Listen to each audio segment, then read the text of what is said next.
afternoon and welcome to day 6 here at the Fair.com World Professional Pool Championships. It's the final day and it's the day when we've got 4 finals that's all coming your way over the next few hours. We hope you've enjoyed the coverage that we've been bringing to you for the last few days, and culminating last night in that epic final that saw Liam Dunster, the pro #1, crowned the world champion even. I'm delighted to be joined by our resident expert Mark Pickworth and one of the best players, probably if not the best player from 2021, Mark Farnsworth. So we've got the 2 marks here, so this should work well. So let's start with you, Mark Farnsworth. Liam last night justifying his #1 status. Yeah, I think he's probably been, without doubt, probably the best player on the tour the last 2 or 3 years. You know, he's won lots of tournaments. The World Championships has avoided him before last night, but I think it's been thoroughly deserved on his form the last 2 or 3 years. So you can't knock his achievements. And he did have to play at such a level last night, didn't he, Mark, to beat Gareth? Because Gareth was on his game as well. Yeah, absolutely. And the way that Liam continued to deliver that level was unbelievable. It really was, and it was an incredible final. And obviously there had to be a loser. It was Gareth Hibbert, unfortunately. But a credit to Liam Dunster as well to maintain that level throughout a very sort of high intensity match. Yeah. So Mark, obviously you took the title in 2019. What will Liam be feeling today? You know, what were the emotions that you went through at the time when you won the title? Yeah, I think it was a really emotional time for Liam as well, with everything that's going on, obviously with Mark and all the rest of it, you know. But I think it'll still take a while for it to settle in, even though he's won a lot of other tournaments. Don't think anything quite gets you as much as the World Championships, you know. And so I'm sure he's got a lot of other events to play. So it'll probably take a few days before he realises what he's achieved, you know. But it's a fantastic feeling to have. And then it's even more of a monkey on your back, you know, going into the next season sort of thing. People want to knock you off your perch sort of thing, you know. So it'll be interesting to see how he handles being not only the #1 but the world champion as well. And it'll be likes of yourself that will be looking to knock him off his perch, and obviously you're after that #1 spot. Yeah, I've thoroughly enjoyed the last season. Probably the break with COVID and all the rest of it, you know, gives us a bit of hunger back, you know. So I thoroughly enjoyed last year, and I came into the World Championships with high expectation. I was really disappointed getting beat in the quarters, but Gareth played absolutely fantastic, you know. And Liam was the one to beat this year, and probably will be the one to beat next year, you know. But that's what we've all got to try and get to his sort of level at the moment. And a word about the ladies' final. It was another fantastic match, and Harriet taking the title, and it looks like she's going to be the one to beat for the next few years. Yeah, absolutely. I mean, what we've probably seen in these last few years is the way that the ladies' game has really got better and better, and it's increasing every year, and it's really healthy again next season, and it's going to be an incredible standard as well. So coming up over the next few hours, as I said at the top of the show, we've got 4 finals for you. There's lots of other events that have been going on this week. We're going to start off with the Masters final, so that's for us old folk, us over 50s. Then follow that, we've got the seniors, which is for over 40s, and that will feature Mark Farnsworth. He's in the final against Rob Donkin. I'm not sure Rob Donkin is over 40. Have we checked his birth certificate? I'm not too certain. And then we're going to finish off with the doubles and the mixed doubles. So it's going to be a great finish to what has been a very long week here in Bradford, Mark. Yeah, it has, and you know, the finale with last night and today is going to be spectacular. It really is, and you know, thank you to everyone that's been watching, and I hope you enjoyed it. Yep. And whilst everyone comes for the big event, you know, you still want to finish on a high. You still want to be classed as a world champion, even if it's not the main event. Yeah, I think everybody wants to do well in the main event, you know, but it's great to have all these other events on, you know, and you want to try and participate, you want to try and compete, you know, and if you enter a tournament, you want to try and win it, you know. It's the big one is the one everybody wants to win, but again, you still want to try and win every event you enter, you know. So looking forward to the final against Rob. He's a fantastic player, but hopefully it'll be a good match.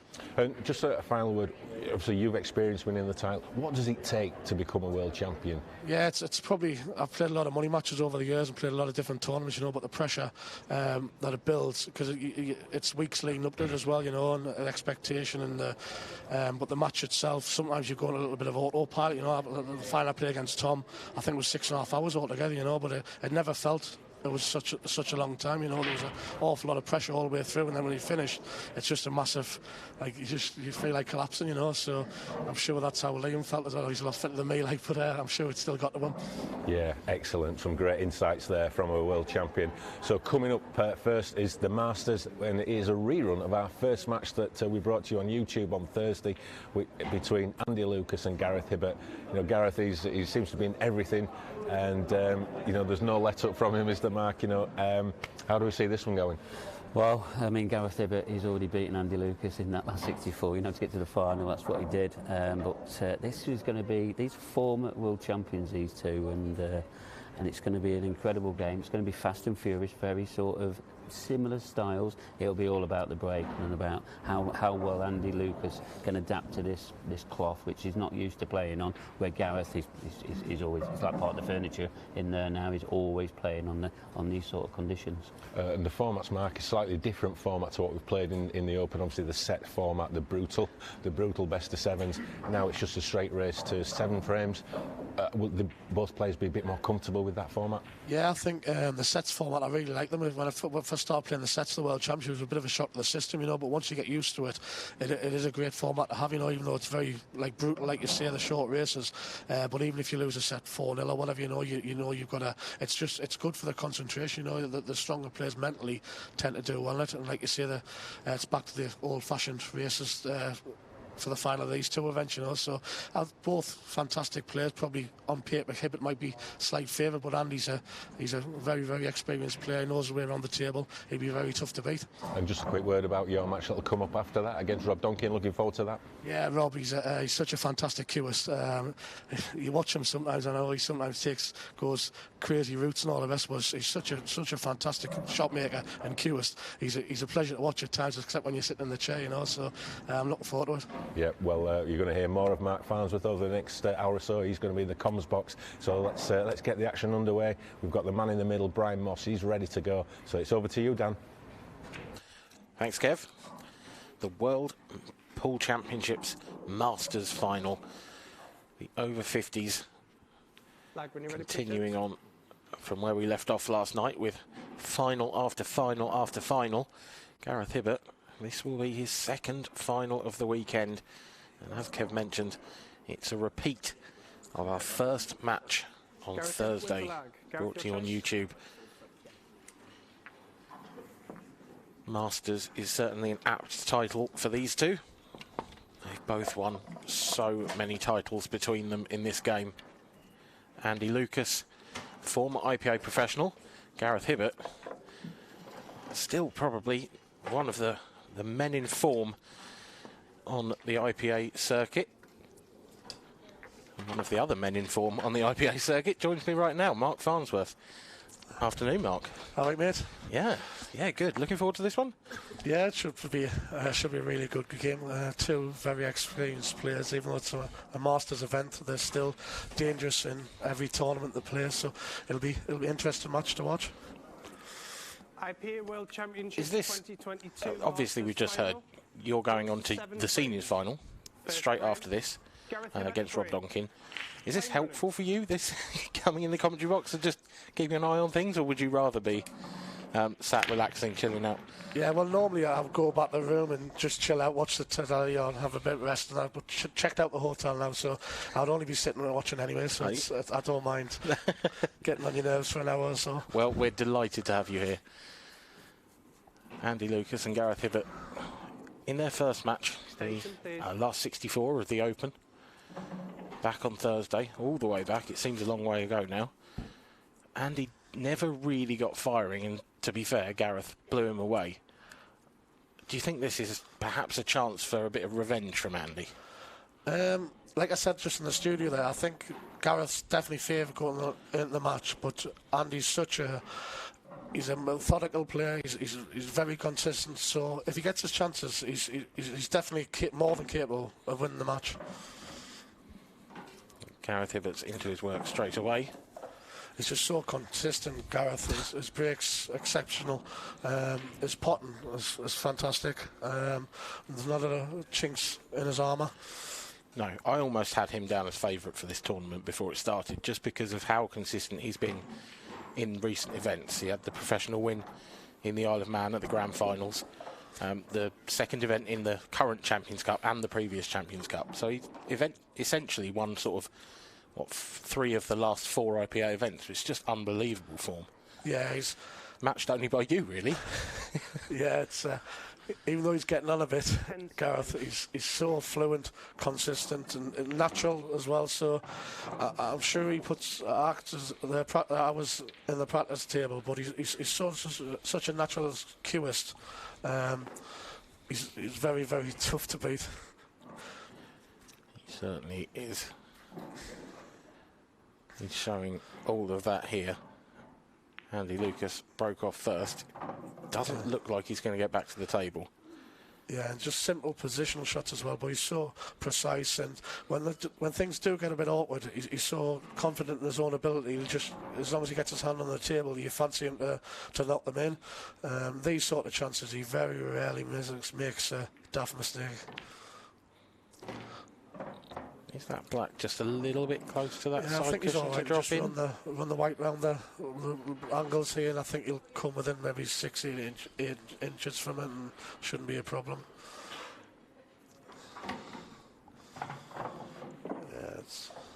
Yeah, it's a sneaky little one, this, isn't it? You've just got to drop this in and let the pocket take it.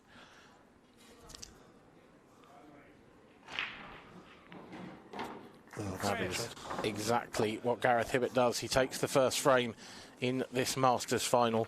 Ominous signs for Andy Lucas. He broke first, and he got nowhere with it. And that, I mean, that's such a huge weapon in Gareth's armoury as well. His break is just phenomenal. Yeah, it's always been very good, but he seems to have put a little bit more work, and he's using a different cue the last 2 or 3 events as well, but he transfers his body weight into it, but times it really, really well. So there's not many players on the tour that break as consistently and as well as Gaz at the moment. No, I think that with the front ball break, you're looking at really Gaz or Ben Davis. Ben Davis' break has been unbelievable as well. He doesn't even look, because he's too lazy to get out on his shot. He just whacks him. Yeah, I've heard that's how he came up with that break. He just got angry one day and just slapped it, and he was like, oh, that works then. Yeah, he's a real talented player, and I think I've spoken to him about it before, and he said he put a lot of work in on it.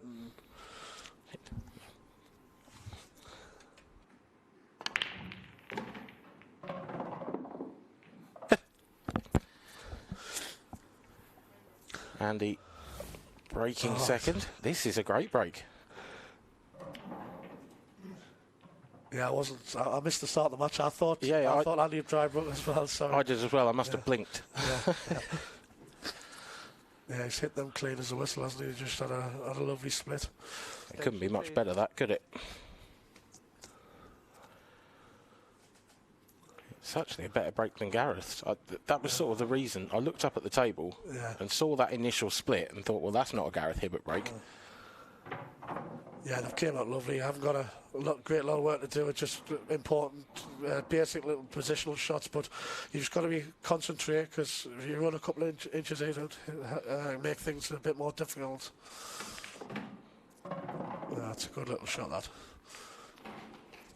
There, he's just sort of playing in areas. He's playing for the one ball, but there's always if he goes too far, he's got another one. You know, it's for Andy. These is very, very simple.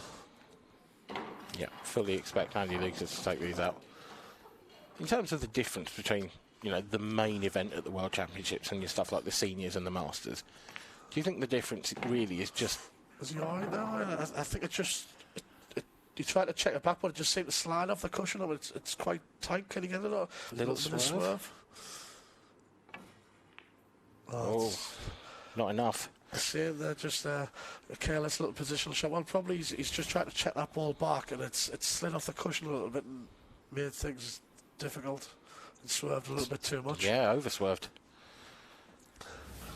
Gareth Hibbert returns to the table. Yeah, it'll be disappointing for Andy, that, especially after Gareth clearing the first frame. Even though it's first to 7, the way Gareth's playing, it's still a relatively short race, and you want to keep a hold of his tails as much as possible.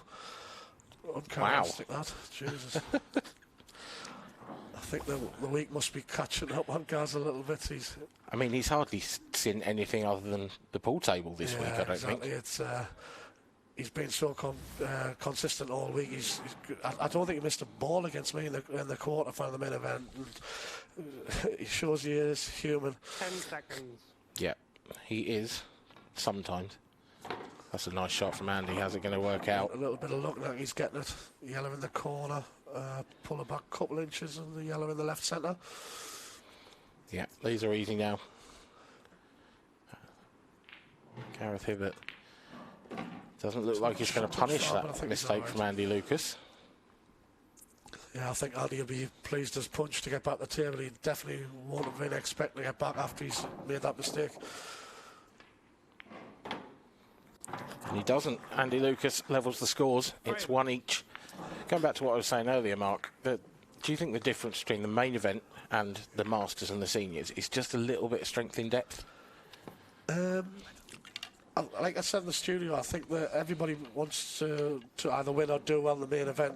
The other events are obviously important, you know, you enter them, it's not like an anti-climax, you want to do well in them, but it's a different sort of pressure, you know, you come for the main event and you want to take part in the other things, you know, they obviously are still important, but the pressure's nowhere near as much as the main prize, you know. It's probably different as well, because you've won the main event. I think if you can call yourself a world champion in any event, that's incredible. But to call yourself the sort of professional world champion, having that title under your belt, that is the one you want. And I guess an event like this is a little bit less important to you, perhaps, than it is to someone who's never won another world title. Yeah, I get that. I totally get that and appreciate that. You know, for myself, obviously, even though I'd won it once, you want to win it again. You know, you want to be in the business end. You know, you want to play the other events as well. But it's like the world champions head and shoulders above the rest, the tours, etc. And it's the same as like the Masters, the Seniors. Obviously, they're important, but yeah, it's not the one. Yeah, that's the one that's everybody wants to win. You know, so a dry break from Gareth gives Andy the chance to step in. Extension, Yeah, please. very rare dry break. Yeah, I think the yellows are pretty easy, but it's a black. I'm not sure if he takes yellows or blacks, or what if he takes reds or blacks. Well, I think that's why he's taking the reds. Yeah, because actually, the reds are pretty nice as well. Yeah, they are good, yeah. It's probably that one just below the cue ball now. That's the most difficult, but I think that'd go top right if he clears this next one I out think of he's the way. just in the middle of like no man's land at the moment. He's just trying to give him a choice of 2 or 3, and he's ended up exactly where he didn't want to be. He's possibly going to have to take the one in the left corner now at the bottom. I'm not sure you can see the one in the right corner. It's still, it's just slightly hampered. It's a solid pot. Very solid from Andy Lucas. Back in good position. I was going to say prime position, but he's not quite yet. He's got to... Yeah, because if he drifts past the yellow, he leaves the red in the centre, but if he gets high on it, the whites obviously come to the left-hand side of the table, the lower table. It's not ideal. Ideally, he wants to be low on the one in the centre to get up the table, but I'm not sure he's got the angle. That's why he's trying to go up. He's getting away with the one there. I think he's all right. Yeah, he's still on the red to the top right. Yeah. And I think both the reds in the middle of the table go on the top right as well, you know, so it's just all about trying to get a nice angle on one of them. Plus, you know that the red on the black spot goes in both bottom corners as well, you know, so there's a lot of margin for error. It looks pretty much perfect there. Striding around the table. He looks quite confident, does Andy? Yeah, he's always has been. He's a consistent player, and he generally plays the right shots. He's cued that pretty well as well. Probably a fraction under hit there. No, I'm not sure, because he wants this one. He wants to be low on the next red, so he can drift the white over to the left-hand rail for the black. You don't want to be leaving this short on the last red to leave a toughy black. He's contemplating come down for the centre, so you might be right. It might be a bit more angle than what it looked. Yeah, the camera angles we have looking from here, it looks so different when you're out on the bays. Yeah, it was a bit more angle than what I thought it was. Still on this red. Just top it through a little bit, yeah. Tricky cueing. Clean. He's left probably a touch more distance on this black than he'd like, but it shouldn't be a problem. That's a good shot. In it goes. Andy Lucas takes the lead, and it will be his break next. And actually, his break seems to be better than Gareth's right at the moment, which is a bit of a surprise. Well, there's not many players can say that in a match against Gaz Hibbett that the break better than them. Yeah, reverse dish there from Andy Lucas. We have 3 more finals after this coming up for you today. Mark Farnsworth will feature in the next one against Rob Donkin. Then the doubles and the mixed doubles. Not quite sure on the order of those two yet, the order of play. Is Liam still in both doubles as well? As I know he was in the semi-final, the ordinary doubles. Yeah, he's having quite a good week, isn't he? It's for a not bad, change. just above average. Yeah. Yeah, it's... The thing is with Liam as well, you wouldn't know if you were walking the room whether he's just getting out of bed or he's been on the table for 12 hours, you know. He's just so his durability, his consistency is top notch. Yeah, he never looks any different, does he? He's not in the doubles. We have our first finalist in the doubles. That will be Brett Carter and Rich Swaffield. And they will play the winner of John McAllister and Wade Morley, and Josh Uhas and his partner Chambers. Extension, please. They must have just been beating the quarter-final in that one. Dry break from Andy there. The cut break, that's the thing with the cut break. If you don't get it on the initial split, you very rarely get them off when they've bounced off the cushions. You know, whereas when Gareth breaks, he hits them so hard and so clean, the balls are bouncing around for 2 or 3 minutes. I mean, you yourself would admit and have admitted, because I saw it a couple of days ago, that you think your break is probably the weakest amongst the IPA professional ranks. Certainly one of, if not. It's not your strength, is it? Have you... I don't think I've ever seen you cut break. I have in the past. Generally, in practice, I can break reasonably well. You know, I think it's a mental thing as well in a match, and I just tend to snatch them and jump off them and all the rest of it. You know, I have actually broke pretty well this week. It's my potting hands let us down at times. Scrappy old frame here, isn't it? That's for the cut break. That's what sometimes happens. All the balls tend to go to one side of the table. Yeah, Andy Lucas comes to the table after another missed pot from Gareth Hibbett. It's one of Andy's strengths, that is. In a scrappy frame, he'll not take anything rash. He'll play the right shots. It's all about percentages. Keep yourself in the frame. Keep your balls active. Try and keep your opponent's balls safe. Keep the white in an awkward position. You know, he's a master of that sort of frame, and he'll not give Gareth any really easy opportunities you wouldn't have thought. No, he has given him an opportunity. Where's this cue ball? Wow, that's harsh. That is unfortunate.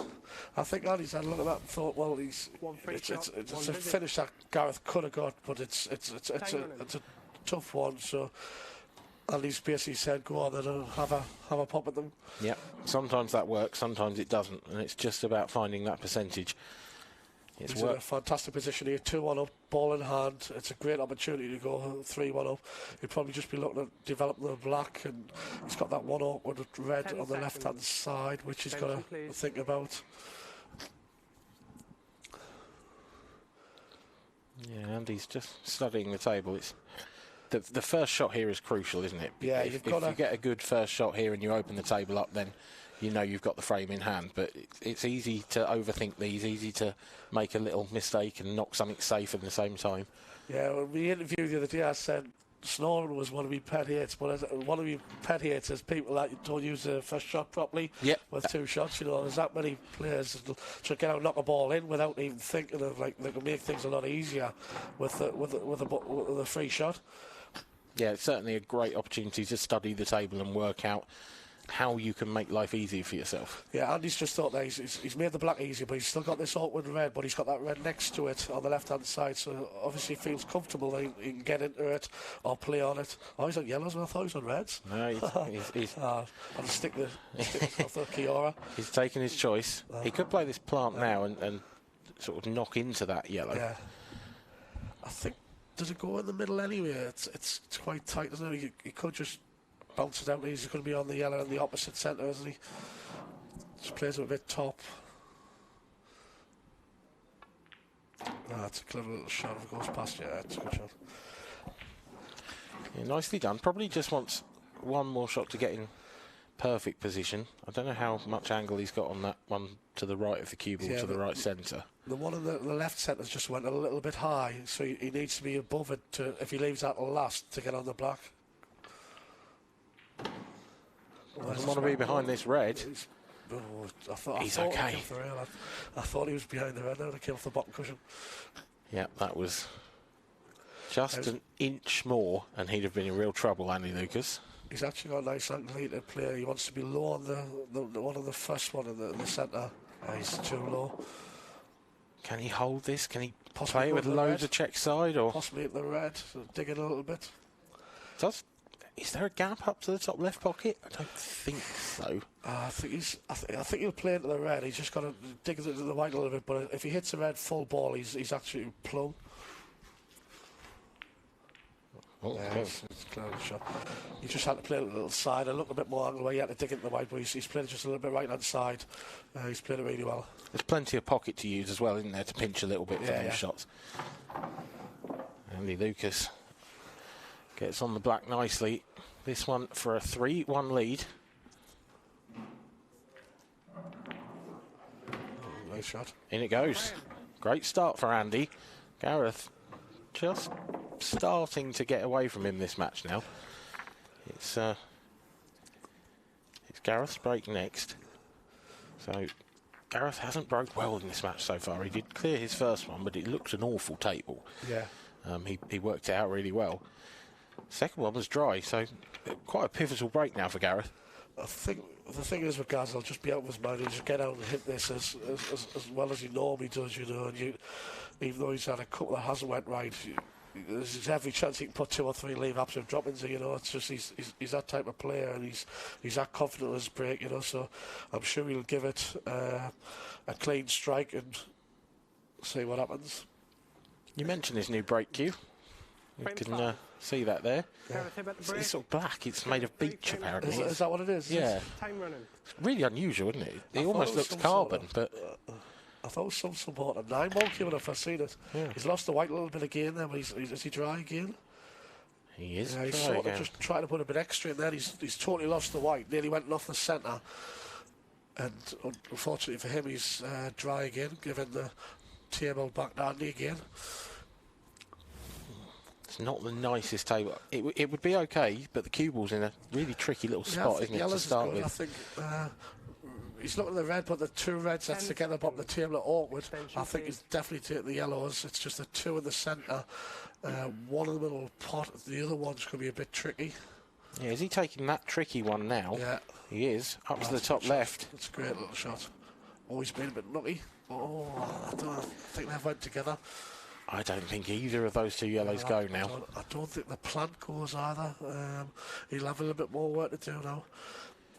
I think if he can pot the yellow in the top left, the 2 that's together in the little table, if you leave the left one in the bottom left, top it through, leave a little bit of an angle on the yellow in the right centre, should give him an angle to get to the bad yellows.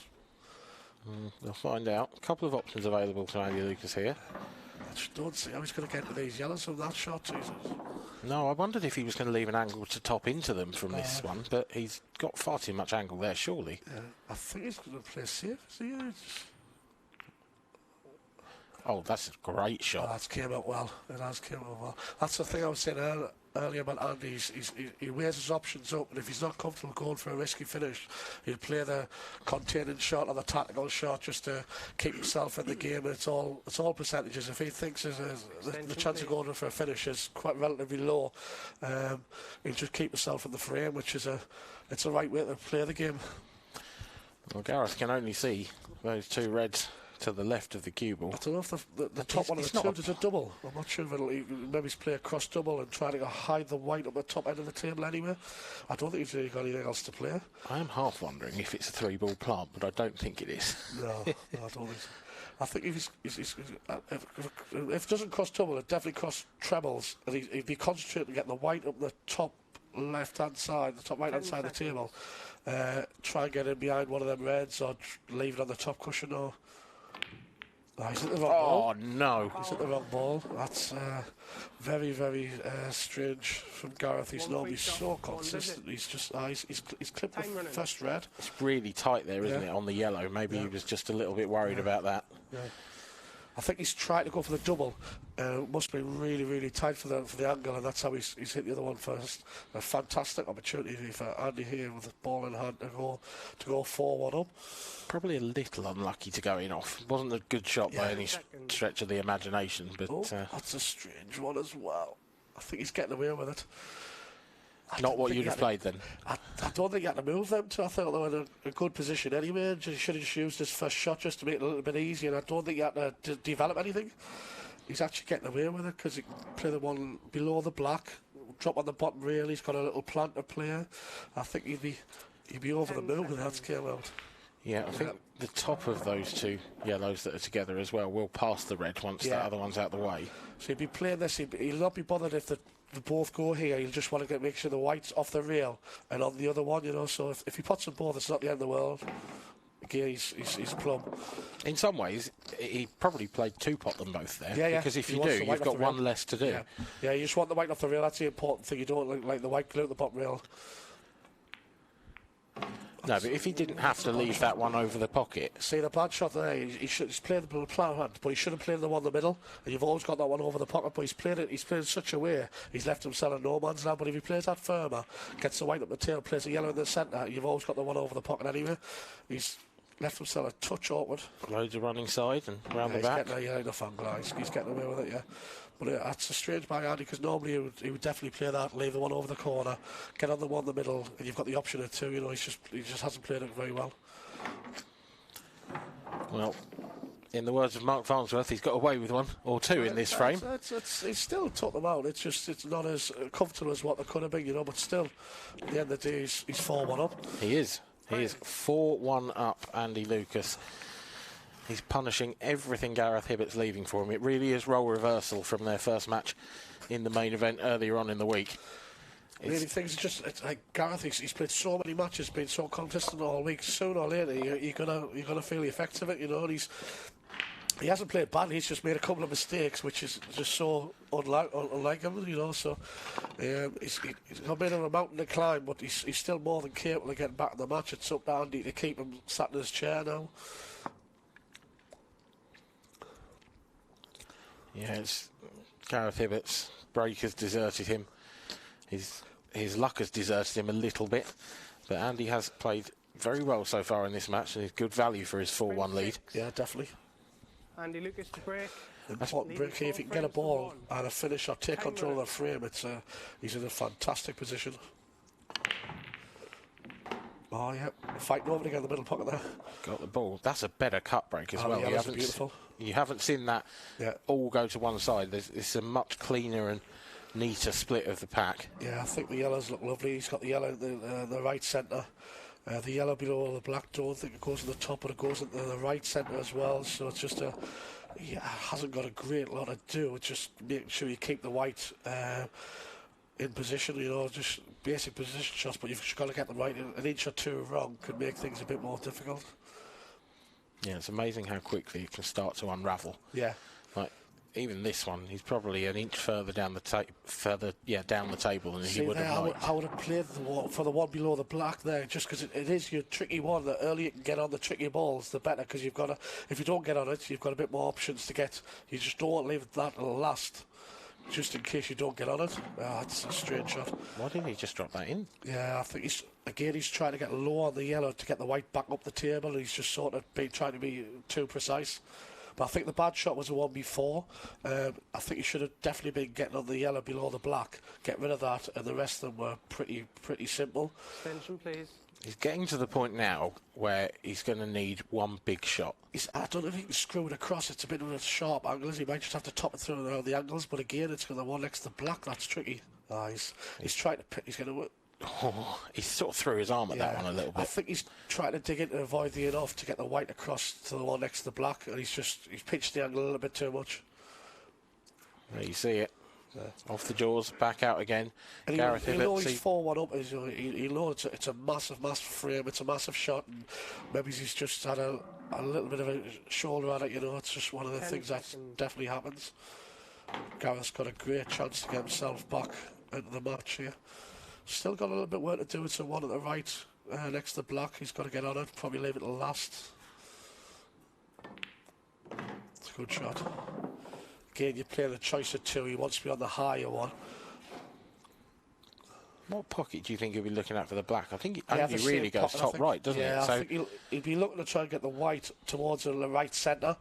To leave him to just pull it back into the yellow or across from the yellow. But I think there's not many other things you can do with it. It's going to be an important positional shot, that, though, isn't it? Because if he leaves himself straight, he's nowhere. He's already looking like 2 shots ago where he's going to get on that red, you know, so he'll only be working out, like, not just in his next shot, how he's getting on that red next to the black.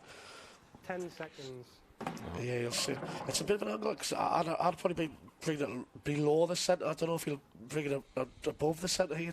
It's more awkward going above the centre, and I don't know if he's got the angle, if he can screw it across below the centre, because the last thing you want to do is screw it off. Yeah, he's certainly flirting with that middle pocket with this angle. Yeah, I thought so when he played. He just doesn't. He wants to be on the cushion. He'll have to top this show. I think it's done to the left centre. I think he's going to have to take it long. I think he's got to top it through and take it bottom left. Possibly, yeah. He will want to be tight on the rail, but he's still fancying for this. Yeah, it was probably the worst result possible. It must go past that yellow, the way he's played that. It looks tight, but you've got a fair margin for error with the middle pockets. Yeah, I think Gareth will have been already aware of that as well. He'll only check to see if it went in the centre. That's a good shot. Gareth Hibbert reduces the deficit to just 2 frames. Andy Lucas will be disappointed with missing that chance. He should really be 5-1 up. Yeah, it all comes into like mind games as well, you know, because 4-1 there, he's had a fantastic opportunity to go 5-1, and it's not match over, but he's in a really strong position to win the title. Whereas 4-2, Gareth's break, and it's all still in the mix. Yeah, it could be 1 frame in it the next time Andy Lucas steps up to the table. And that will play with his mind as well. He's had a fantastic opportunity to be 5-1 up. You know, he's got to try and shut that out. The next time he comes to the table with a chance, he's got to just try and grab it with both hands without trying to push the board out, sort of thing.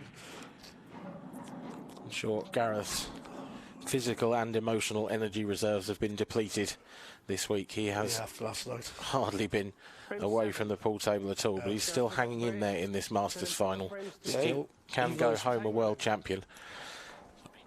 Yeah, I think even though he's won a world title before, I think last night it'll massively hurt him. Like you say, he'll have been shattered this morning, you know, he'll have been like he'll be as sick as a chip, even though it's a great achievement getting to the world final. When you get there, you want to be taking the trophy home, you know, so it'll be hard for him to get up this morning and know he's got another long day ahead after coming so close to win the title again. Is there any part of you that's secretly quite pleased that you can be the first person to win it twice still? It's one of those, you just want to, winning one was massive, you know. Once you've won it, you want to win the game, you know. Yeah.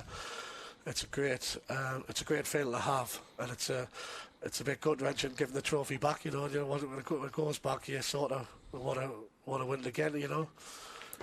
Someone's got to win it twice soon, surely. Yeah, I think he's got the yellow next to the red must go in the corner. The yellow at the left-hand side must go at the centre. It's a bit tight, but he's got them 2 balls down the bottom to play on the one in the left centre. So it's all about a couple of good positional shots here. The only thing I can see is he puts the yellow at the right centre. It's whether he can get an angle after the pot and the yellow next to the red. It's strange. Awkward. He might have to come down the table now after this. I think he'll stun off the red and try to bring it between the black and the yellow down the left-hand side of the bottom. And hopefully he should be pushing the red on the side cushion.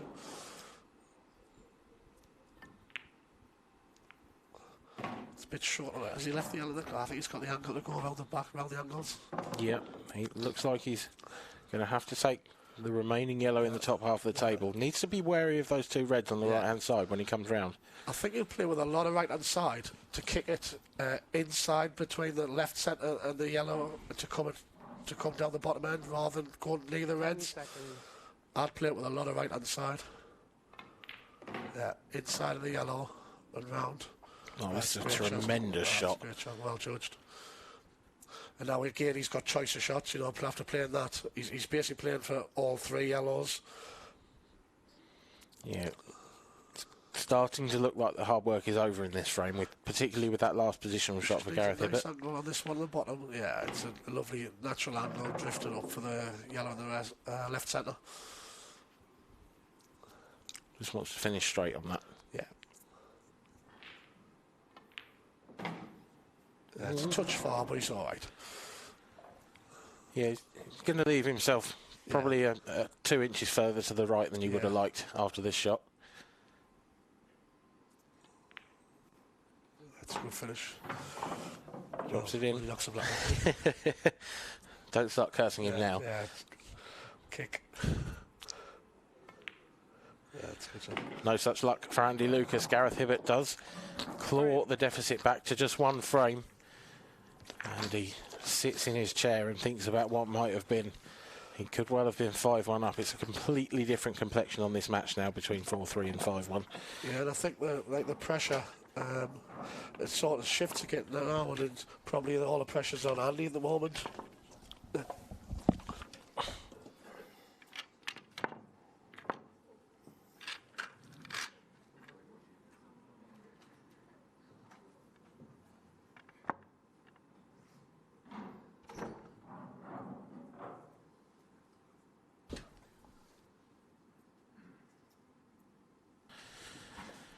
Into frame 8 we go. Frame 8. Andy Lucas to break, leading 4 Mark frames Farnsworth, to 3. Time thank you for your time. He is he's just rushed off to prepare for his seniors final, just in case this one is over very quickly.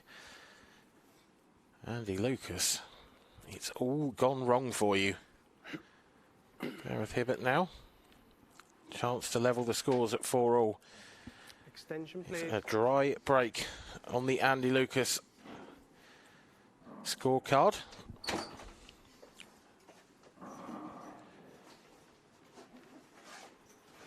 Gareth's got a decent chance here, but there's a fair bit of traffic. This bottom left quarter of the table is causing problems. The reds are covering the yellows are covering the reds.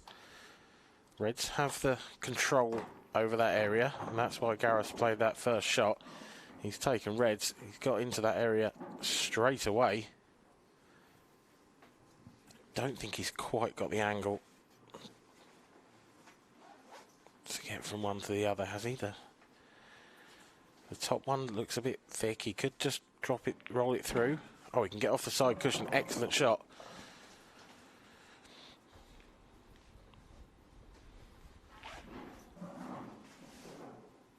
Now, these reds are at his mercy, really. Perhaps just the one over on the left-hand side, and he's going to bump that out. Has it held up enough that it still goes to that left centre pocket? If it has, this is a brilliant chance. If it hasn't, he's got a chance to take it now up to the top right.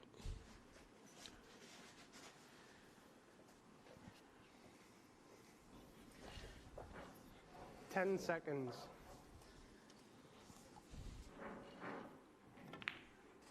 He's taking it up to the top right. It's in there, not quite in the heart of the pocket, just in the left-hand side.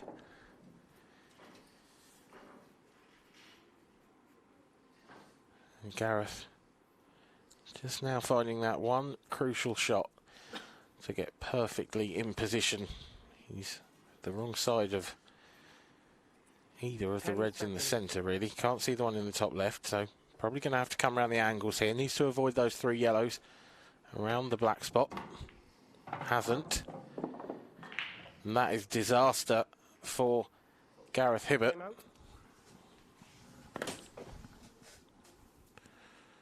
He is in no man's land. I think this is a total snooker. Time running. Total snooker. Confirmed by our referee, Brian Moss.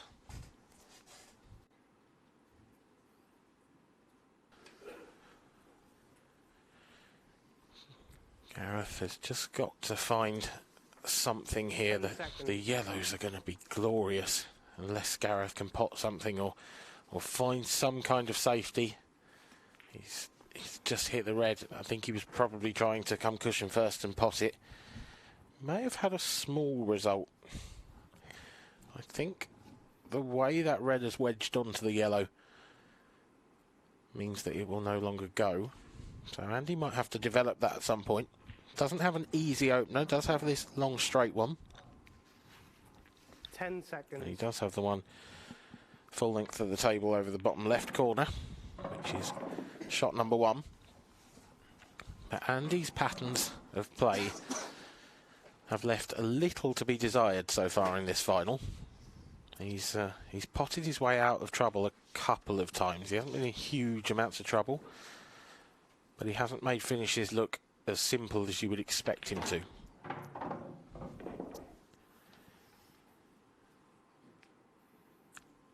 Does that yellow in the balk area pass that red to the top left, or even the top right? It's very close.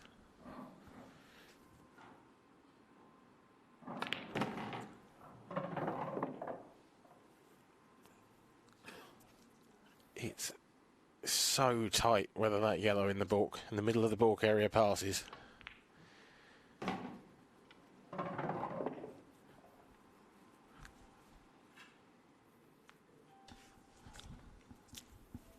He's had a good look at it. I think it must do.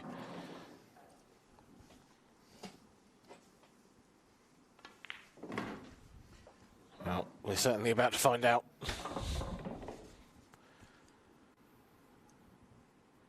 Possibly doesn't have a full pocket for this shot. Oh, but he's got enough. Gareth's escape from the snooker wasn't enough to deter Andy Lucas, and he takes a 5-3 lead. He extends his lead to 2. Frame. That will be a massive relief for Andy. Had a huge chance to get to 5-1 a couple of frames ago. And when Gareth Hibbert broke off in that frame, sorry, when he broke dry in that frame, I'm sure Andy thought it would be 4-all. But it's not. 5-3. Andy now needs 2. Gareth Hibbert needs 4 of the potential remaining 5 frames. It's a tall order, but if anyone can do it, it will be Gareth Hibbert.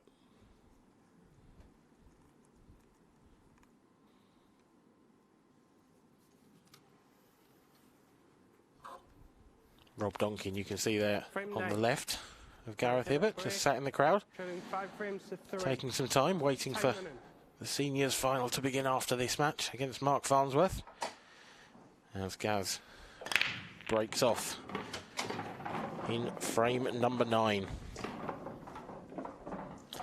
Joining me in the commentary box, welcome back to the commentary box, is Mark Pickworth.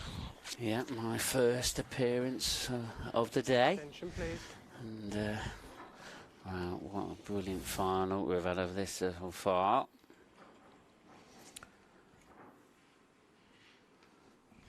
And sort of Andy Lucas, he's just stopped the rot there.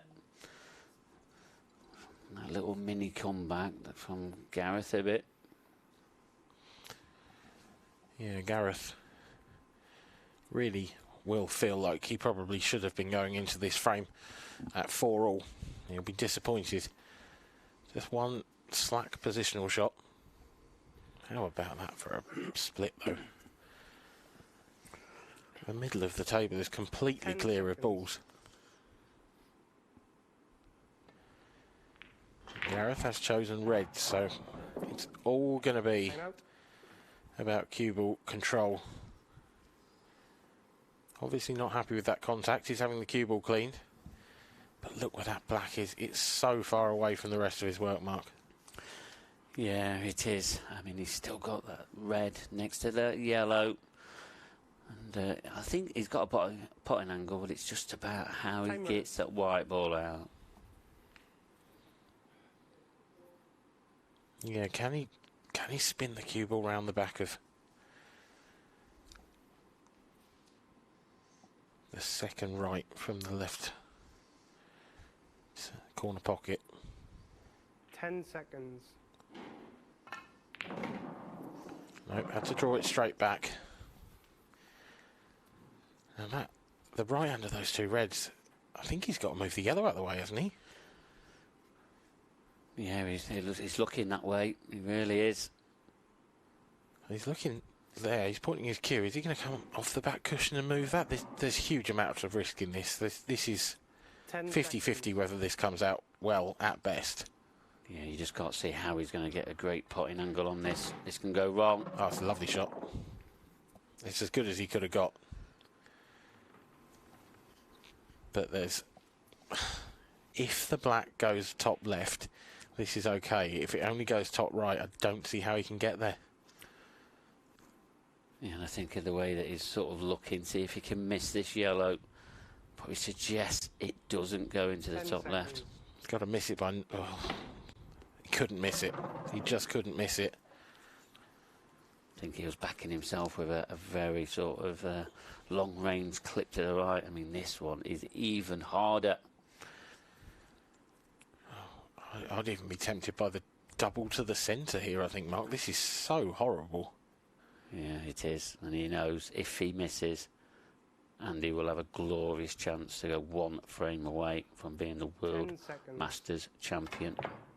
Oh, my word, what a shot. What an unbelievable shot that is, Gareth Hibbert. What happened to the cue ball? It looked like it was heading straight in. Yeah. Let's have a look. I think it wobbled. Oh, so close. The back of the pocket. Oh, it's only the pace that's kept that out. That is an unbelievable pot. Let's take another look. Let's look at this cue ball. I mean, the black itself is remarkable, but wow, just jawed. Just. Brilliant shot, though. He's an incredible single ball potter, Gareth Hibbert is. And what a match this has been, and it's really heating up now. It really is. That's one of the best shots you will ever... That's one of the best single pots you will ever see. Forget your cannons, your doubles, your plants. That is astonishing. Yeah, it really is. And you look at the level that Gareth produced on this table last night in that incredible final, and he's come back again. We've got to peel him off this table, and he's still producing the goods. Yeah, and Andy Lucas is struggling to peel him off, that's for sure. Took a bit off this. Took a bit of pace out of that one. Please.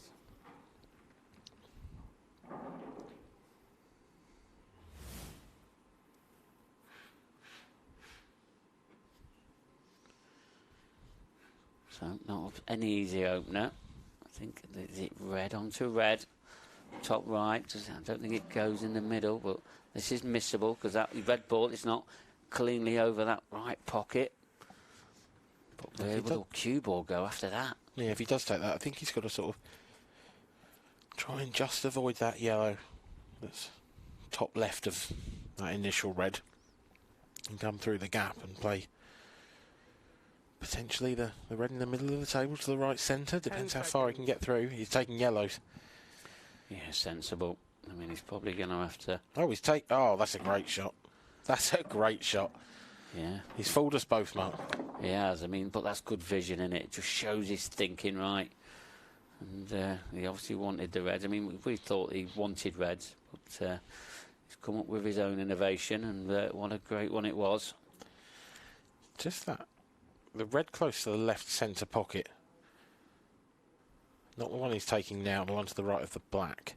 I don't think that goes. Is he on it now into the right centre? If he is, then all of his work is really... It should be done.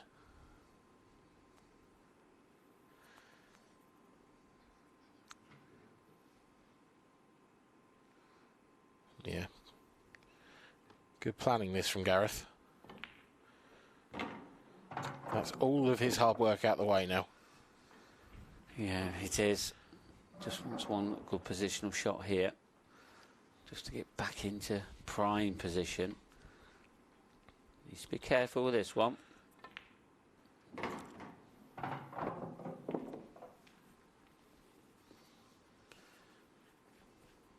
This is much more like it from Gareth Hibbert.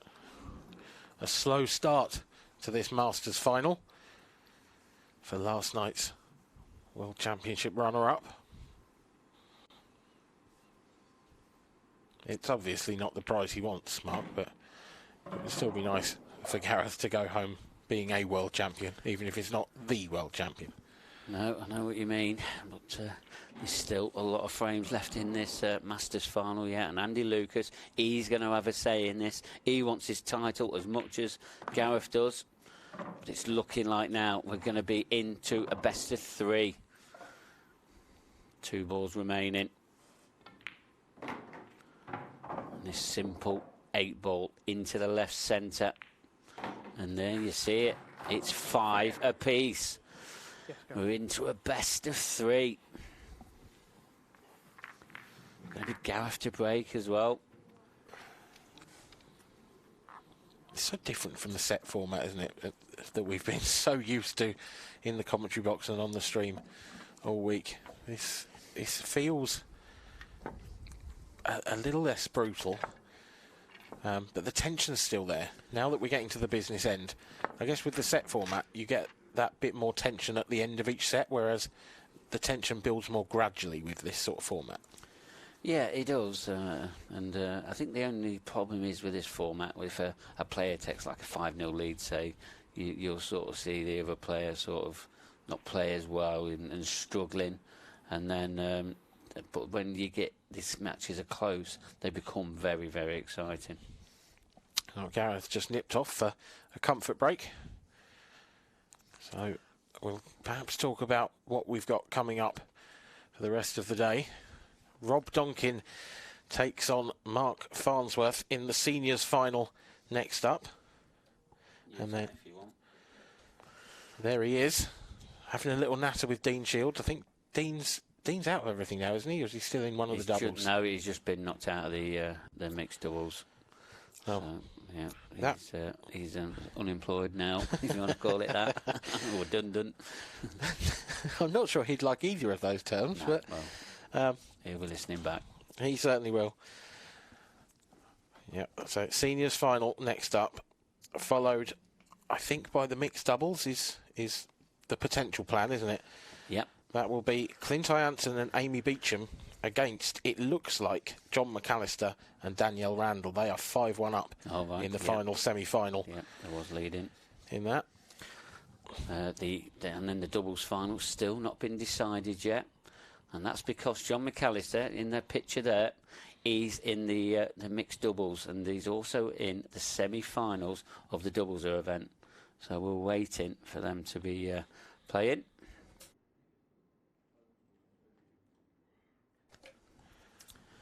Yeah, so John McAllister and his partner Wade Morley will take on Sam Chambers and Josh Uhas in that semi-final, and they will play Brett Carter and Richard Swaffield in the doubles final. That will likely be our last match of this year's World Championships here on the BBC.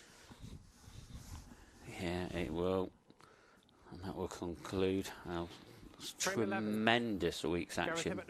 It really will. Scores tied 5 frames all. Conclude our World Championships as well. But back to the Masters final. Gareth Hibbett back in this match now. What a break this is. Oh my word. Oh, just that top half of the table. He's got a little bit of work to do. He's found it. He lost it for a little while at the start of this match, but my word, hasn't he found it.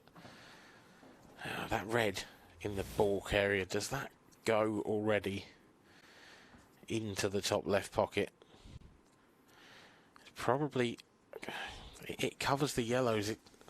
It's 6 of one, half a dozen of the other, this one. You've got the red and the yellow on each cushion, and that area to develop in the top of the table. Probably be yellows, because there's more yellows available in that balk area to open things out. Yeah, and the sort of balls are more close together. I mean, he could play one of the reds in the left centre to go up there to dislodge that other red out. But as you said, yellows definitely the ball with that cluster of 3 in the top half of the table. He's going to have sort of 2 chances to get some sort of movement up there. Yeah, he's going to take this one down the left rail now. If he could top this through so that the cue ball was on the cushion, or is he going to punch across for the one to the right corner? Well, I think he's missed it though. That's hung. I thought that was still going to drop. No, I just knew as soon as he hit it. They really don't sort of, if you're not sort of really accurate, sometimes they wobble in, but at that pace, they will hang. Andy Lucas, possibly slightly surprised to get back to the table after that break. 10 seconds. He needs to take this opportunity. Please. Incredibly tough, though. Incredibly. What Yeah. can he do with that red in that top half of the table? Looking in for it in the left centre. What a positional shot that will be. Well, he can swing round 1 or 2 cushions from this one. Doesn't want that yellow to jump out too much. I mean, he's got a nice angle to go into it now, hasn't he? Well, I don't think he can get into the red, that's the problem. I think he can only clip into the yellow on this one in the left centre. Not sure if he's got enough in there to get past. Oh, wow, that's wild. That's wild. He's fluked one, has he? He's fluked one. The red hasn't come out, and now he's really running out of options. But that is a huge fluke for Andy Lucas. What happened here? Well, he doubled the second red. Wow, that's incredible, the way that's gone in there. He's still at the table, but can you see an out here for him? 10 It's going to be seconds. incredibly tough. I don't think he can double the one on the right-hand side from here. If he could, he might have been able to screw down into it, but... Oh, my word, What Andy a Lucas. shot. That might be shot of the tournament. Wow, let's have a look at this again. We're going to have to be quick now because I know Andy's a quick player. What a shot that is. I am just speechless. He's got another double. This one's easy compared to what we've just seen. He's not taking these out, surely. He is, you know. He is, you know. Andy Lucas. Wow. Gareth Hibbert has his head almost in his hands. He's certainly resting his head on his hands. This is extraordinary. It started with a fluke, but it finished with 2 shots of supreme skill from Andy Lucas. He leads Gareth Hibbert by 6 frames to 5. You won't see many better finishes than that, Mark. No, you won't. Yeah, like you said, Danny, you know, he's had that fluke, but this red, wow. It just shows what a quality player Andy Lucas is. Multiple world champion. And his vision into even looking at that shot, he played that full on. He knew that was going in. That's extraordinary. It's just extraordinary. And it's Andy Lucas, the first player to move within 1 frame of the World Masters title. And he's breaking next as well. He is, but his breaks let him down. Yeah, and I was looking at his previous break. Doesn't look like he's getting a lot of power doing that cut break. Is he going to change it up? No, it's his 6th break. I think he's only made a ball twice. So there is... Frame 12. Yeah, he's 33% success rate on the break so far for Andy Lucas. I wonder whether we'll just put a little bit more into this one. Maybe a little bit of adrenaline, might even be unintentional. Might work in his favour. Has he got a ball? No, he hasn't. Ugh. He hasn't put much into it either. He's gone for timing. He's gone for accuracy, and it hasn't worked. This is going to decide it. Well, It's got to be. you might be right, Mark. You might be right, but this isn't a great table for Gareth Hibbert to come to. They're a bit congested, a bit clustered. Oh, I think all the reds have a pocket, mind you. 10 seconds. There's going to be some precision required. Yeah, well, these are bread and butter for Gareth Hibbert. It's just Back-to-back 147s. it's true. This is the man that's got that sort of record, and these are sort of relatively easy for him, aren't they? But maybe we think too much of Gareth's ability. But No, I like a lot this at shot. stake here as well.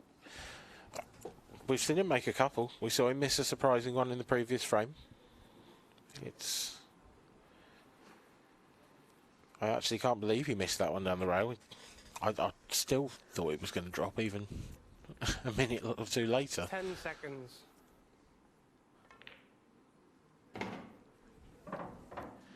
Gareth's just clearing these 2 reds.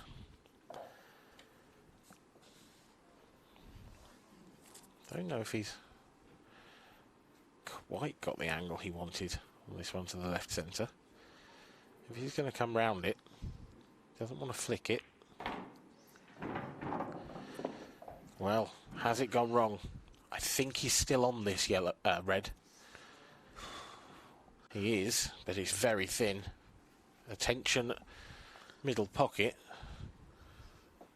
That's why I'm wondering if he's going to play a double into the top right Extension, pocket. please. Will he play the clip? He'll have a bit more control over the white ball. Yes, it'll have a lot of pace, but the pot is incredibly difficult. But I'm backing him to take. He's playing a double.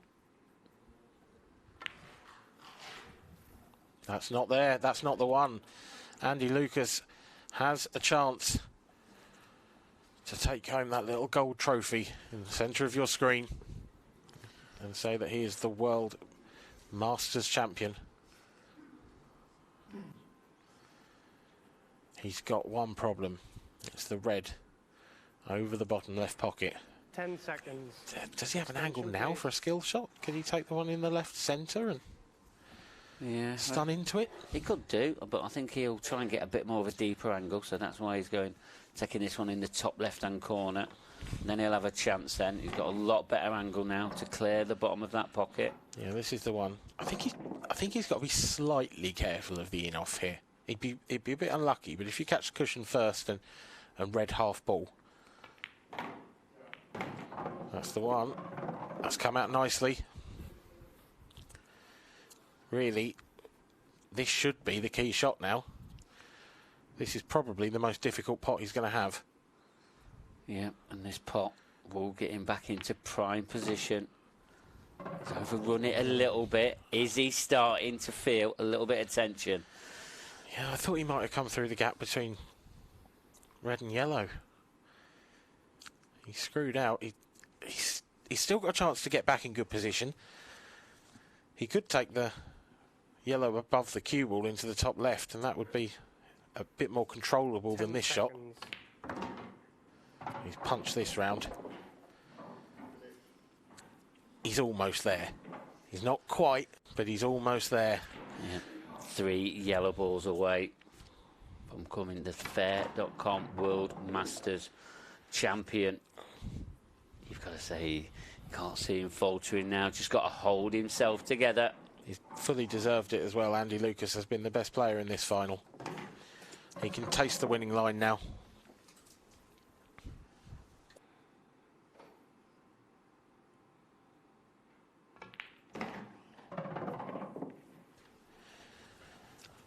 Spins it round off 2 cushions to leave himself a dead straight black for a 7-5 win.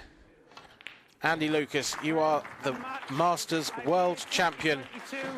A fantastic performance. Gareth Hibbert will leave this arena in Bradford disappointed. He's a 2 times losing finalist, but what a week he's had.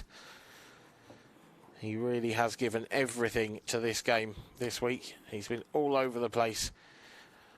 And I mentioned to him as our runner-up, but it is Andy Lucas, a well-deserved victor in this Masters section. Superb performance in the final, punished nearly every mistake made by Gareth Hibbert. He can take that trophy home, put it on the mantelpiece. That is one to savour. Let's hand over to the arena now for the trophy presentation with Kev Barton.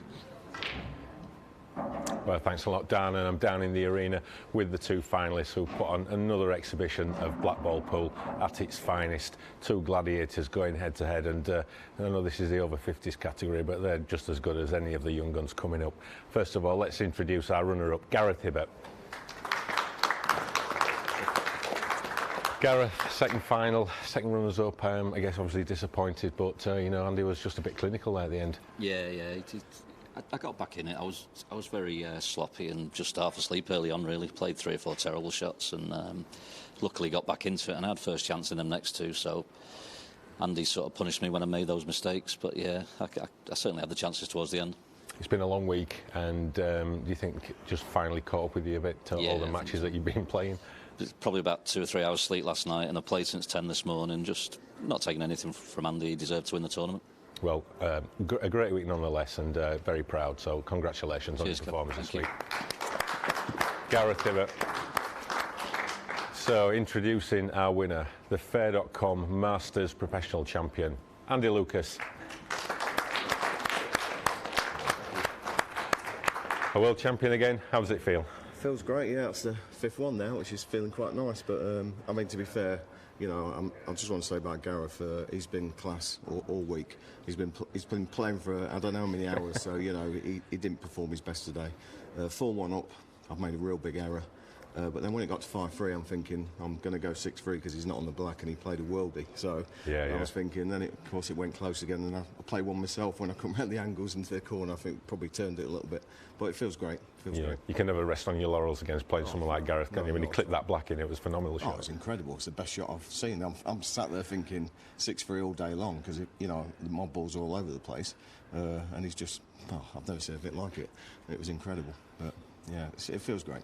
Obviously, you've won several world titles before. Do they get more and more special as the years click by? Definitely, because you know I'm not going to be here forever, and every one counts, and you know it's just something no one can ever take away from you. So it feels great, and I think what makes it really special, I've had 3 men's, a seniors, and now a masters. So.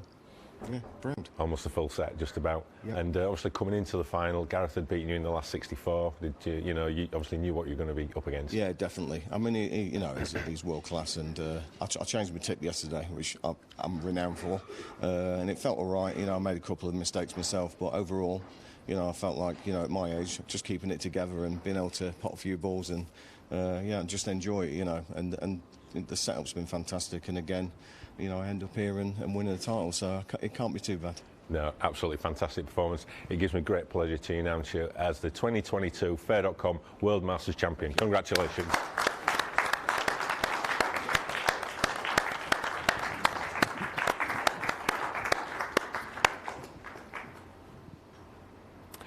So that's our first world champion crowned today. Andy Lucas, thoroughly deserving his title as World Masters Champion. So we've got another seniors final coming up very shortly. So in the meantime, we'll hand you back to the studio and Matt Pickworth.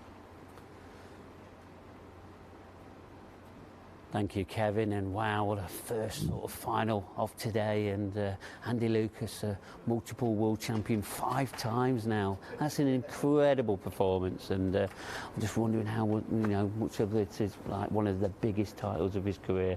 I mean, it's not going to be the biggest, but it's still going to be a special one for him.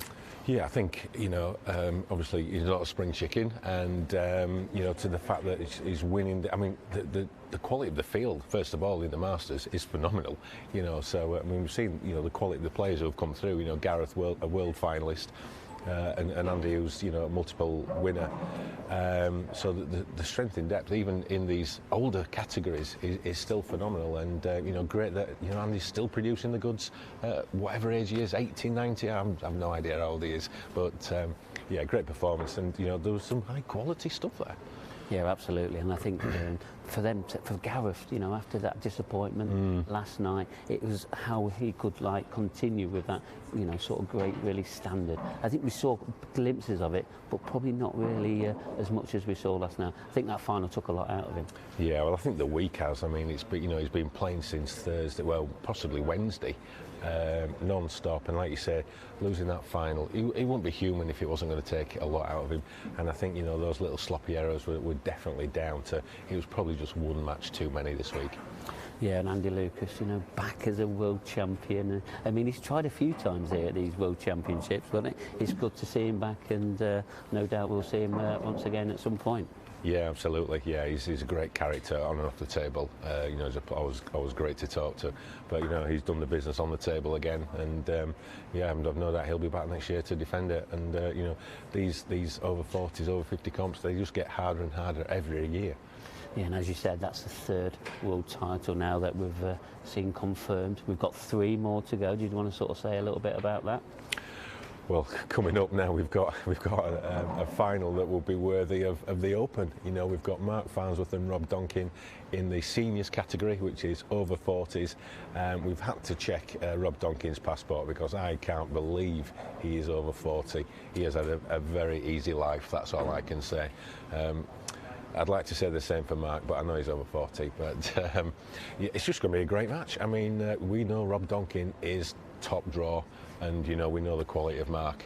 This is just going to be another great matchup. Yeah, Mark Farnsworth, a former world champion, the number 2 player on the IPA tour, and Rob Donkin, who's been out of this winner's circle for a little while. Do you sort of think that you can sort of go on to maybe lift a world title? What would that mean to him? Well, any world title is a massive boost to any player. Can he win? Absolutely. We know Rob, he is fearless, and he won't be bothered about playing Mark Farnsworth in the final. I think he's just going to relish it. I mean, I was chatting to him a bit earlier. He's really up for this, and whilst it's not the main event, they still want to win this and be called a world champion at the end of this week. Yeah, Mark Farnsworth got to the quarter-final, got beaten by Gareth Hibbett in the World Open final. He's had a couple of days rest. Yeah, he's been playing in the outer arena in other competitions. Do you think that rest is going to sort of help him in this final? Yeah, I think it will. I mean, he beat Gareth Hibbett in the semis earlier. I think he beat him fairly comfortably. So yeah, he's fresh. He's ready to go. He wants a world title. All right, it's not the big one, but they still want to win this. They still want bragging rights, and it's an extra notch on the CV for them.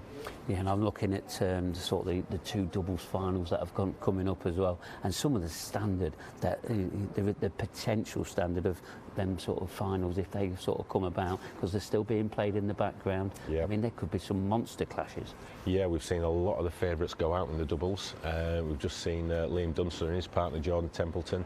They've just been beaten by an unknown pairing from fairly local, from just down the road in Barnsley. I think they've got another match to play, and we're just looking out on the outer tables. Like you say, there is some matches still going on. We do know one pairing who are already in the doubles final, and that features one of the IPA pros, Richard Swaffield. So he's already through, him and his partner. Who they're going to play? Obviously, the danger pairing that is lurking is John McAllister, last 2020 world champ, and Wade Morley. So on paper they look like the favourites, but they've still got work to do, and they're playing now on one of the outer tables. Yeah, and as you said, the former world champion, John McAllister, he's in both double sort of semi-finals. Is he going to make 2 finals? That could possibly happen. That'll be an incredible achievement. I mean, Clint Jansen, he's a former number 1 player. He's already in a mixed doubles final. He's waiting for the winner of the John McAllister game, but I think he has just won recently. So I think that's going to be an incredible final as well. And former world champion John McAllister playing his doubles semi-final now, and can he make 2 finals? Yeah, possibly. I think the mixed doubles is going to be a fascinating final. John and Danielle, who we saw in the studio yesterday, and up against Clint and his partner, his last 2020 world champ, Amy Beecham. So that mixed doubles final is going to be top draw, and we have been seeing some of the mixed doubles today, and the quality of some of those matches was absolutely phenomenal. We know, because we were all doing the shot clock for them, just to make sure that we were on schedule. So yeah, whilst it is one of the lesser events, the quality is still top draw. Yeah, and just sort of talking about quality, with this fair, the fair.com championships, how do you think that sort of compared to other world championships? Well, I think in terms of the main event, we'll just see the standard go up and up and up every year. And we spoke with Gareth yesterday about it. When he won the title in 2016, obviously you've got to play well to win a world championship. You can't fluke it. But the strength in depth now is absolutely phenomenal. And for him to still be playing at that level and some, 6 years later, and not even win. If he'd have played like that in any previous final, he probably would have won it. But Liam was, just that little step ahead. So, we're just seeing the game evolve, more strength in depth coming through, and in the ladies' game as well. That's gone through the roof, as we've talked about. So yeah, this event, it's only been going since 2014, the World Champs, but it's soon established itself as the biggest event on the pool calendar, and that's just set to continue over the coming years. Yeah, and roles are reversed here. So the last thing from me, what's your prediction for this? Who's the favourite? Who's my picker's picks? I think Mark goes in favourite. He's been there, done that, worn the T-shirt, and I think I make him a slight favourite. But Rob's one of them players I love to watch because he's ultra aggressive style. He is going to go crazy, and it's going to be really fascinating to see how this develops. Yeah, well, let's get back down to the action. Our referee for this one is the super famous Brian Moss, and let's hand over now to Dan Fairway in the comms box to get this World Seniors Final underway. Thank you, Mark. Mark Farnsworth, Rob Donkin. When you're ready, gents. Two names familiar to those of you who have watched the IPA over the last few years. They will be battling it out for the World Seniors crown here at the Cedar Court Hotel in Bradford. It will be Rob Donkin with the first break. Rob, your choice. He's won the lag.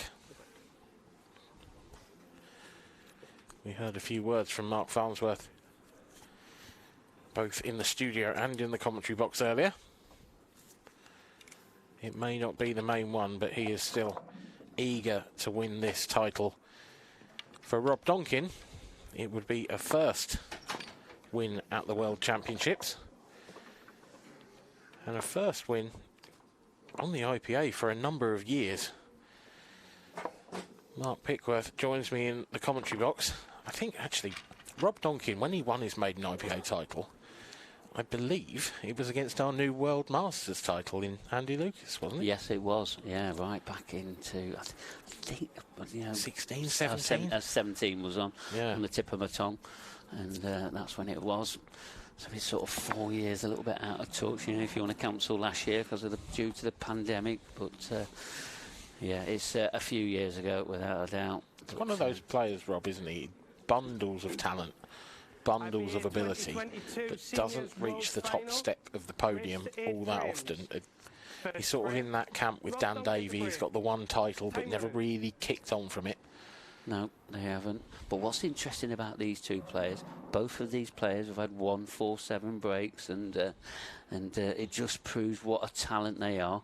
And what we've always said about Rob Donkin, he is ultra attacking. So he's going to be going for all of these shots, and wow. I don't know how this cue ball stayed on the table. Let's take another look. He's screwed it back. It's going straight in. It's ricocheted off that yellow twice and still somehow stayed out. So Rob, with choice of colour in this first frame. He does have an opening red to the left centre. Extension, please. And reds aren't that bad. I think the one near the right centre pocket will sneak in there. So it's just that one above that on the right-hand rail. Does he have an angle to get on that now? If he doesn't, he's going to have to come back for it. It's going to be tricky.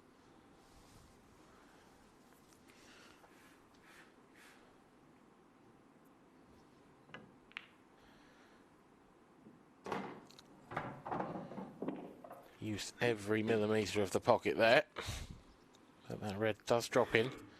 Rob just putting 100% into that pot just to make sure he got his choice of colours. And now he can begin to work out his route in earnest. Looks like he can see enough of this one. Well, perhaps not. He got down on that one to the bottom right corner. Things are just starting to unravel here for Rob Donkin. Could say he's put the black in a slightly better position, but he's only got one obvious pot on, and that's to the bottom right. He's taking a good hard look at this one on the right-hand side as a double now, because there's no way he's going to be able to get position between the other two reds. So if this goes in, he's got a great chance. Oh, is he going to fluke a treble? Oh, he's fluked a treble. Well, I'm not sure if it was a fluke. Is it? I mean, it looks like it's like a double kiss. I mean, look at this again. No, he's played that. He has played that. I take it back. I thought it was a double kiss off the yellow. Wonderful shot by Rob Donkin. Yeah, and as I said, he's ultra attacking. He goes for any finish possible. He don't want to let his opponent get to the table. And Mark, when we were sort of having a little chat with Mark Farnsworth in the studio just when the show started at 4 p.m, he says he takes some outrageous finishes off. And, oh, what has he done? I think he's tried to... I think he's Cheat sort the of pocket. overdone that. Yeah. I think he just had to drop that in dead weight and leave himself a difficult black. I think he was trying too hard to get nicely on the black, and I just don't think it was possible from there, to be honest. No, I mean, he probably should have just took his medicine, dropped it in, and tried 10 to seconds. get out with, just enough for the black. But he's left, looking like he's left Rob Total Duncan sticker. here. With one cushion escape. I mean, he might have to play it with power so it sort of keeps straight into that red. Anything could happen here. Yep, anything could. I don't think he can see any of the cushion above the right centre pocket. So he's going to have to go off the top rail. He'll be 10 playing this for seconds. pace.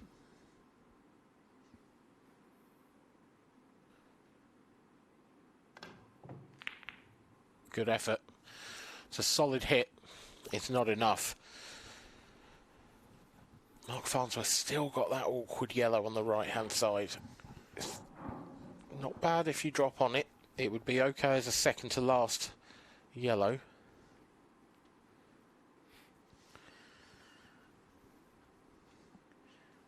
Yeah, but I still think he'll back himself to pot that one. That's a lovely little shot. Just checked it back up. Yep, and he's landed beautifully on it now. And therefore, now is the time to take it on.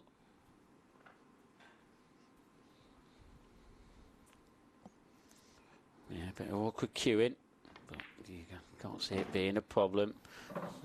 He wanted the cue ball to be away from the cushion, but again, I don't see it being a problem. No, he's just adding that degree of difficulty to everything here, though. He's now got to take this one on, which would have been the nicest ball to get on the black.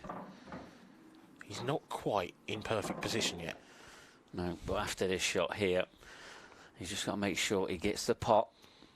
And he just stun the white ball around where it sort of is now. He'll probably go on and off the cushion, leave himself an angle on the one in the left centre. And then he'll be able to drift up for the final black. Ooh, he's overdone this. Yeah, he's got into that a little bit. Can he come around the angles here? Is he going to have to stun on and off the cushion? Stunned it. Doesn't want a huge bounce here. He's going to get one. This is tough. He's just about still on it. Yeah, I'm wondering if he's going to play the double into the bottom right-hand corner, and he might just play it at a very steady weight. Was he going for the thin clip? Well, we saw Gareth Hibbett get one of these Yeah, from and probably full length harder of the than table. It's a shot. It's a shot. It's going to drop. Yeah. A hand of apology from Mark Farnsworth. I think he thought he'd missed that one, but it did look like it was always there, really. Yeah, I mean, on the camera angle was looking, it looked like the white ball was a little bit closer to the black, and once we got this with a camera angle on, it just showed he had plenty of room. Yeah, it grazed the jaw on its way in, but was I think always he had there. a good pace, didn't he? He really did. Yeah. Mark Farnsworth leads 1-0. That would have been a spectacular finish from Rob, and in the end, perhaps just trying to do a little too much with his final positional shot. Referee Brian Moss racks the balls up, ready for the second frame. Early chance for Mark Farnsworth Frame 2. to open up a Farnsworth gap. break, leading 1 frame to 0. Time running. Yeah, remember, this is a final race to 8 for the seniors. That's what they've been playing all the way through. White ball. Foul. It's fair to say Mark's not known for his break. Yeah, absolutely. And whoever you talk to, he gets some criticism about his break. Even in the comms box, we mention it quite a few times. And he's been working on it, though. I know that didn't really show it then. We are quite harsh on him with that. Very, It's yeah. not. He doesn't. He's harsh on himself. Yeah, but he doesn't have a bad break. Everyone says he has a bad break just because the rest of his game is so good. Yeah, it sticks out like a sore thumb. I think that's the problem, isn't it? All the rest of his game is world class, and then he's got this break. But he has been working on this break. I'm sure we'll see it get a little bit better throughout this match. So Rob Donkin, 1 free shot, 1 visit. Looks to be queuing very nicely indeed. I'm intrigued as to what Mark Farnsworth will think of that shot by Rob. Because when he was in commentary with me earlier, he said to me, one of his pet hates is when people don't use their free shot very well. And I don't think Rob Donkin's used his free shot to great effect there. I'm surprised that he's gone for a pot with it. He could have cleared, for example, he could have cleared the left centre pocket and made that red in the middle of the table easier. He could have nudged the black off the cushion. There were so many options there. Yeah, and I think, like we've sort of already mentioned, he takes on some absolute berserk finishes. But when he gets them, he looks like the best player in the world. He really does. But they're very sort of hard work. You can't keep it up. I think that's Donk's problem. It's, yeah, you can keep this up maybe for 2-3 matches in a row, but to win a title, you have to continue that vein of form throughout an entire tournament. And it's little shots like that that have just gone a bit wrong, just gone a bit awry, where Mark Farnsworth probably wouldn't have messed this finish up. He would have used his free shot, worked his pattern out. Rob's a bit more fluid in the way that he picks them out and perhaps doesn't make up his mind until the last minute. Again, this is a little under hit. He's just fighting for it now. He is now, because he's going to be colliding into these yellows, and that will stop him from getting prime position on this final red. I think he might be able to really dig down at this and just flick off the yellow. It might actually help him out to a certain extent. No, he's going to top it through. Plays this with pace. He's relying on luck. Wow. Well, it could be a lot worse, but it could be a lot better. He's on the red. Can he get on the black? Yeah, relying on a lot of luck there. Oh, he looks like he's... He's made himself quite a big pocket for the black over that right hand. Yeah, but how close can he get to the black? This is a tricky shot, I tell you. Oh, this is tremendous, isn't it? What a class shot that is. And I can see Mark in the background. He's had a little grin to himself, because this has been a spectacular clearance. Like I said, yeah, it's not the straightforward clearance, but when he gets him, he looks superb. Yeah, a look to the heavens from Mark Farnsworth after that shot. And you can see it, can't you? Yeah. You can see it in Mark's body language. The grin. Yeah, he really was. But Rob, he's not really noticed that. He's not bothered. He's got a frame on the board. No, Rob's absolutely dead-eyed about the whole thing. Mark's back to his game face. Yeah, game face, focus. That's what he likes, isn't it? Yeah. He really did never. He was never in position once in that clearance. It was ridiculous. Yes, it was.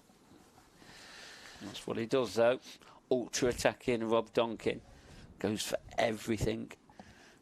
If he ever plays a safety shot, I think we need to call somebody. Frame 3. Rob I Duncan don't see frame. very many from him. Scores tied 1 frame all. Yeah, museum Time pieces, those ones.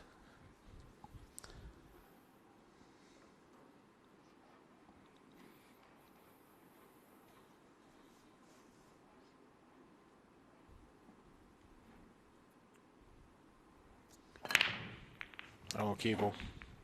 He's done a Farnsworth. Yeah, but in the opposite corner. And wow, look at these One reds. free shot, 1 visit. Now it'll be interesting to see whether what Mark uses to do with his first shot here.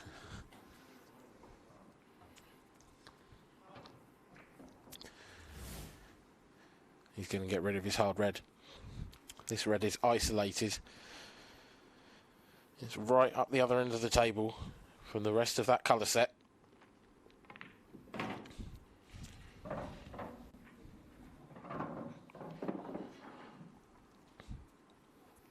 Now we'll just take a moment to double check his pattern. He can play red onto yellow. It's still an open table. Doesn't want that yellow to cover the red. That's a bad shot. Wow. That's careless there. From Mark He could have. Farnsworth. Thing is, he could have hit that using the yellow like that. He could have hit the red on the right-hand side, the left-hand side. He pretty much just had to hit it. So to hit it on the wrong side and cover the pocket is a horrendous shot. 10 seconds. Yeah, it is. The clock is ticking down. It's not turned out bad, I don't think. That could have gone wrong. This is a Rob Donkin-esque finish. The roles have reversed. Yeah, he's chasing this finish now. He is, big time. Can he sneak this one in? Yeah, and avoid the in off. Got to he pinch get- the pocket a little, I think. Yeah. So, this is going to be his shot now, is it? Again, this is not straightforward. No, he wants to catch the red full, I think. Oh my word! How has that missed that? How's it? Yeah, how do you miss the yellow and hit the back jaw from that angle? Didn't think there was even a road to the back jaw. My word, he's got another angle here, hasn't he? He has got another chance. Missed it again. Missed it again. Well, what have you got in the locker, Mark Farnsworth? Well, You're going to have to dig very deep here. Yeah. Has he got a Rob Donkin treble? I don't know. I genuinely don't know. Is this all guns blazing? No, he's going to play a safety. Yeah. Oh, he's got a knee straight at the cushion. Oh, That didn't hit. it's a, One free shot, one Yeah. yeah, it's a foul. Time running. So, for those unaware of this rule, the cushion Time has out. to be hit after contact with the object ball. So once the cue ball hits the object ball, a cushion has to be hit again. When he Time played out. that shot, he came cushion first into the red, and the cue ball did not touch the cushion afterwards. What a shot this is for Rob Donkin now.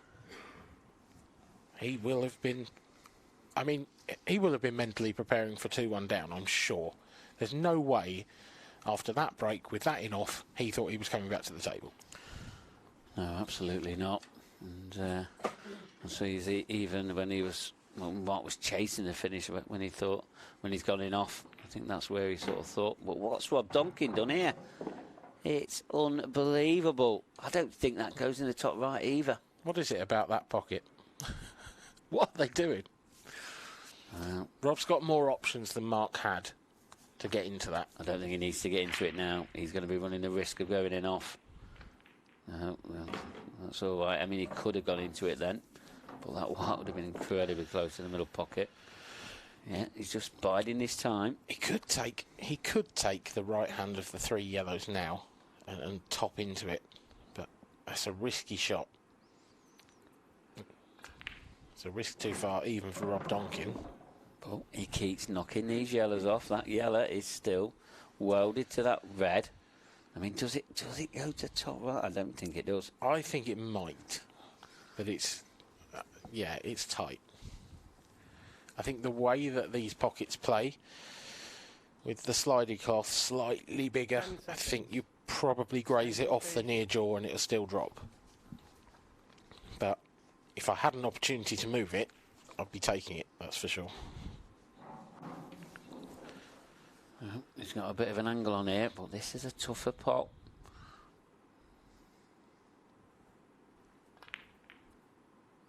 He's dislodged it, but he's missed the pot, and he's left it on for Mark Farnsworth. It's going to be tough. He's got it really only up to the top right, I think. If he takes it top left, he can't get position, excuse me. Extension, please. So he's going to be playing the black into the bottom right corner after this. This is a tough pot. Yeah, that's if it goes. Oh, it does go. It's glorious. That's a proper Farnsworth piece of cueing. And it's won him this frame. He leads by 2 frames to 1. Both players missing golden opportunities with careless positional shots in that 3rd frame. So it's Mark Farnsworth who falls over the line. Yeah, and you say careless positional shots, it's very uncharacteristic from Mark Farnsworth. He's normally got his cue ball on a piece of string. He really is, but it looks like it was on a bungee rope, that one that Rob's using at the moment. Oh, Rob Donkin. He's got to try and get that out of his head. He's sort of that last pot. He just concentrated on so much on getting the cannon. That's why he missed it. Yep, but it's Mark Farnsworth to break in the fourth. 2 foul breaks in a row from these two. Can Mark buck that trend?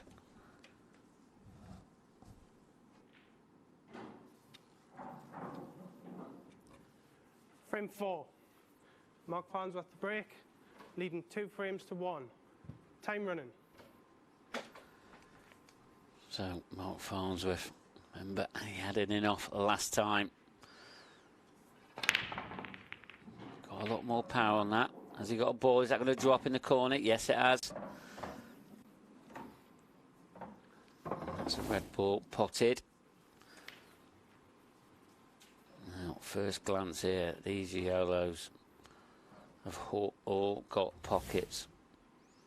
You really can't see him making a mistake here. Oh, after that previous clearance, or attempted clearance he had.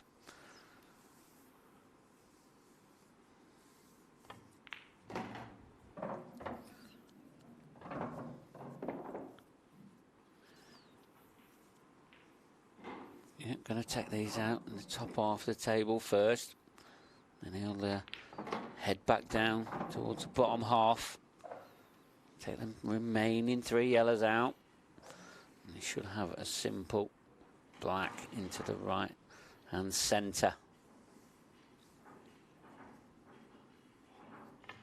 Has he gone far enough? Yeah, body language suggests he has.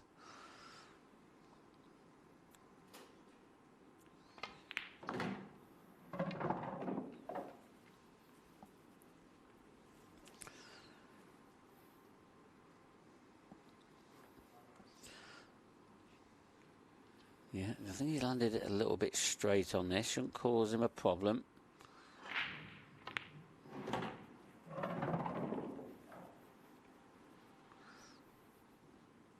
So, sort of mid-range yellow into the top left-hand corner. Safely done. And this simple 8 ball to take a 3-1 lead. Frame. That's better there for Mark Farnsworth. Rob Duncan is sort of the trigger now to really lift him up and try and get a little bit of momentum going. He's going to need to break well. He needs to do it soon.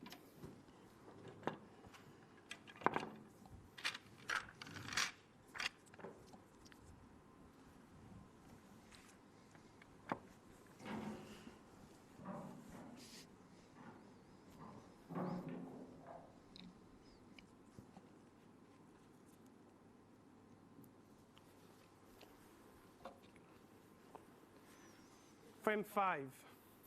Rob Duncan to break, drilling 3 frames to 1. Time running. So remember, Rob Duncan, he went in off on his previous break. What is he going to do here? Just get quite a bit of power on these.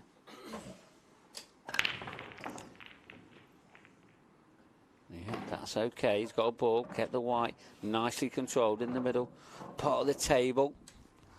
These red balls, I think they look okay. That one sort of on this left centre. I think it just drops in nicely.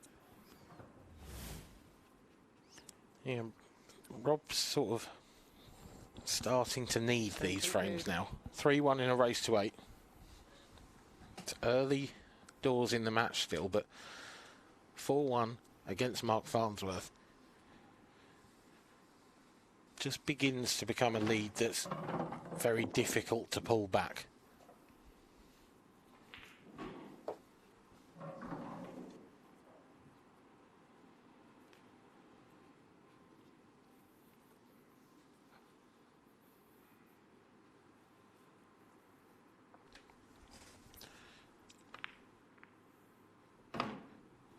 Excellent positional shot from Rob. Just the 2 reds on the right-hand side. Is he going to play this one off that furthest red. Just to get it out of the way. I don't think he needs to. He did have the part of that middle pocket. Now he's on his... I think this is the sort of most difficult red in the left centre. But how does he get to the final red? I mean, he's taking this one. Has he got enough angle? And is there enough room? Will he get all the yellow balls in the way? Oh, he's tried to hit it too hard. He was out of position. He was, yeah. He was out of position. I think it was that flick that I thought he might have played in the previous shot. Don't think it was intentional where he ended up with the cue ball, because he would have had the plant next shot if he hadn't done that.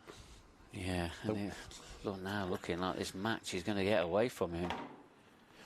Yeah, 3 behind.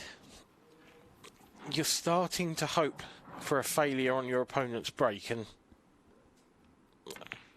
well, you're playing Mark Farnsworth, so you do have half a chance of that. But the way that Rob Donkin's approached this game, the way he's approaching his finishes, things are going to have to run his way in a big way for the rest of the match if he's going to come back from 3 behind.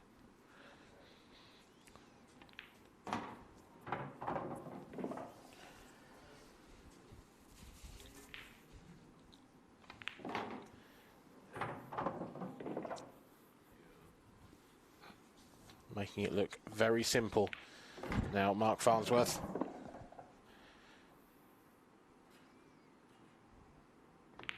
And the 4-1 lead is secured. 3 frames away. We're getting 4 frames away, rather. Sorry, yep. The seniors being erased to 8, the masters being erased to 7. 4 frames away, Mark Farnsworth, from taking his maiden IPA World Seniors title. Is, of course, the professional world title winner back in 2019. I spoke to him on commentary and he was a little bit cagey about it, Mark, but I said to him, was he secretly quite pleased that Gareth didn't win last night, so that he still has the chance to become the first double winner of the trophy? He didn't give much away. Wow, you ask some questions, don't you? You really put him on the spot there. I did, yeah. I suppose you're only asking him what everyone wants to know. Well, exactly. Yeah. But going back to that, back to last night's, I do feel like Liam Dunster winning, Frame 6. it's another first-time winner. Every single one's been first-time winners. But I feel like he's the most likely to get 2 on the board of all of our previous winners. He's just relentless. Yeah, absolutely. And, you know, with the standard that we saw from him last night, that could easily be more than possible. the face on Mark Farnsworth then. He looked at that table so disgustedly. I mean, he's hit those well. Look how many balls have ended up in the top half of the table, and yet there wasn't a huge amount of movement. They all just seemed to drift up. Not that many balls hitting cushions going near pockets. It's quite an odd break. Yeah, it was really. You're right. They sort of opened up and moved up and down the table, and that was it. Yeah. But we said Rob Donkin would need things to start running his way. Is that the first sign that the winds are changing? This is a brilliant chance on reds. Probably leave the black into the left centre, so he just needs 1 remaining red. When he gets down to that, he needs an angle to get up into that top right part of the table. Sorry, bottom right part of the table. It's been a long week, Mark. Yeah, it has, and just about that on the long week. This is our last day's coverage now, these World Championships. We've delivered 3 world titles already. They've all been confirmed. There's 3 more to go. This is the seniors competition now. We will be having the mixed doubles final next, and in that final is going to be Clint Ianson, Amy Beecham, against, which I can now say, former world champion John McAllister and Danielle Randall. That would be an incredible final. Clint Ianson, I thought, multiple IPA winner. Is that the mixed doubles final, or are you just reading a who's who of pool? No, that is the mixed doubles final. And John McAllister, he's currently playing in the men's doubles semi-final at the moment. 10 seconds. And can he make 2 world finals this year? Rob Donkin, what have you done here? This is awkward now. Okay, he's on the red to the top right, but how do you leave an angle to get down for the black from the last one? Has he got enough on this? Has he got too much on this? He has. I wasn't sure. He had a choice there to play for either corner pocket. He's finished somewhere in between. He's still just about on it to the left, but can he get this cue ball back around for the black? Loads of check side here, I think. He's checked it up. Is this long enough? It's close. This is a brilliant, brilliant positional shot. Brilliant there from Rob Donkin. And just when you thought he was going to lose another frame, he pulls out another great pop there. And Rob Donkin, he's getting back into this match. He's not give up yet. 4-2. Yeah, it's going to be him to break next as well. That was a real crucial frame for Rob Donkin to win.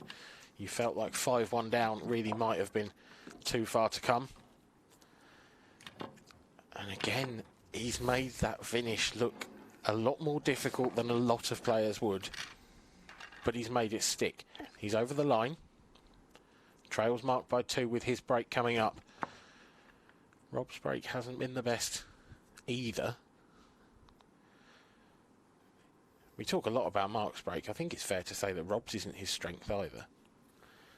He doesn't have that big booming break that some of the top professionals do. He's a little more reliant on luck. Drilling 4 frames to 2. Time running. Well, we're going to be seeing it again. Sometimes loses the white, Rob does. Goes right down the centre of the table. Yeah, that one's out to the side, but he's made a ball, he's made a couple. Oh, this is brilliant. These reds are great. The yellows aren't bad either. Actually, whichever way you want to go. Probably a tougher opener on reds. Yeah, it is. 10 seconds. Additional shot. Needs to avoid the black with this one. Needs to avoid the black with this one. Ooh. Couldn't quite avoid the black, but he's got away with it.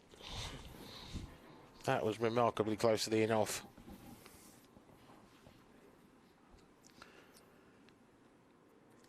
Yeah, just a little update on the double semi-final that's going off at the moment. John McAllister, Wade Morley, they're 5-2 ahead against Sam Chambers and Josh Duaz. 5-2, 2 frames away from getting in his second world final this week. That would be incredible. You'd have to play them back-to-back as well. Well, I can just tell you, it's now 5-3. There's a comeback on. 5-3. That's a race to 7 in the doubles.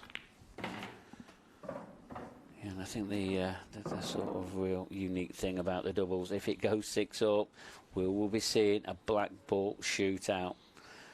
And that is incredible drama. We've seen it before in a world final. We have. In fact, the man who potted the winning black is sat in the audience, the red-shirted Dean Shields. Yeah, in the back there, as you can see in your picture. Dean Shields, his nickname Shootout. Yeah, and that is why. It is. But why we're going on about former world champions. There he is.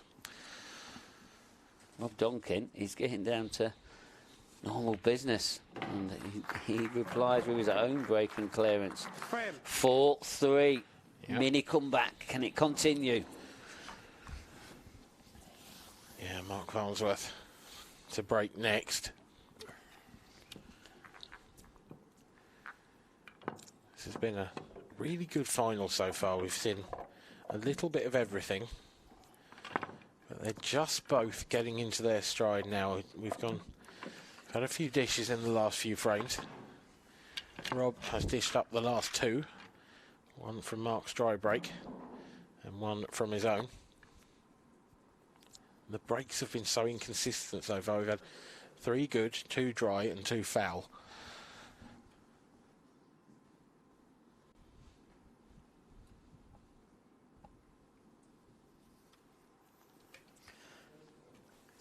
Frame 8. Mark Farnsworth the break, leading 4 frames. Let's see to if 3. Mark can get a ball this time. Very inconsistent, his break. What's it like this time? Great split that was. That's definitely his best break of this match so far. Yeah, that's one of the best I've ever seen him do.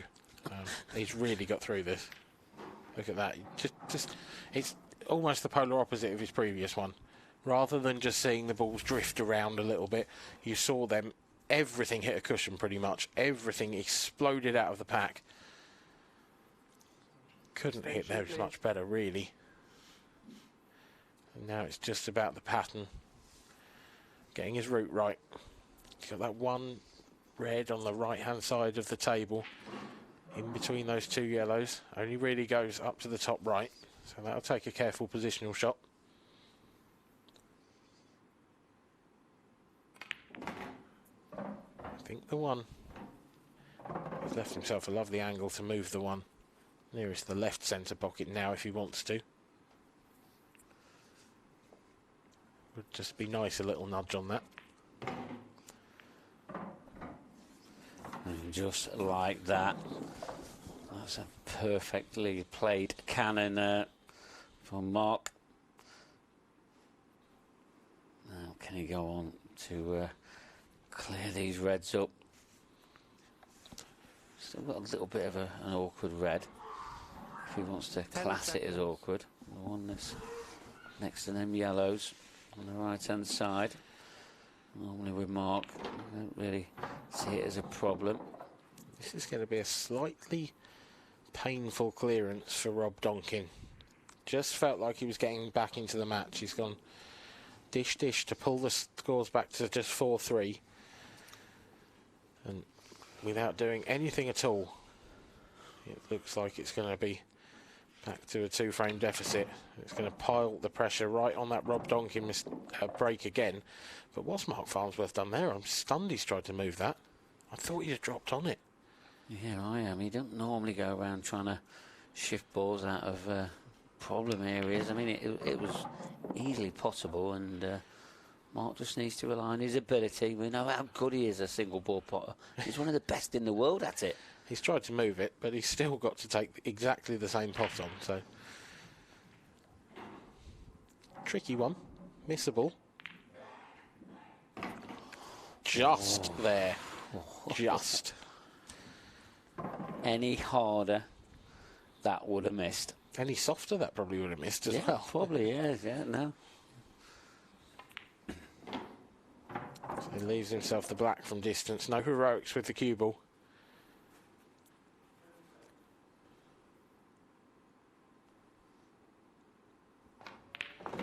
Gun barrel straight cueing. Mark Farnsworth re-establishes a 2-frame lead. He leads by 5 frames to 3.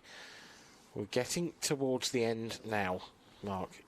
Just 3 more frames for Mark Farnsworth, and he will be crowned the seniors world champion. There's plenty of pool to be played yet, though. But this really does ramp up the pressure on Rob Donkin's next break. His breaks have been equally as inconsistent as Mark's throughout this match.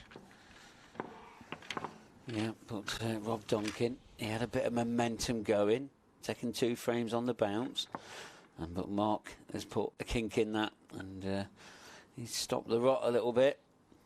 And gets back into control of this match. But can Rob Donkin just pile the pressure back on? Seems to have reversed itself. Frame 9. Rob Donkin to break, trailing 5 frames to 3. Time running.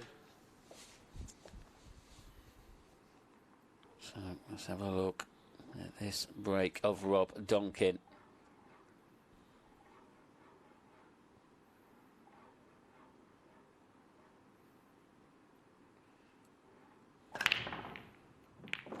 He's hit those well. He's got his rewards. He kept hold of the cue ball. That's the first time I've seen him really nicely control the white ball. He hasn't got the biggest split there, but he's made a ball. And Reds are looking good. Yeah, and he probably lost a little bit of power on that break as well with the white ball that was spinning. Extension So, I mean, there's a... You know, you could argue whether the yellows are the right ones as well, but it's the black ball. That's the key shot. Because if he took yellows, he'd have to probably navigate around to get that black, and it could be quite difficult. Yeah, you've got that one yellow in that area of the table, and that's because the black only goes to the bottom left. Bottom right. It's difficult to get from that yellow to the black, and because it's so isolated, you'd like that to be your last yellow. Touch and ball. I think that's why he's gone reds. And these are a very, very good chance.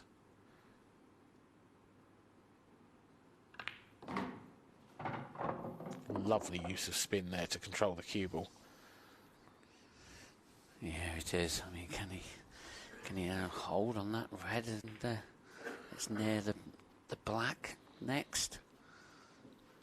You just have to play it into the... I don't think he can roll it through. He might have to come back down for it.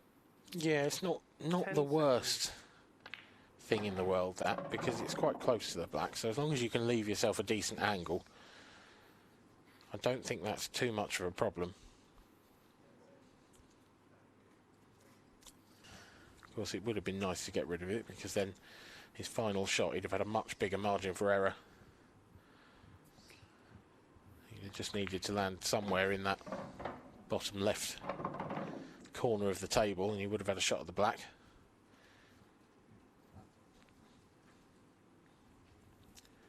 Just looking at what angle he can leave himself here to give himself as much chance as possible. And that is probably as good as he could have done. This is a bit thin. He's going to have to play this with probably a lot of bottom and side. Spin round behind the black. Beautiful. Beautifully done.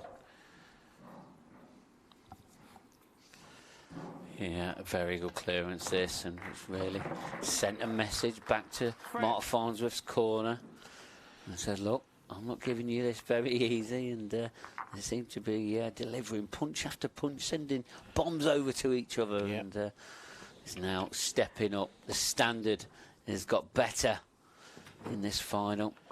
That's 3 break dishes in a row. No. If you include reverse dishes, I think I make that 6 in a row. So, yeah, not bad.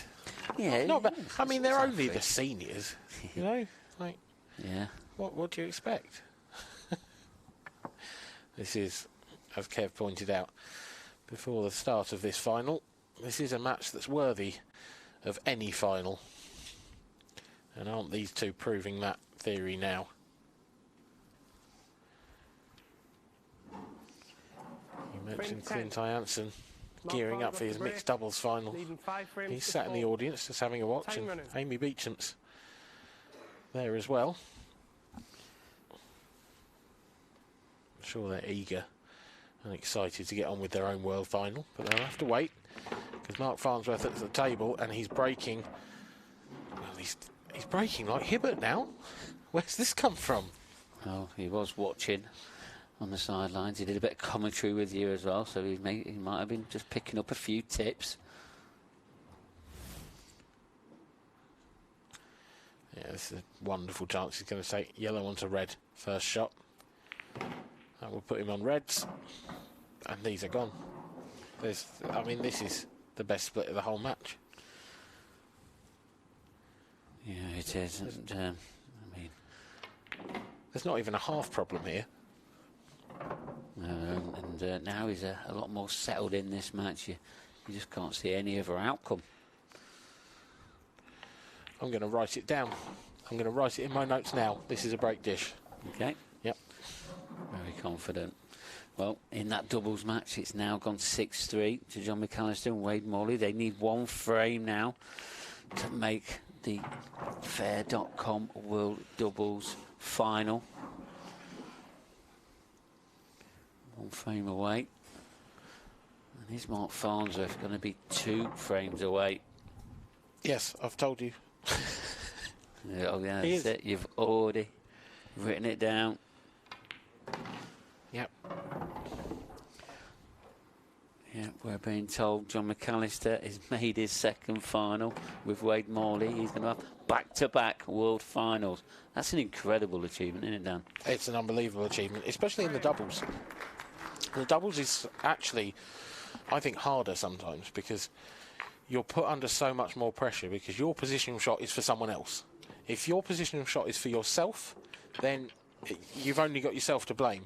But you can feel the eyes of your doubles partner on you when you cause them problems. Yeah, absolutely. I mean, could he win 2? I mean, let's just say he lost the first final. How would he then prepare for the second final with even possibility of more disappointment? I mean, we don't want to look like that far ahead, but there is that possibility. There is. I think the fact that it's 2 doubles and there's 2 different doubles partners, I think that will focus him away from feeling like that a little bit because he's got his other doubles partner to pick him up and pep talk and go again sort of thing. Back to this one though. Rob Donkin really needing a good break here. We've had 4 break finishes on the trot.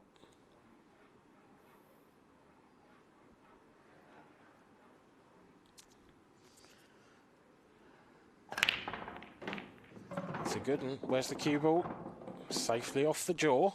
That yellow up in the top in the balk line, basically in the balk area.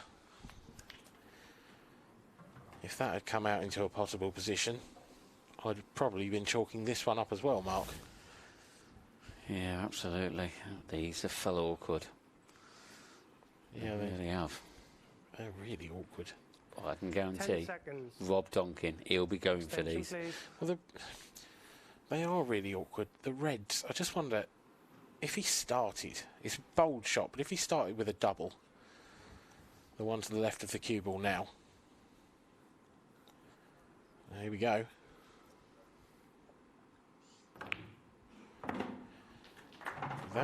This finish just opens up for him. That shot opens up the finish. He's still going to have a horrible shot or 2. That red over on the right-hand side, that's very awkward. And the one next to that yellow, he's going to have to leave that thin. He's going to try and move it now, is he? He's queuing up like he is. 10 seconds. It's another very good shot from Rob Donkin. But he's not out of the woods. No, he's not. I mean, this pot on its own is a very tough one. And then he's got that red tying that cushion, which I think he's probably going to leave it as a double. Yeah, he's a prolific doubler of the ballers, Rob. It's one of his big strengths. That's another unbelievable pot. It's another awful-looking positional shot. Because, yeah, he loves a double. But that's covered at the moment. The red in the centre of the table is covering the double. And I don't think the red in the centre of the table really goes anywhere. He's looking at this double as if it passes into... He's going to have to use all the pocket here. Is it a double plant, or does it go in as a double? Oh, he did go for it. He went for it. I don't think it was on. I don't think he felt he had any other choice. I think the shot clock was approaching on him. Yeah, it was. It was a great effort at the finish. It was such a horrible way for that break to come out for Rob, in fairness, because it came out in such a way that there wasn't really a huge amount he could do safety-wise, even if, I mean, he doesn't anyway.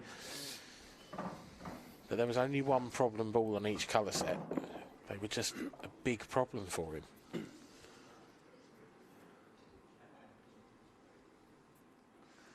Yeah, think he's just going to be playing a containing shot here, trying to get better control in this frame as well. Attentional pockets. Yeah. Attentional pockets. Rob Donkin's not going to hang about See, here. you've called that early. There's no value in Rob trying to you know, play safe here. If he hits this hard, he's got a chance of messing things up. He's got a chance of one flying in. 10 seconds. Well, he's going to try and roll up behind the red. He's missed it. Foul. Yeah, One free he shot, has. one I visit. do understand that shot. It was probably the right shot, but I'm still surprised to see Rob Donkin take it on. Time running.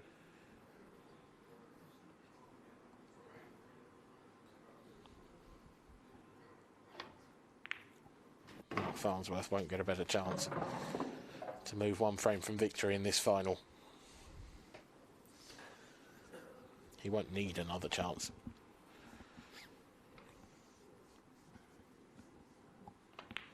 He is looking supremely confident in amongst the balls at the moment.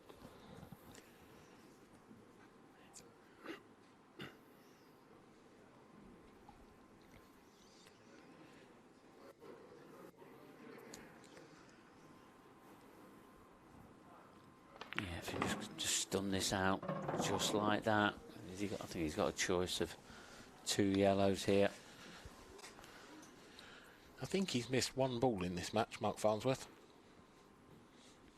And that feels like a lifetime ago. He's not going to miss another one. Not just yet, anyway.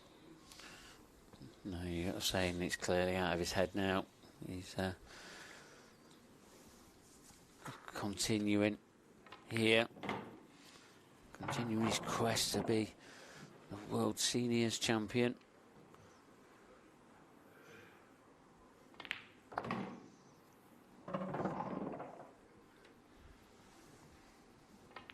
(7-4). I think this match, Mark, is a perfect illustration of why Mark Farnsworth wins so many titles and why Rob Donkin just doesn't quite get there. Rob, the way he's gone about his finishes, the way he's gone about his work, if he's going to win something like this, he needs the balls to run his way as well as all of his talent. Mark makes the ball run his way. He makes the finishes easier. He finds the best routes. Rob just doesn't quite have that level of vision that Mark's got, I don't think. No, probably not. And that's probably just down to a lot more experience in this pool game from Mark, and he adapts really well to it. And a really top quality performer Mark is. Well, he'll be a little bit disappointed if he does end up losing this match with a bit of performance, but he's also got Frame 12. take his hat off to himself and Leading say, 7 yeah, frames to I've had a 4.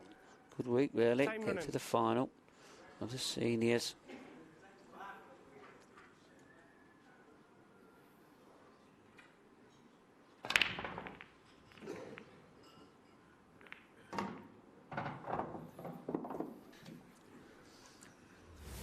Rob Donkin's hopes were alive for a few moments there.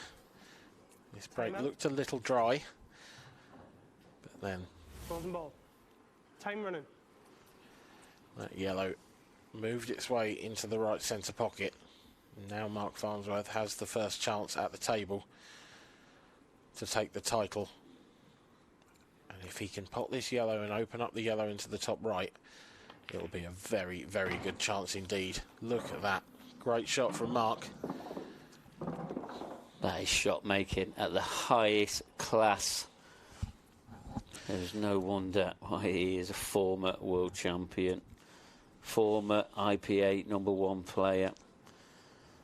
He really wants this title. I'll tell you what else he wants. He wants to get back to the #1 spot as well. Now then. A rare positional error there from Mark Farnsworth. He's got the chance to recover it, but it's going to be difficult. He wanted to leave that yellow in the bottom right as his last ball. It affords perfect position on the black. Extension, please. He can still take the one up to the top right. He He could even take the one he's closest to. But getting position from that one up to the top right is tricky. If you try and screw it back, you're flirting with the middle pocket. If you run it through, the yellow he's closest to doesn't go to either of the bottom corners. So he's taking the one he's closest to.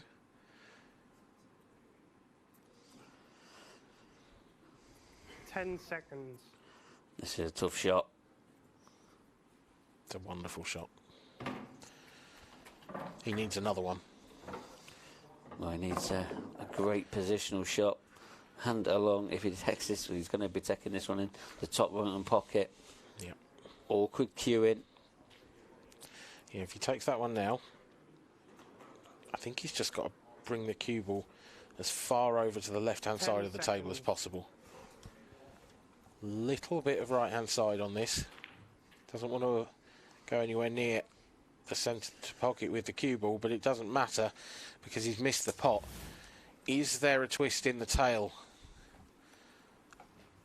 There's one last chance for Rob Donkin, perhaps, to keep himself in this final. He's 7-4 down. He's still odds against, but if he takes these out, he gives himself hope. And he gives Mark Farnsworth the gift of pressure. Yeah, absolutely. Dave, have we thought about what's going on the TV screens, name-wise?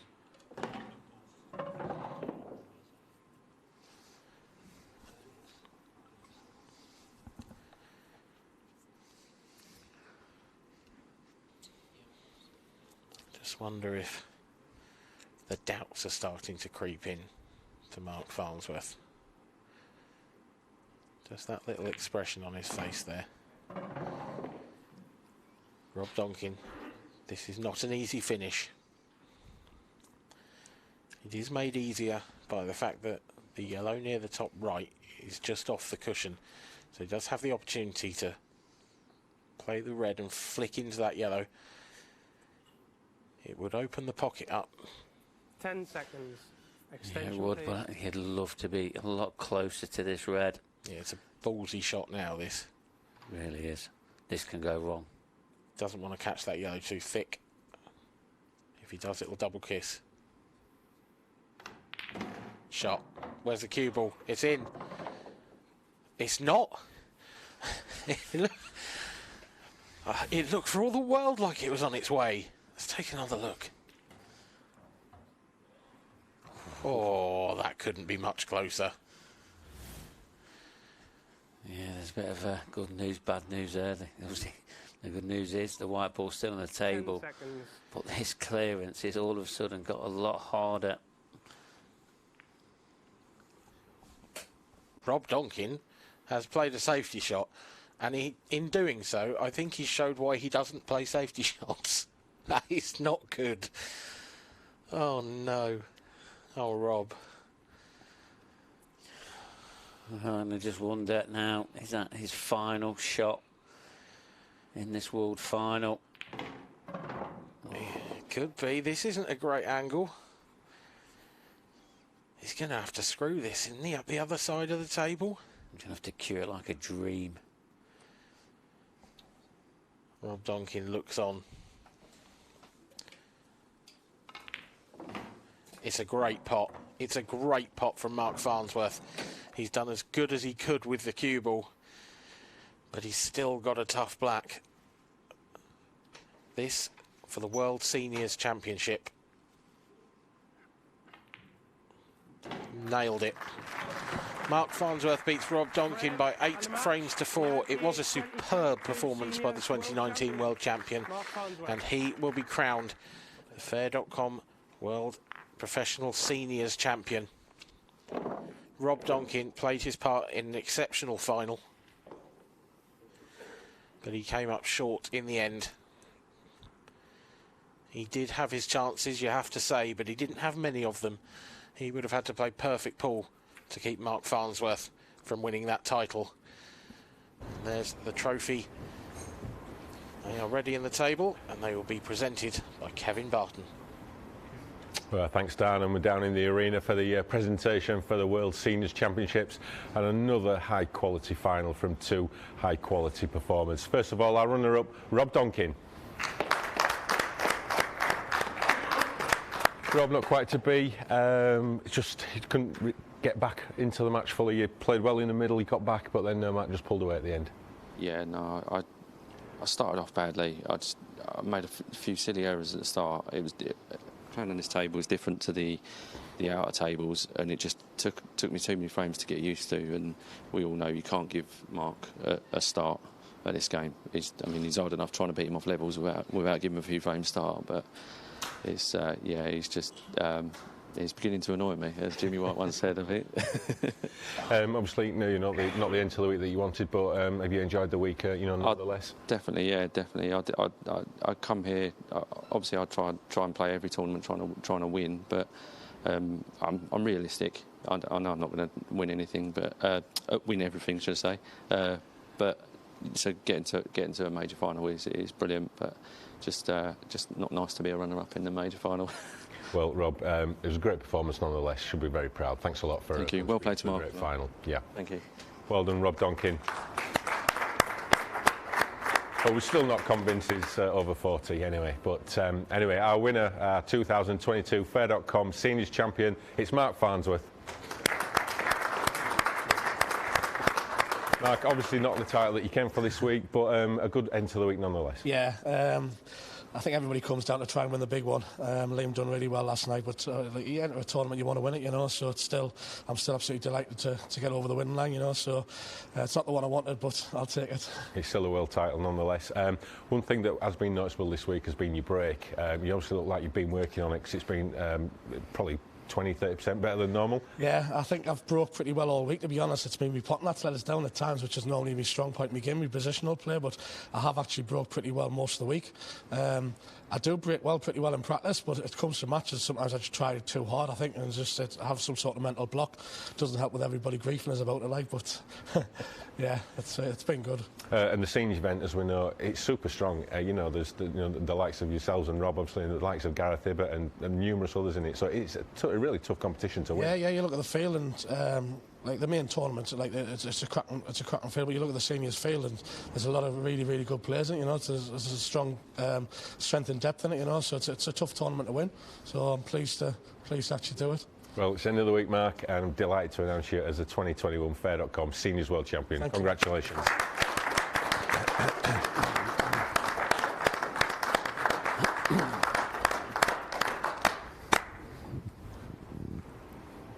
So that's our second world champion that we've crowned today. Coming up, we have got a fabulous mixed doubles final featuring the 2020 world champion John McAllister, but it is a super strong lineup. So let's hand you back to the studio and Mark Pickworth. Yeah, thank you, Kevin, and what an incredible seniors final there. That's our fourth champion we've crowned here this week. We've got two more finals coming up for you. Both of them are going to be doubles. The next one up is going to be the mixed doubles, and then we're going to have the men's doubles. We've got still some incredible matches to come, haven't we? We certainly have, and this mixed doubles coming up, this is going to be an absolute belting match. We've got John McAllister and Danielle Randall against Clint Hansen and Amy Beecham. So just the two former world champions and a former pro number one in this three-person field. The three of the four players. Yeah, and as you said, we've got two former world champions. Which one of these is really going to be picking up and continue to keep picking up these world titles? Is it going to be Amy or is it going to be John? Because they're the former world champions. Yeah, well, I did see some of the semi-finals earlier of the mixed doubles, and Clint and Amy looked, very, very solid. They beat J.J. Fall, who we saw in the Open semi-final, and Harriet Haynes, who won the ladies' event. So that was a strong partnership on paper. But Clint came through with Amy. And John and Danielle, obviously they are a couple, and they're obviously performing well as a pair in the mixed doubles as well. So this is a real tough one to call, I think. Yeah, we always talk about the men's games and a lot about the men's players. What you got to sort of say about our two ladies players in this final? Danielle Randall, who's been helping us in here in this lovely studio, and then Amy Beecham as well. Well, Amy, as we know, 2020 world champion, so you know her quality is definitely there. And Danielle, she's one of these that is coming up on the rails. You know, she's only been around the tour for maybe 12 months or so, but you know, she already reached 2 finals. So we know how strong the women's game is. So she will definitely be in the winner's circle this year, 100%. She's a class player. And just one last thing, just before we hand over this mixed double final, John, he's going to have to play 2 consecutive finals. If he goes on to lose this one, how do you think he'll be feeling to going into the next one? Well, I think we know John. I don't think it'll affect him whatsoever, to be honest. You know, he's like a robot. He's coming. He'll want to win both these. And interestingly, I was speaking with his doubles partner Wade Morley, and he said that he started off the tournament a little bit ropey, but the last couple of rounds in the doubles, he says he's back. So maybe just that weight of, you know, expectation coming into this event as the world champion. You know, can he defend it? Has been, you know, it's off his shoulders now, and you know we're now going to start to see the real John McAllister. Yeah, and Clint Hansen, he has had 1 world title win in the doubles. This is going to be a different sort of event for him. Do you think he can sort of really perform on this stage? You know, it's been a while since he's been on this world final stage. Yeah, he was the first runner-up in the IPA World Championships 2014 when he lost in that great final. Yeah, I mean, you know, Clint has come back this season with some great form. He won one of the events on the tour. So yeah, he's a quality performer. You know, he's a former pro #1, and yeah. We've got 4 great players here, so I think this is going to be a super high quality final. Well, I really can't wait for it, and we've still got 2 more great finals to come. So our referee for this is going to be Darren Maidment. This is his first ever world final to be refereed by himself. And now we're going to hand over to our commentary box, and it's going to be Dan Farrow once again, and we're going to get this mixed doubles match underway as soon as we can. The mixed doubles final, another of the highlight on the pool calendar. And what a lineup. Clint Hansen, Amy Beecham, John McAllister, Danielle Randall. It's a lineup that is, well, it has everything. John McAllister, Danielle Randall, of course, are a couple. Let's hope there's no lovers' tiffs in this one. Clint Hansen, as has been mentioned, does have a World Championship title under his belt. The World Doubles with Jack Whelan back in 2015. 3 of the 4 okay. When you're ready, please, gents. In this final have World Championship winning pedigree. Danielle Randall will be hoping by the end of this final it will be 4 out of 4. Red Bull. A very good lag from both, but John's just slightly better, so it will be John and Danielle to break first. Probably John with the first break, and then we alternate. So I would imagine the order being John, Clint, Danielle, Amy.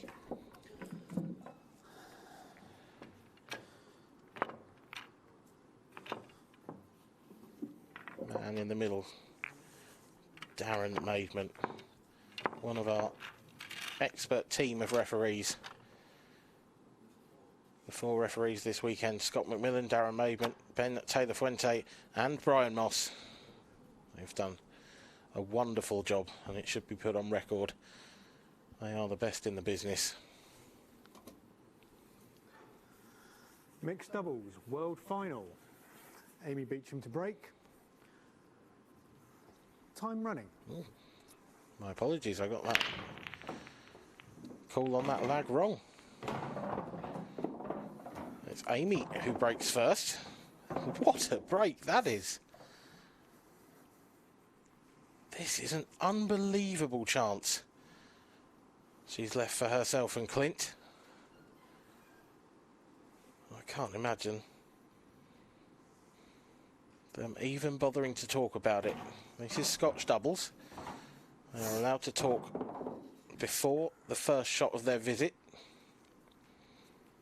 And that is it. Once you take the first shot of your visit, you may no longer chat to your partner. It's all on them at that point. Alternate shots. Amy's just left Clint a little thin on this one to the right centre. But Clint should be able to come on and off the bottom cushion. Leave Amy somewhere near straight in the centre. That's easily good enough. And this is going to be a quick fire break dish from these two.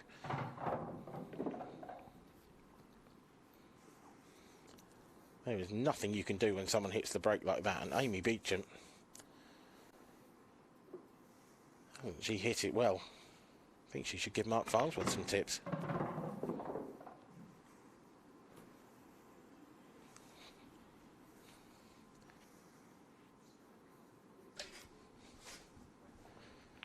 She rolls in the black, and Clint and Amy lead by 1 frame to 0. There's nothing you can do when that comes out like that. That was glorious from Amy Beecham. How can John and Danielle respond?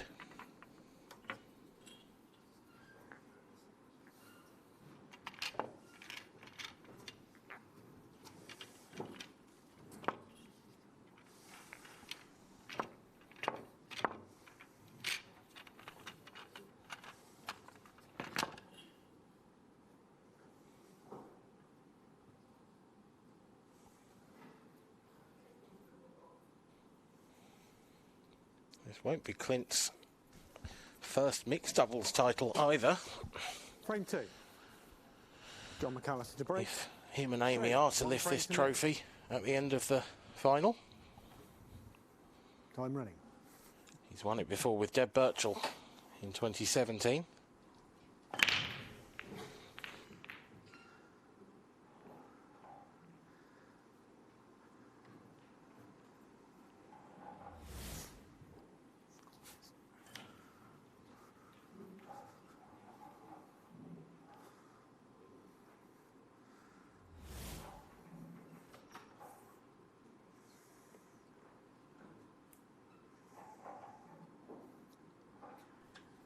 Ten seconds. Extension called. This pairing using their extension. They get 1 30-second extension per frame. Wisely using it to talk about the frame. Starting off with a plant. Clint playing with some pace to clear the pocket, but he has caused a problem. That yellow's gone awfully close to that red on the baulk cushion. And this is 10 seconds. nothing like a natural sort of finish. Amy's lost the white there. I think she tried to stun round the angles, tried to get in that gap for that isolated red that's sort of behind the black. It was a good effort, but the jaws were not kind to her. So Clint just choosing the tactical option. All he's done there really is got that red out of the way. He's turned the table over to John and Danielle and basically said, you have a go.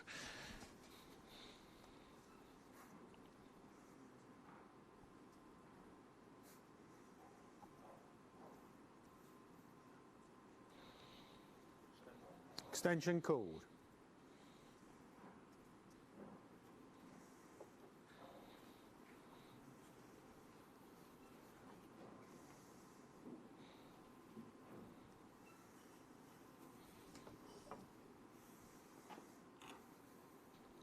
Danielle's just stretching here, just trying to get the cue ball in behind the black and yellow. This is a wonderful shot. Total snooker. Superb cue ball control. And this leaves Amy with a big problem. She's coming cushion first off the side rail. She's trying to hit the red up near the baulk line. She's come off 2 cushions and she's managed it. And she hasn't been able to keep John and Danielle away from a potential finish at least. Amy has stopped them from potting the yellow that's in the middle of the balk area. Had that cue ball run on an inch or 2 more, John may have had an angle to get that yellow on the cushion out. But for now, he's going to leave Danielle that shot from this one, I think. No, she's going to stun across, is she? Oh, that's not good news. John's going to have to reroute, I think. He can't really afford to take that yellow that's in balk, because that is their only ball to attack that area with. I think he's on the yellow next to the black. Well, he's having a go at this. Surely he doesn't have the angle. Nope. Clever safety. Just containing Clint and Amy. And moving that yellow there so they've got a better position to attack that problem ball in the balk area next up. Will we see Danielle go for that now? You can see them discussing their options, but it's going to be tough to get that yellow out. Doesn't want it to freeze on that red. Oh, she's missed it altogether. That couldn't have come out a lot worse. She wasn't far away. Problem there was she couldn't hit that yellow full. She had to catch it quite thin to get it out.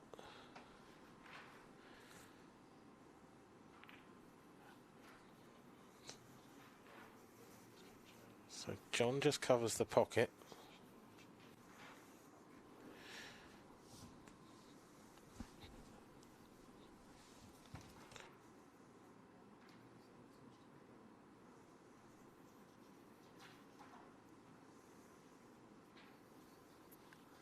Ten seconds.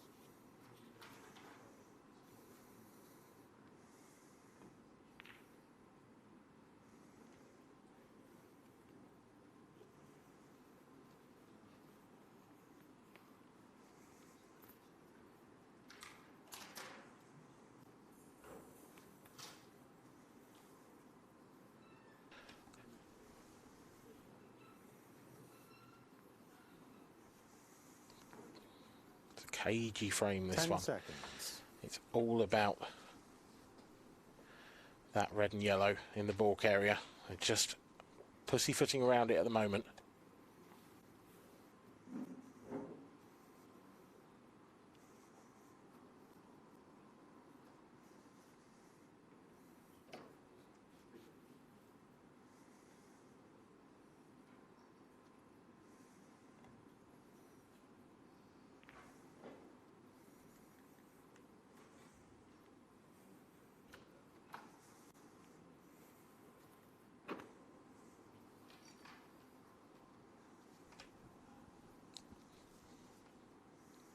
Cagey second frame. It's the antithesis to the first frame.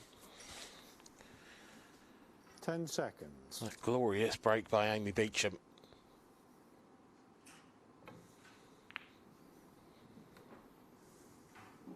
John just trying to keep a lid on Amy and Clint with that shot. The Reds have a chance now to get into those balls. But Amy doesn't fancy it. Because John and Danielle have so much control around the black. What John and Danielle are trying to force Clint and Amy to do is to go for this essentially. Because that will open out their yellow. 10 seconds. That's why Clint and Amy are playing cagey. They want the freedom of a free shot. So that they can probably take control of that bottom left area or get the black out of it before they attack the finish.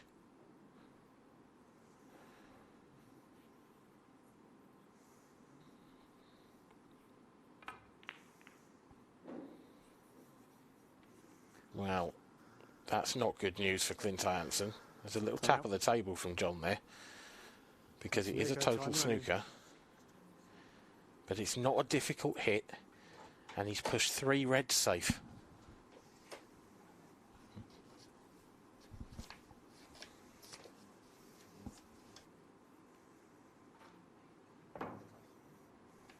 How's this one from John? Doesn't want to pot that yellow. That's a brilliant shot.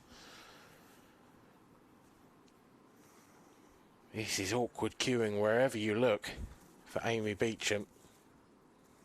You can see the red in the centre of the table near the right centre pocket.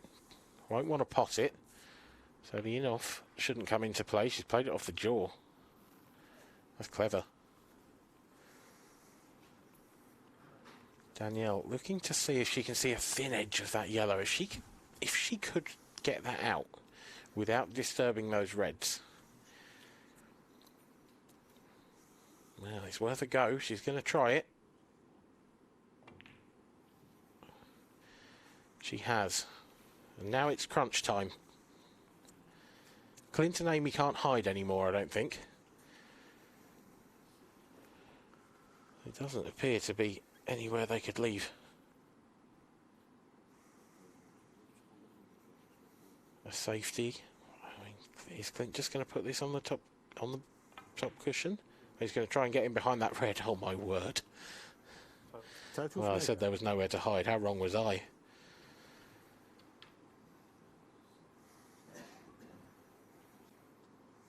Brilliant positional shot. Brilliant safety from Clint Hansen.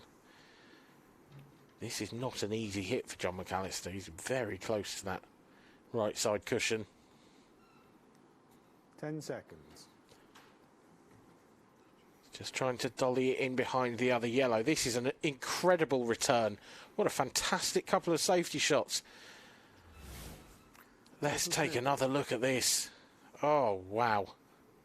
The weight on this is just perfection.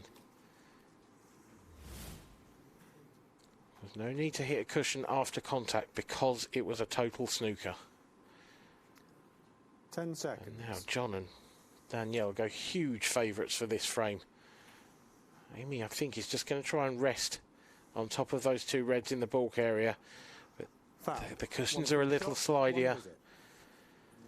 I don't think that angle was really ever there. I think the yellow was always in the way of the perfect angle. Time running. And now John and Danielle should be getting their first frame on the board.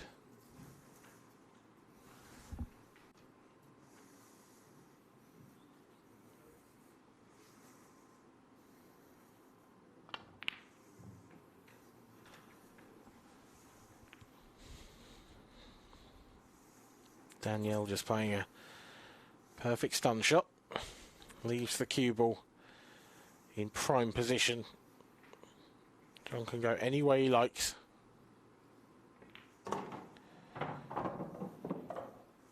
And that's nice. He's left Danielle the plant.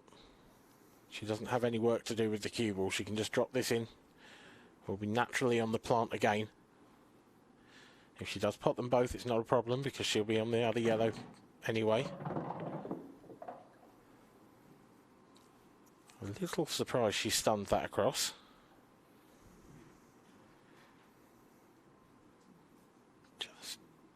Just left that yellow on the side cushion, but John's got enough angle, I think, to punch on and off the bottom cushion, has he? Doesn't look entirely happy with this shot. Oh, he's fine.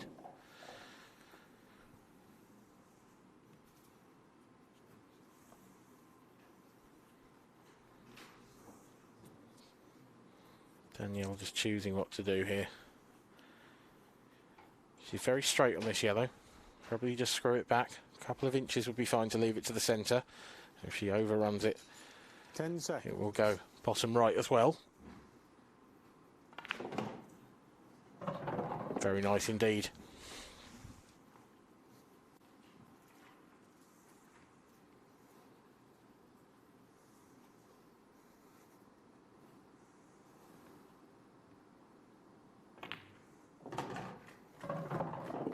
Frame.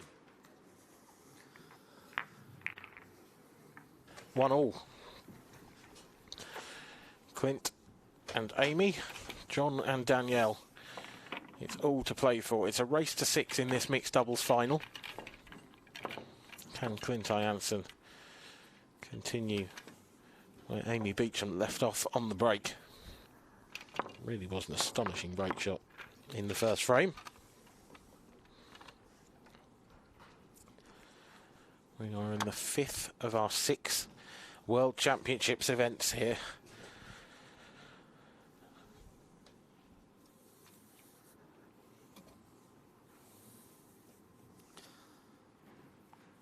Frame 3. Clint Jansen to break. Scores tied. 1 frame all.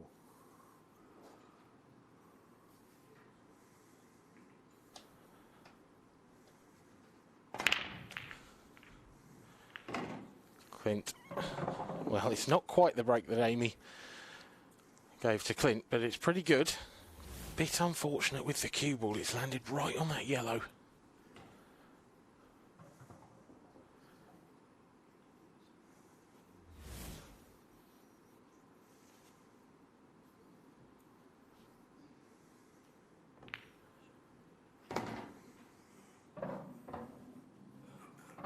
Amy and Clint choosing reds. Tricky little pattern, this one.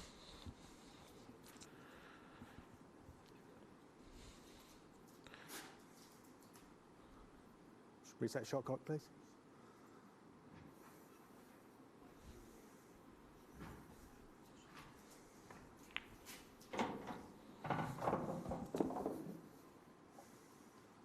These 3 reds that are all tight on the cushion. Just about picking the order. I think Amy's going to play the middle of the 3 now. She should leave Clint nicely on the red over in the left-hand side of the balk area. And then Clint needs to screw out of this and leave Amy the angle to go from the top one to the one on the right-hand side. And she wants to leave him some angle on that, because I don't think that last red underneath the black passes to the bottom left. In fact, I'm sure it doesn't. So there is going to be some positional shot needs to be played after this one. That's a little bit light on pace from Amy. Clint's probably just about got enough. He's going to need a lot of right-hand side on this. He's having a look at whether he can flick the cue ball off that yellow that he's just pointed his cue at. This is a huge shot, but you kind of feel he needs to use that yellow as a blocker. It's so thin that if he misses it, he'll be coming too far back across towards the right-hand side of the table to leave Amy any shot. That's added to the pressure of what a massive pot it is. Well, job 1 to complete. That's a great shot. He's got lucky, has he? He's come back off the jaw and into the yellow. If that misses the jaw, it's nowhere.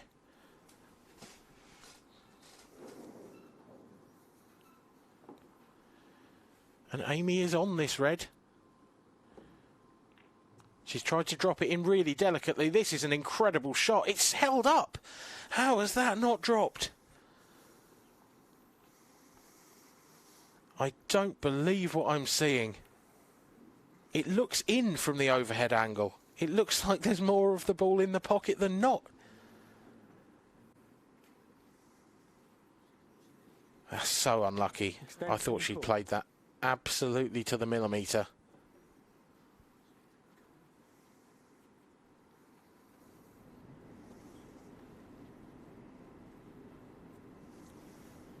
Sure, John and Danielle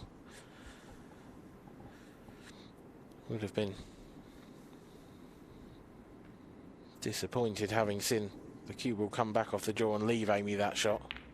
But they were out of their seat like whippets. What's John McAllister done here? He's left left Danielle on the yellow to the centre, but I don't think that was the preferred shot.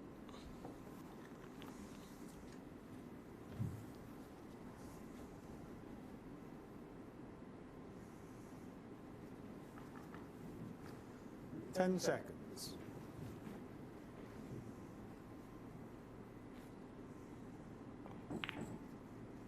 None of these players strangers to the 30-second shot clock.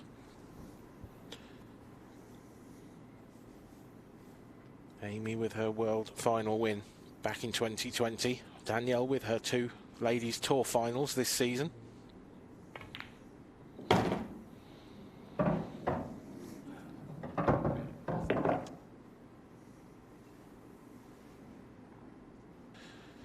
Clint and John certainly well versed in it. Danielle just studying where she needs to leave this cue ball.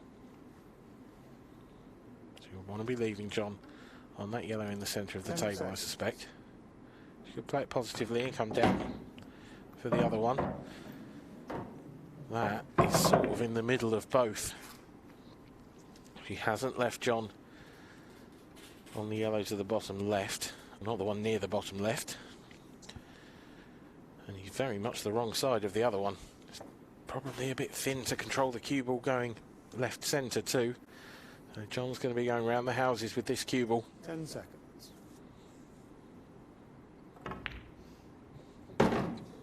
That's one part of the job done, but he certainly hasn't left this easy for Danielle.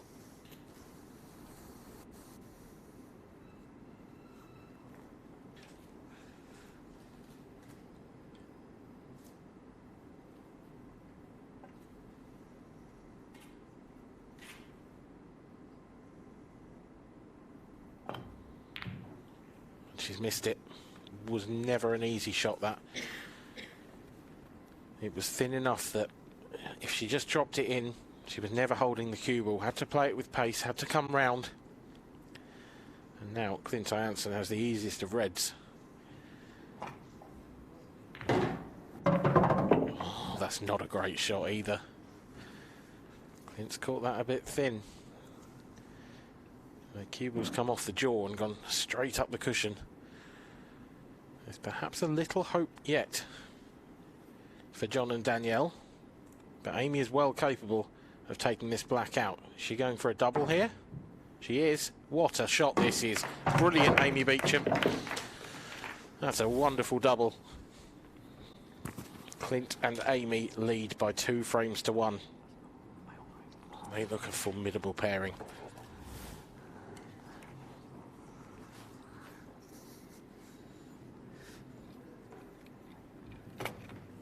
An intriguing start to this match. We've seen all 4 players make slight positional mistakes. We've also seen some fantastic recoveries.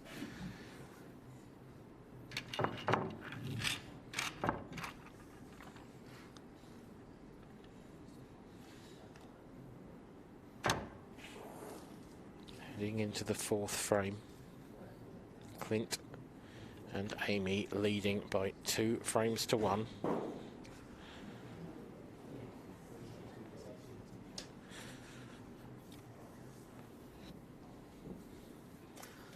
Frame 4. Danielle Randall to break. Danielle to break in the 4th frame. Time running.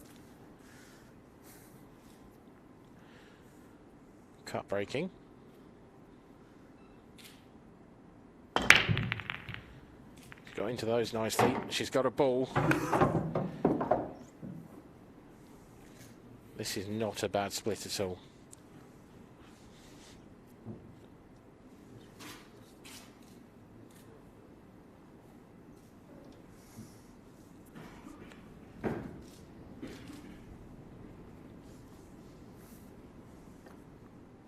This is an amazing split again.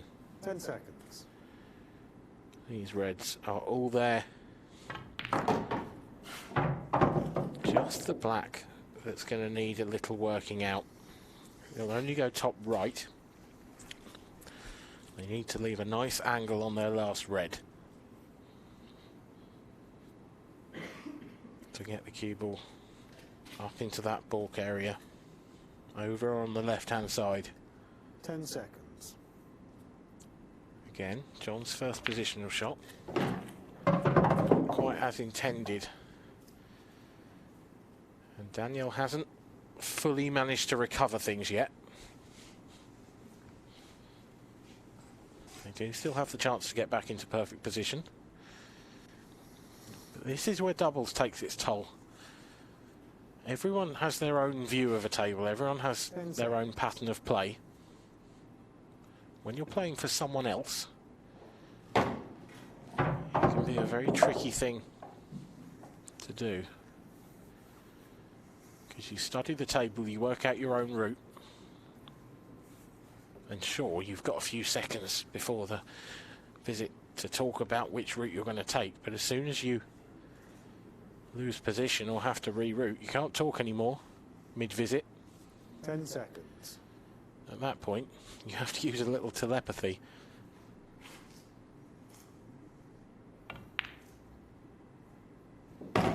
Terrific shot there from Danielle Randall. It's kept them in the hunt for this finish. But John's going to have to match that shot with one of his own. He needs to try and leave Danielle on that red to the left centre. Probably somewhere near on the line at least, where the cue ball is now.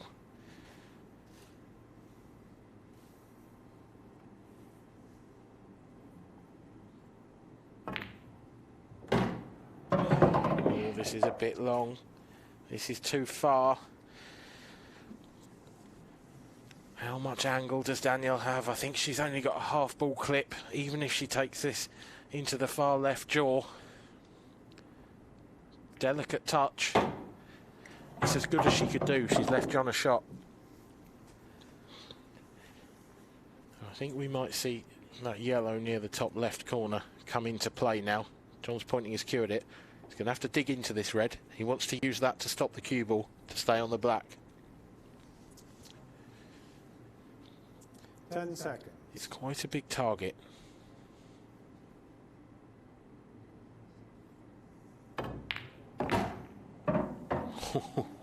That's not how he played it, but it's come out well.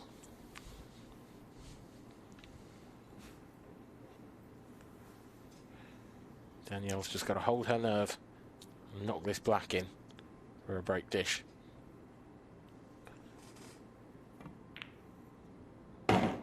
Job completed. Where's the cue ball? Just about stays out. It caught just enough of that near knuckle of the centre pocket to stay out. Danielle breathes a huge sigh of relief, and the scores are levelled at 2 frames apiece. She can smile about it now, but oh, I guarantee there was no smiling when she saw that cue ball tracking towards that right centre pocket.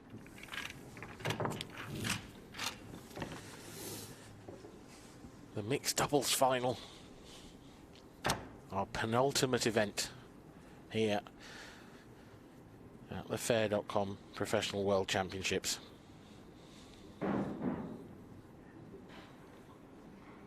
We are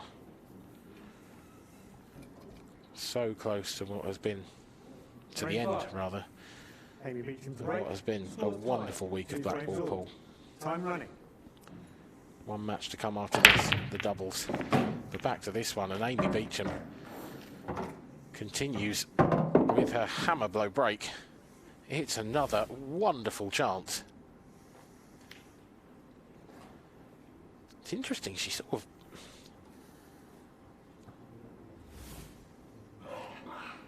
it's kind of a hybrid between the front ball and the cut break, that. She's sort of playing at a cut break angle into the front ball. Yeah, it seems to be working for her. Getting consistent splits by the looks of things. I've only seen 2. But look at the splits she's got. These reds. They're all there.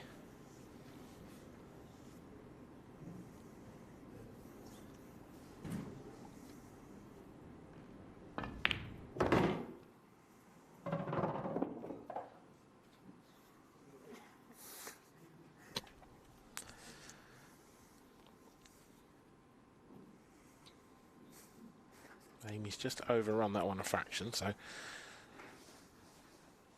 slight reroute from Clint, I think.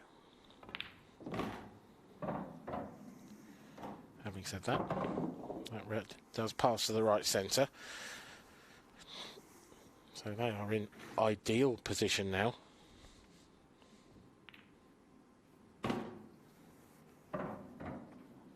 Amy Beecham's 2 breaks have been magnificent. And they have left the simplest of chances for herself and partner Clint Jansen.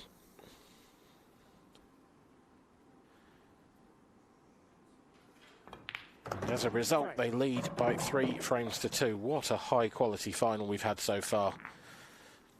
Couple of nervy frames, but 3 finishes from the break between these 2 pairs.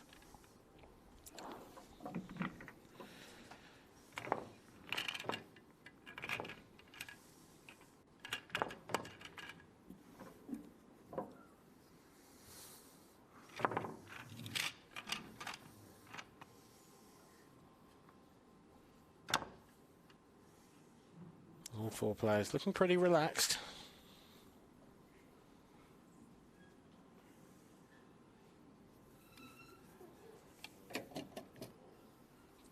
Frame 6. John McAllister to break. Trailing. Don't know what's happening in the audience there. Time running. Someone's found something funny. Vicky Lomax and Dean Shields. I'll tell you who won't find that funny. It's John McAllister. Straighten off. 1 free shot. May have just had a little kick at the end, but this cue ball was always going towards that pocket. Oh, it's a bit unlucky on second viewing.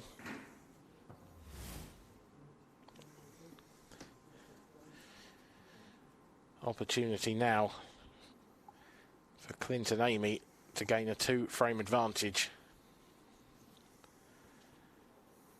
You'd fancy them to get these reds without the free shot, but with it, Extension called. they're even easier. Amy's going to take this red up to the top right, the top left. Well, she's just going to cover the pocket. I like that shot. She's Clint nicely on this one, sort of along the top rail, and that's going to leave Amy on the one over the pocket with an angle to drift down table.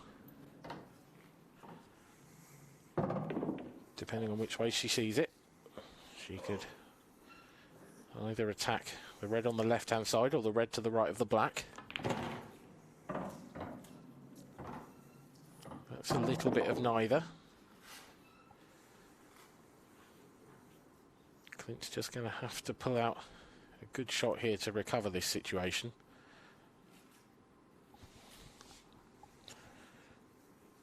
The red to the right centre, that's quite comfortable. That will drop in. So will the red to the left centre. Clint needs a nice nudge here. Hasn't quite got it.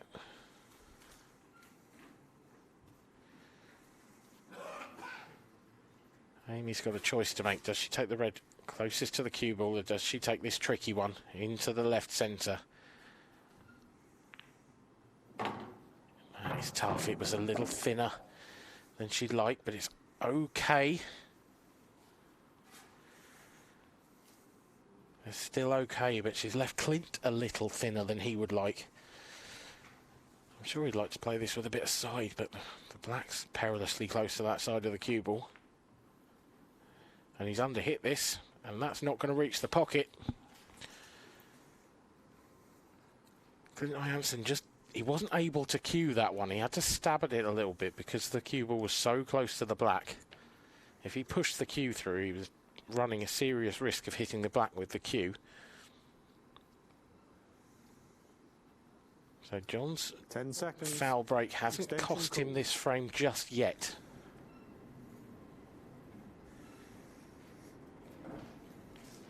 But the yellows are far from easy.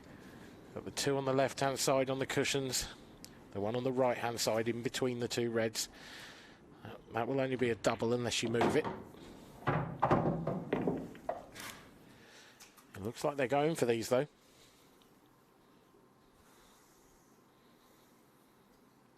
They do have an option, perhaps, to take these two on the left-hand side and then find safety over on the right. 10 seconds.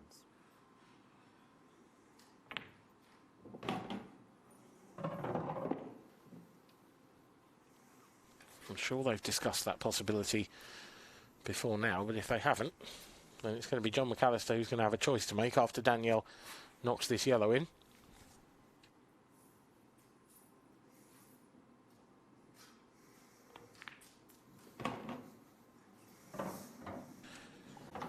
We'll find out how aggressive are they feeling.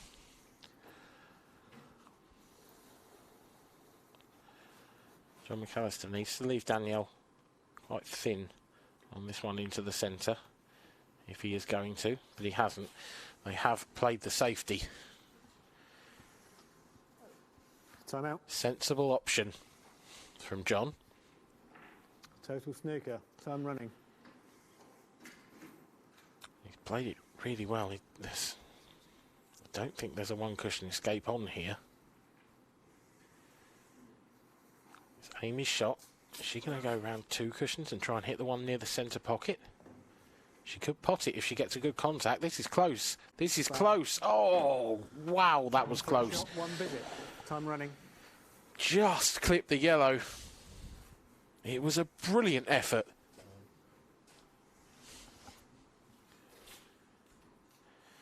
Surely now, though, we're going to 3-all. John and Danielle have their free shot.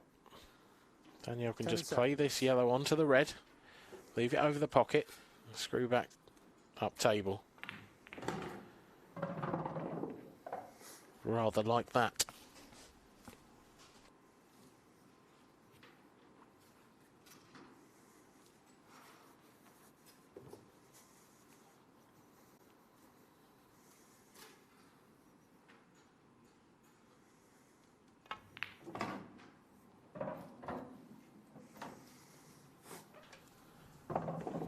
Probably just slightly overdone that by John. I think Danielle's just the wrong side, so I think she'll just drop this one into the centre. She might top it through off the cushion. Nope, in it drops. Leaves John a little distance. But a perfect angle to get round behind the black into either right centre or right corner.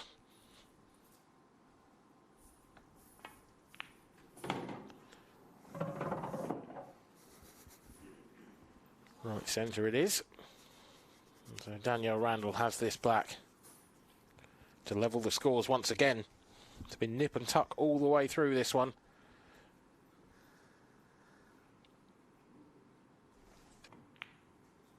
And it continues in that vein. Frame. 3-all between these two pairs of great players. And there is nothing between them. Amy was a fraction away from one of the best shots of the entire tournament in that previous frame, but fractions is all it needs in this game. It is fine margins. Into the 7th frame. We'll be back to the Clint Jansen break.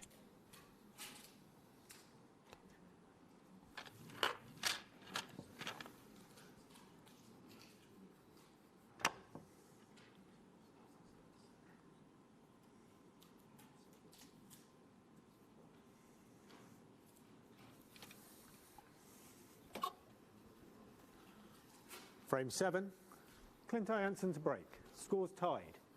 3 frames all. Time running.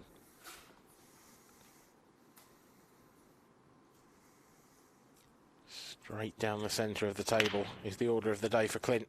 He hasn't kept control of the cue ball. It was tracking towards that top right pocket, but not at any great pace.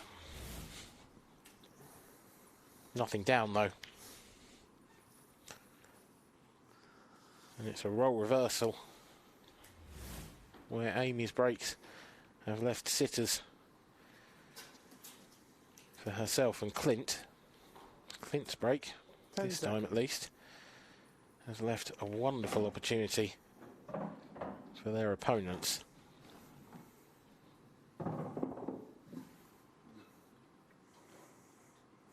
John just requires one good shot here. This red on the top cushion is a little thin.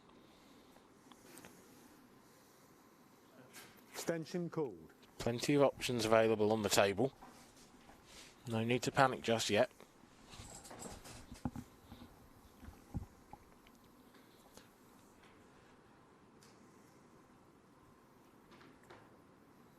It's an interesting psychology of doubles, particularly Scotch doubles.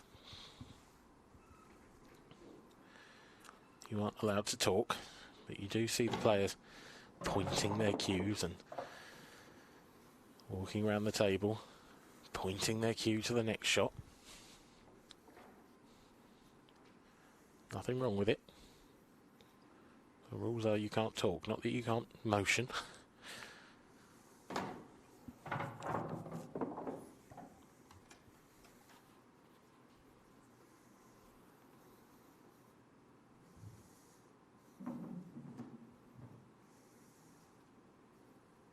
Quite a fun experience watching the doubles matches sometimes, when you have a pair of players and you see the eyes of desperation when one of them looks like they're taking the wrong shot, and Danielle Randall may well be giving John the eyes after that shot. Has he knocked that red safe? I think it still goes into the right centre, so they're still okay. It's certainly a close shave. 10 seconds.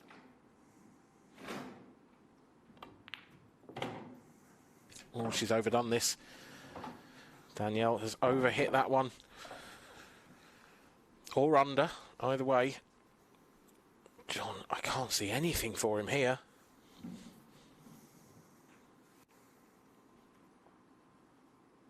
Might just have to play some sort of little containing shot. He could open up the reds and leave the cue ball jammed between the 10 seconds. Side cushion and that yellow. That's what he's tried. He's just about hit the cushion. Amy Beecham comes to the table. The two can discuss their options.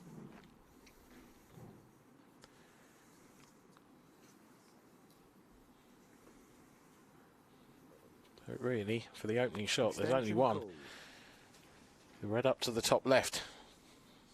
It's a little tester, this one. Amy's got to play it confidently. Needs to get the cue ball back down the table a fair bit.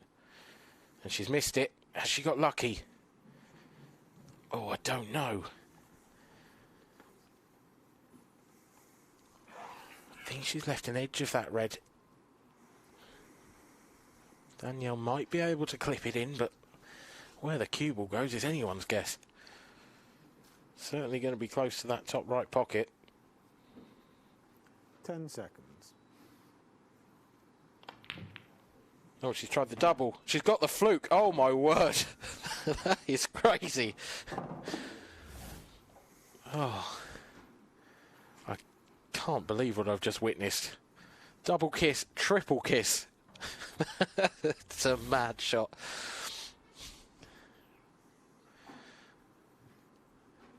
Clint and Amy have every right to feel aggrieved at that one. The pool gods have not smiled on them there.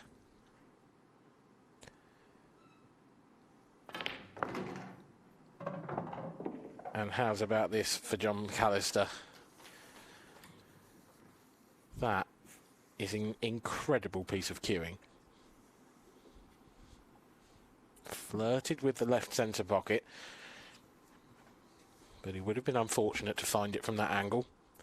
And Danielle now has this black, and she wraps up the 7th frame. It's 4-3 to John and Danielle.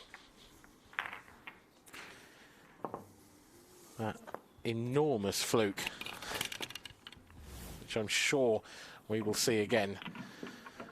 And again and again, perhaps, because look at that. You couldn't script that. This is a remarkable game at times.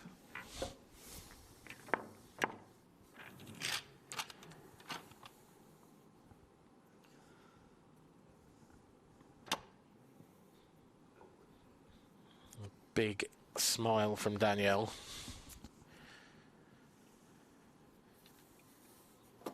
There's certainly a contrast in emotions at the moment. I think that was a bit of a hammer blow to take for Clint and Amy. They can certainly consider themselves a little unfortunate. It was a break dish on the last Danielle Randall break. It was a very good hit. This time, perhaps another change in momentum back towards the pair on the left-hand side of your screen. One visit. Time running. As Danielle gets harshly kicked in off. She's controlled that cut break quite nicely on and off the side cushion. Come back off and found the perfect angle to fly into that right centre pocket.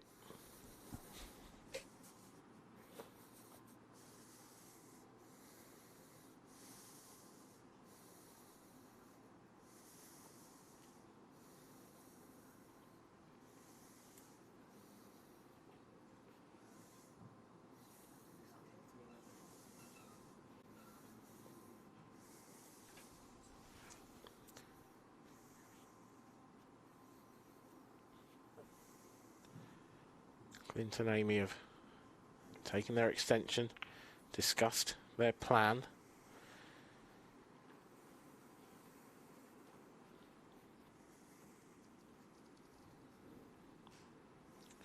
Don't know if the bottom of those two reds together goes in that bottom left pocket without disturbing the one just above. If it does, then all the hard work is done here on reds, and it's just about cue ball control. I think Clint has left Amy on that ball now.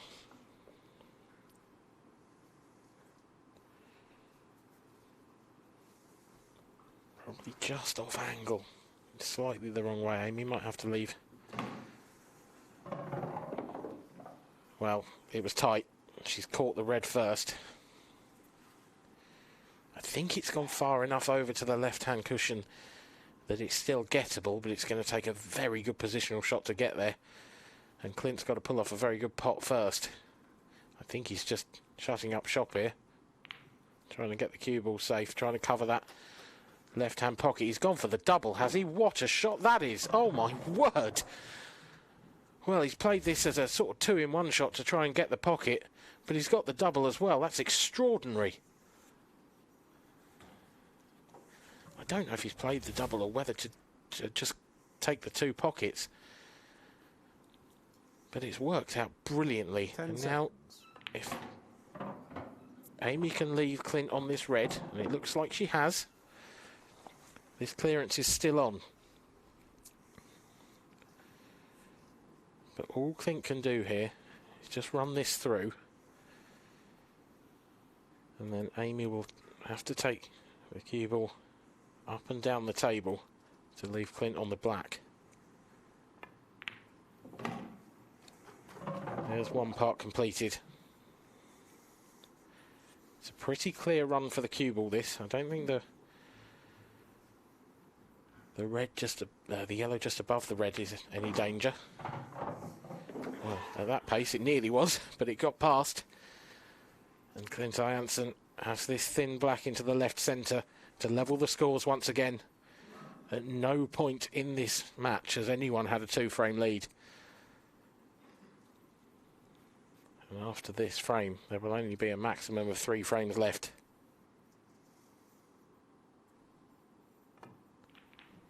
In it goes. Cue ball off the red thick enough to avoid the corner pocket. And that shot from Clint Jansen has won them this frame. A superb piece of vision. A shot to nothing, as it were. It's 4-all in in the World Mixed Doubles final. And the mood shifts between the camps once again. And Amy Beecham will step up for her last break of this final. The first two have left absolute sitters for her and partner Clint Jansen. Frame 9. Amy Beecham to break. Scores tied. She can do that again. 4 frames all. They'll both be very happy indeed.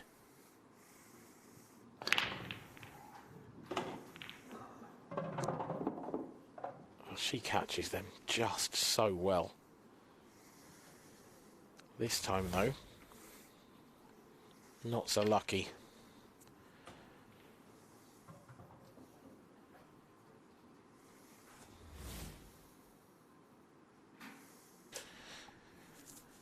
Amy Beecham, clearly a student of the Ben Davis School of Breaks. Extension called. Doesn't really get down to it. Just hand on the table and put the cue through it. And make no mistake, this is a chance. Clint's left Amy a great angle here to get this tricky yellow on the left-hand side out. Amy's used pace. She's gone into it with power. Needed to generate something to get it out. It wasn't enough just to play a controlled cannon. So trusted to luck a little.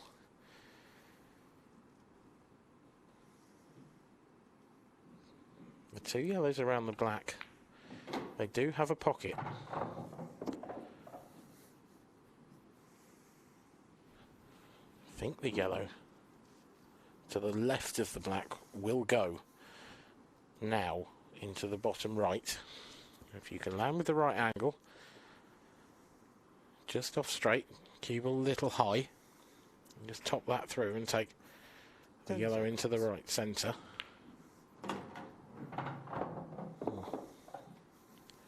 Change of route, perhaps. Amy couldn't hold for that. So, Clint Jansen now. If this yellow on the right-hand side goes up to the top right, then he can stun that in and leave Amy straight on the last yellow to the left centre. It will go into the centre as well. He's gone long.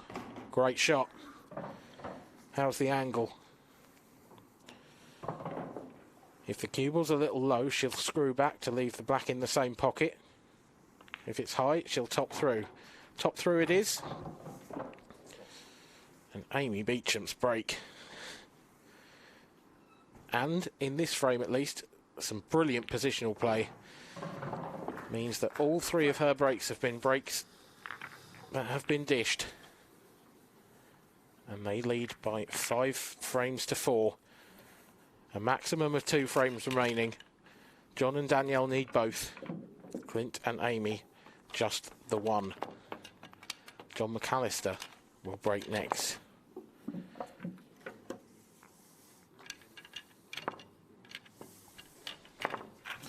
This has been an incredible final. And it's no less than we expected from 4 players of this calibre.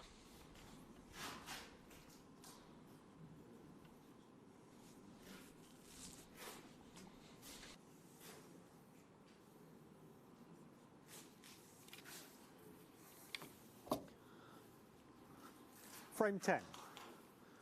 John McAllister to break, trailing 5 frames to 4. Time running. 10th of a possible 11 frames. John McAllister's almost demonic eyes looking up from the break. And he's not going to look any happier after that.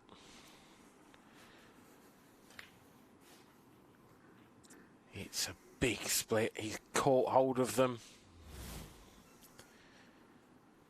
But nothing has found the back of a pocket.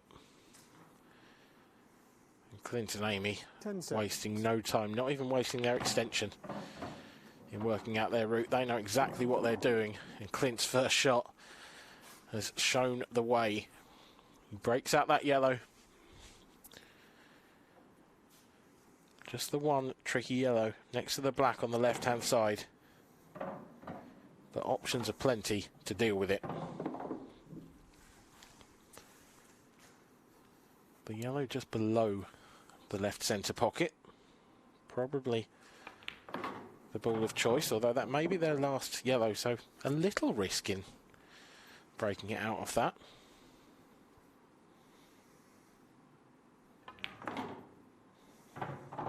Well, Amy's certainly got into that one. Wonder whether Clint will try and top this through into the cushion first and nudge out that yellow. If he can, if he's got the right angle, and he can go cushion first and catch that yellow thin, so that the cue ball comes back out to the centre of the table. That would work really nicely, but he's screwing this, so that's not the shot. He's just trying to leave Amy an angle.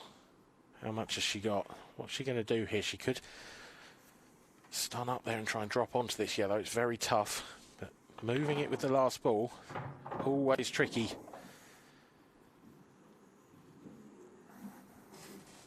Does this yellow pass top right? I think it does. So big, big shot here for Clint Jansen. Natural angle, if he screws it back, Amy should be on the black. But he's missed it. It was so tough.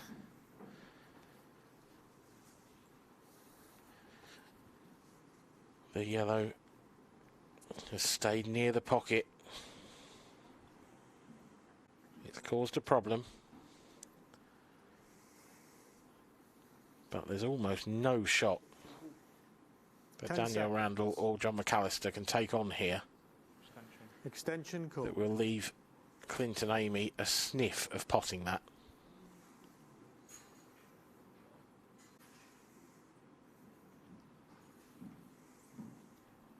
John just guiding his partner.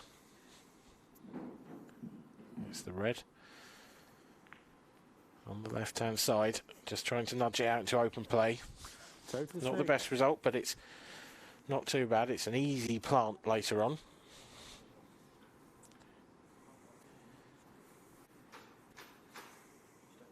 For Amy and Clint, well, Amy's just going for power. That's not a bad result.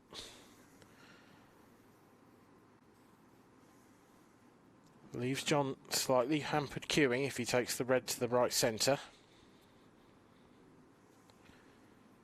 And the yellow is in a position of a little bit of danger now, because it's possible from a fair area of the table.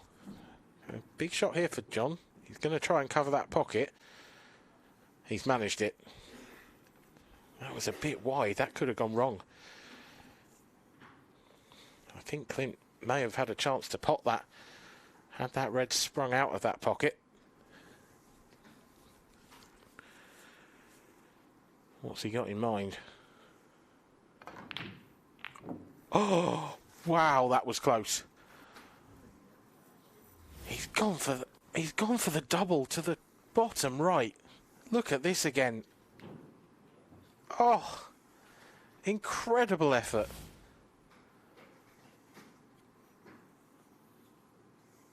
The yellow's out in the middle of the table now, but all of the reds go.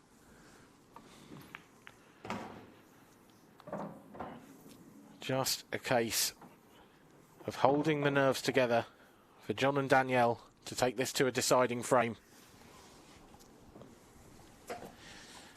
It looked like Clint and Amy had this one in the bag. But Clint was left tricky on the last yellow. 10 seconds. He missed it by a fraction. Is that miss going to come back to haunt him?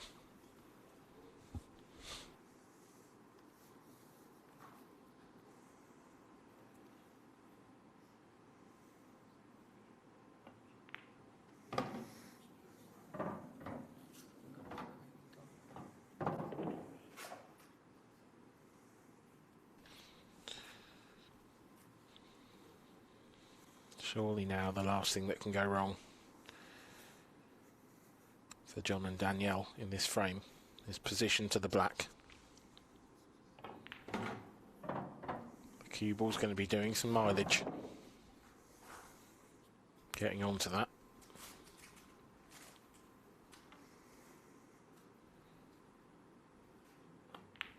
It will be Danielle Randall taking that pivotal positional shot on.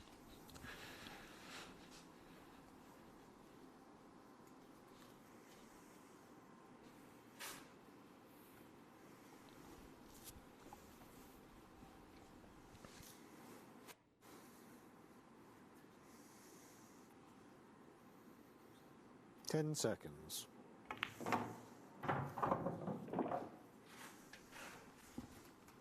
John's left a nice angle. Danielle can just stroke this in. A little bit of bottom left. Come down table. She avoids the corner pocket. And leaves John this one down the rail for 5-all. We're going to a decider. Right. Clint Ianson, Amy Beecham 5, John McAllister, Danielle Randall 5. The customary fist bump or handshake. Clint Ianson almost shaking John McAllister's fist in that one, but he did manage to recover the hand position in time. A show of sportsmanship between four great competitors. They've really treated us to one of the best mixed doubles final we have seen. It's going to the wire.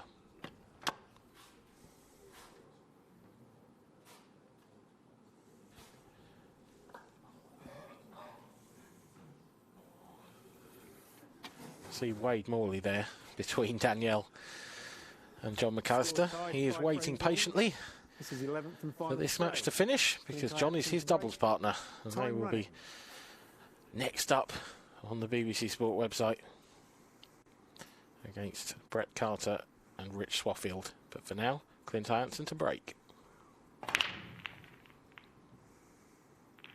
Kubel was tracking, but nothing else was. First chance to John and Danielle.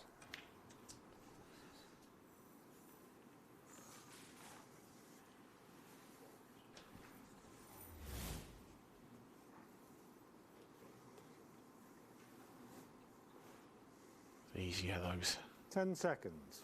are Extension a call. really, really good chance. The one to the left of the cue ball, that would be the biggest problem. It's covered really into all four of the pockets that surround it. There is perhaps an opportunity to play it as a plant down to the bottom right at some stage.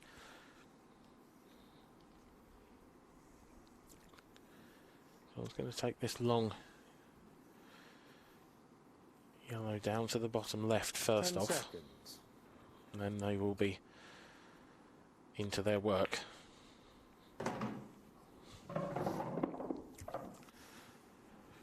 The yellow near the centre of the baulk line, that passes to the top right.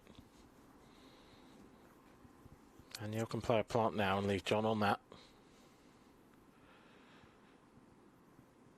If he chooses, if he's got the angle, he could run through and leave that yellow I was talking about as a plant. I don't think he's quite got the angle. He might be able to nudge into it and nudge it into a possible position.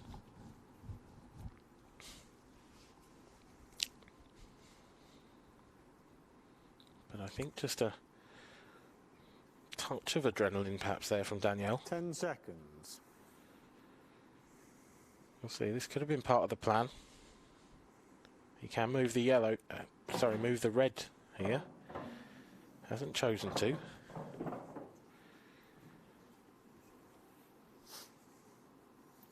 certainly need to sort that yellow out quickly. I'm fairly sure it doesn't go anywhere. It may go into the right centre.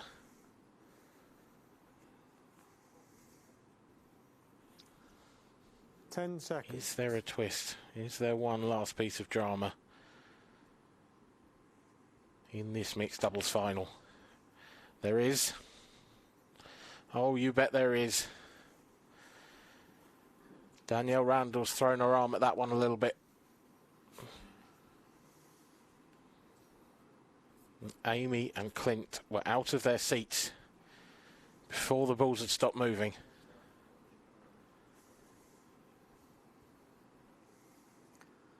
Ten seconds. Amy with a really confident first shot. Drilled that into the left centre pocket. Can Clint play the skill shot here? Pot this red. Nudge the red onto the yellow. That would open up the frame. He's just nudged the red out. I like that. The red's down table now. Gives them more options. Yellow still have control of that bottom right pocket.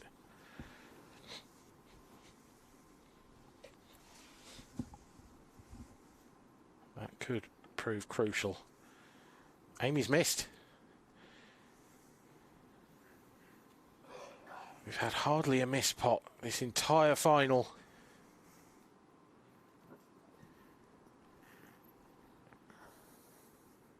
But I think Amy Beecham has just left the door open for John McAllister and Danielle Randall. 10 seconds. That yellow that Danielle missed, though.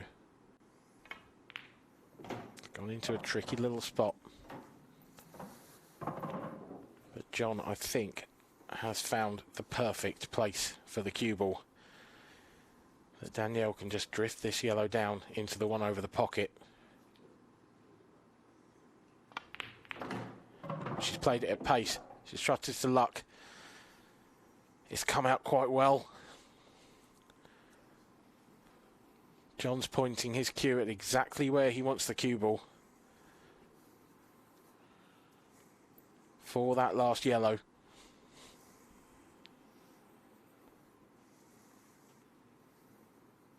Has to leave Danielle the right angle here.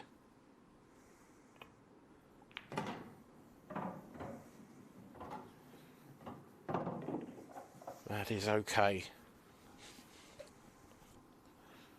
I don't know if the black passes to the right centre. If it does, Danielle can just drift past this. If not, she's got to stun across. It's a trickier shot. She's missed that one. It obviously didn't go into the centre. She had to stun across table. It was a tough pot. Has she got away with it? Can Clint Jansen see any red other than the one he's closest to? Little swerve, perhaps? 10 seconds. Just the safety. Nothing more Clint Jansen could do. And the nerves are in full show between these two pairs. Whichever one of them gets over the line, I suspect is going to fall over it. But if you had one person to dig you out of a hole like this, it would be the shot maker, John McAllister. He's given that double a hell of a go.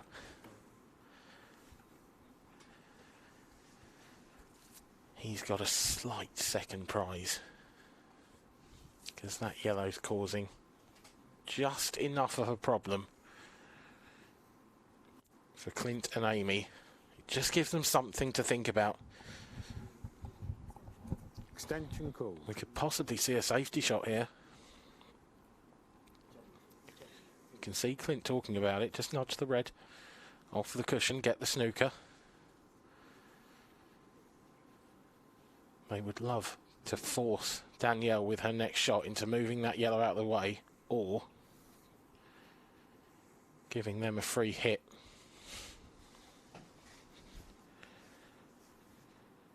They don't have long to discuss it. We're under shot clock pressure. Both of these players, or sets of players, have used their extensions. Total. This is a total snooker. 10 seconds. Danielle. She's going to come off the side cushion. Perhaps just a hit and hope. She's got good contact. It's not good enough, but she's got a massive result. The cue ball's behind the black. Clint and Amy just can't come to the table with a good chance at the moment. Every single time, something's just causing them a problem. I don't think it's a total snooker. I think Clint can see an edge of this one to the left. So Clint is going to turn the table over to John. Oh, he can play the double. Oh, Clint Jansen. What a shot this is. I didn't think this was on. It doesn't look like he can see enough of that red. And now it's a case of Amy and Clint holding their nerve. Both pairs of players have had their chances in this final frame. It's been nerveless up until this 11th frame.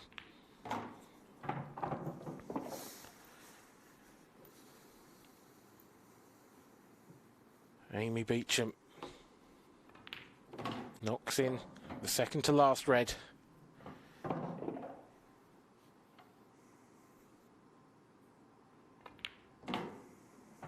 Clint with a confident shot. He leaves Amy near straight, near perfect on this black. And she gets down and knocks it in beautifully.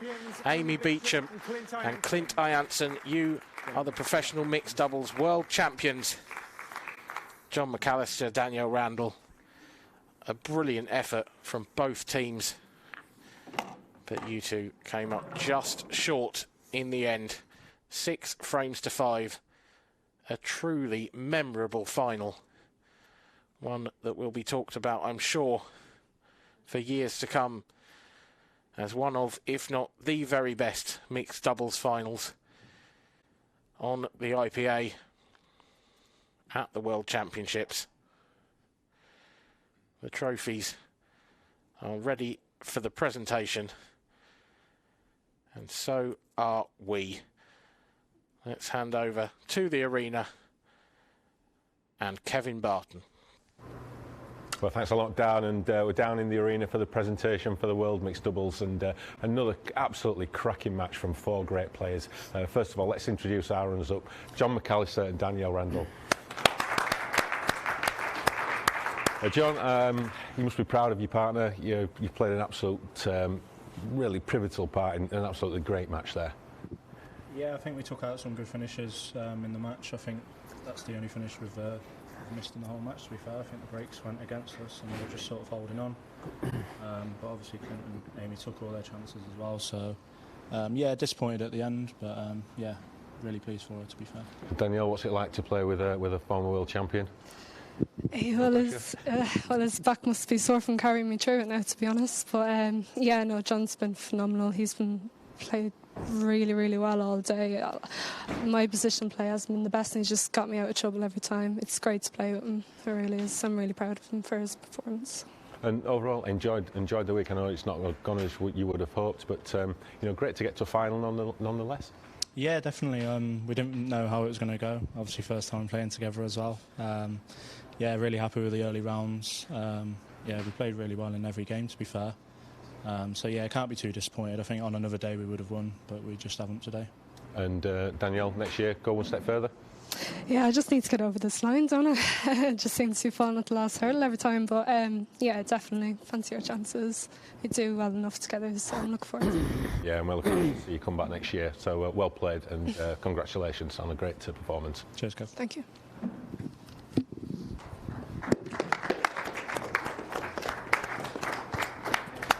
And our winners, the Fair.com Mixed Doubles World Champions, Clint Jansen and Amy Beecham.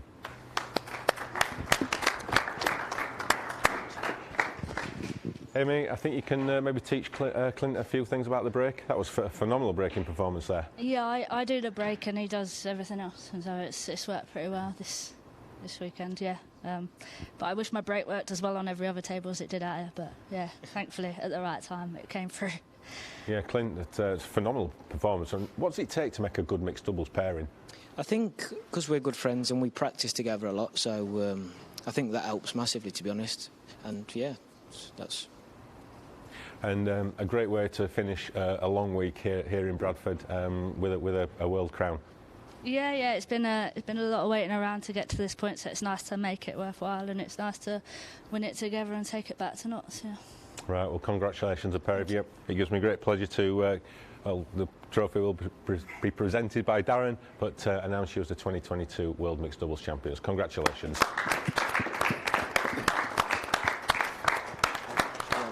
One here each. Any pictures? So Amy and Clint are our third world champions that we've had today. A fantastic performance there, it has to be said. A really great final from all four players. We've got one to go. It's the doubles. It features John McAllister again. But in the meantime, let's hand over to the studio and Mark Pickworth.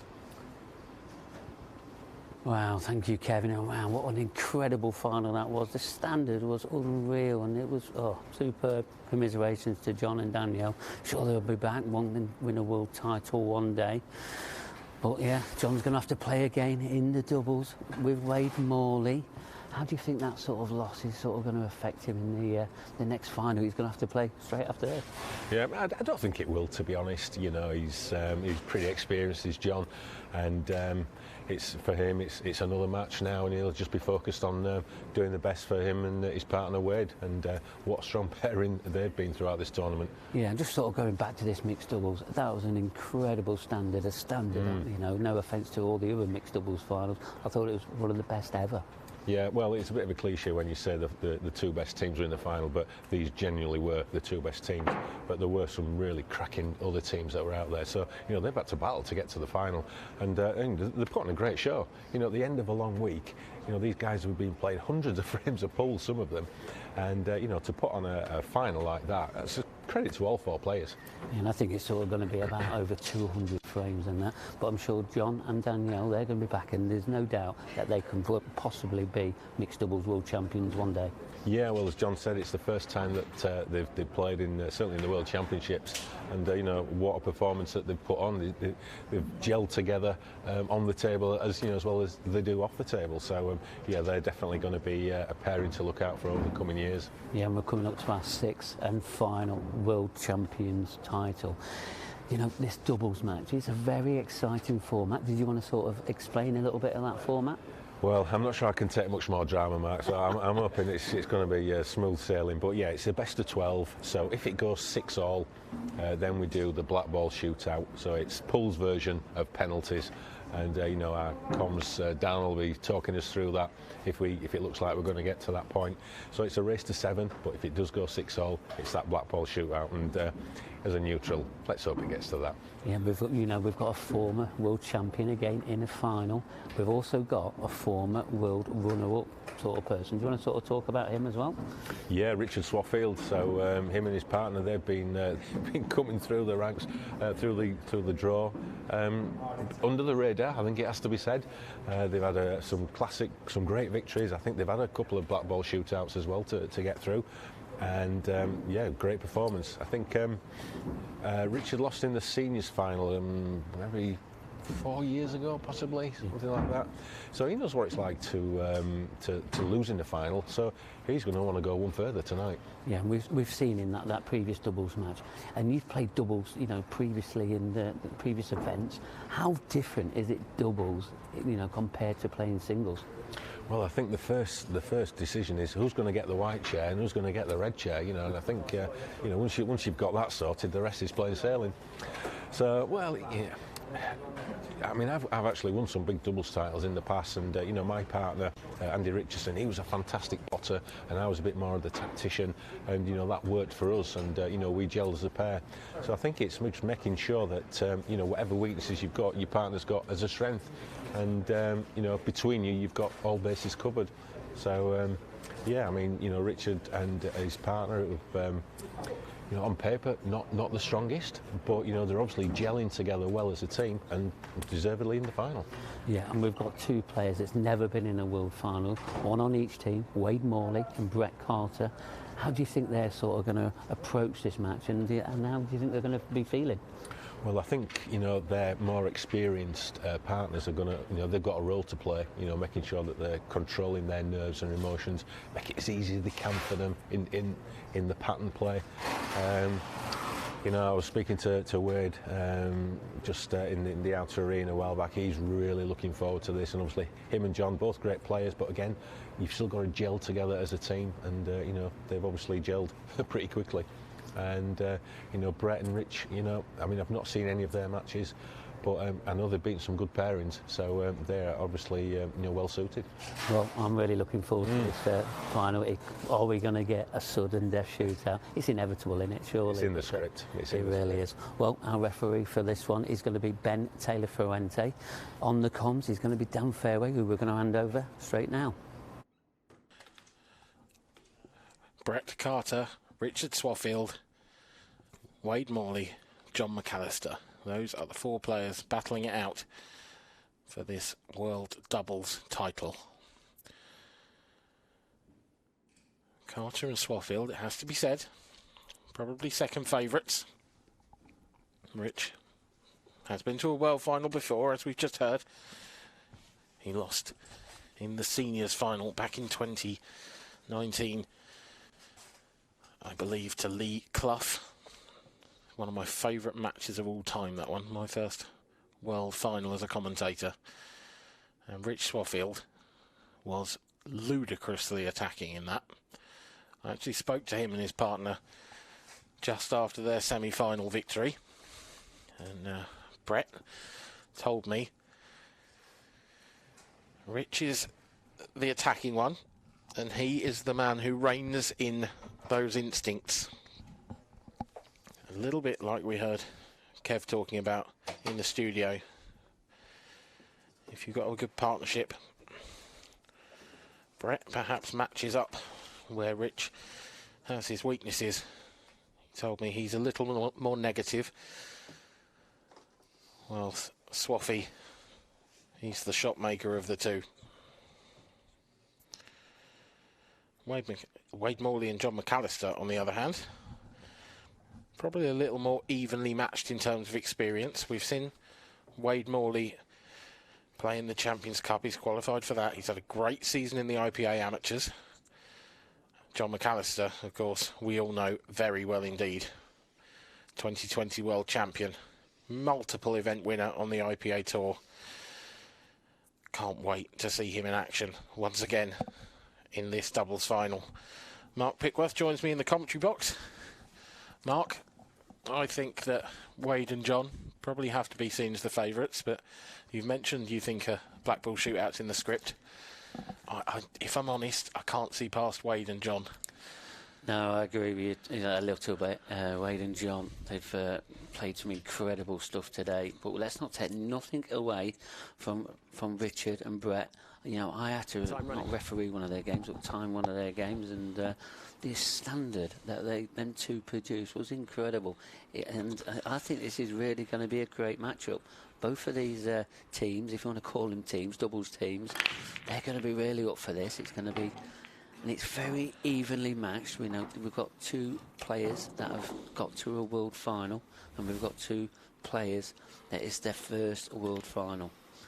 So for me, it's evenly on pen and paper, but as you say, as John McAllister is a former world champion, Wade Morley, he's turning professional this year, just sort of slightly gives him the edge. Yeah, it's Wade Morley. He breaks us off first. He's made a ball, left a really messy table.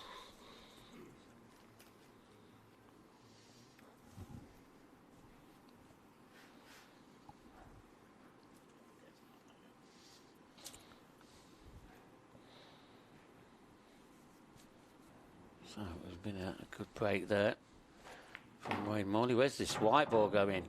It's going to hang in it. It's okay. And he's got to say, that's a bit of a loose shot there from John. Yeah, and if anyone's going to play a loose shot, it shouldn't be John. He's just, I mean, he literally hasn't stopped playing. Everyone else, Wade, Brett and Rich, will probably have come into this final a little colder. Haven't been playing for a while. John, literally, as you've just seen, finished his mixed doubles match just moments ago. But that's a very nice containing shot there from Wade. He's taken that top right pocket. 10 It's an seconds. important pocket Extension called. for both of these two. And the extension's being used here by Rich and Brett. It's important that because this could be quite a cagey frame, and they've used that so early on that when things get tight later on, they may not have the chance to talk again for an extended period of time.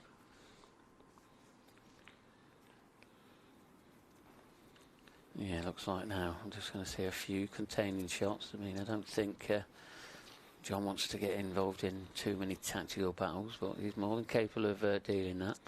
And with these tactical battles for doubles, sometimes it's not a bad thing, but that's another loose shot from John McAllister. Didn't want to I'm pop that. wondering if he's sort of feeling a few effects from losing that deciding frame in the mixed doubles final. Yeah, you mentioned it earlier.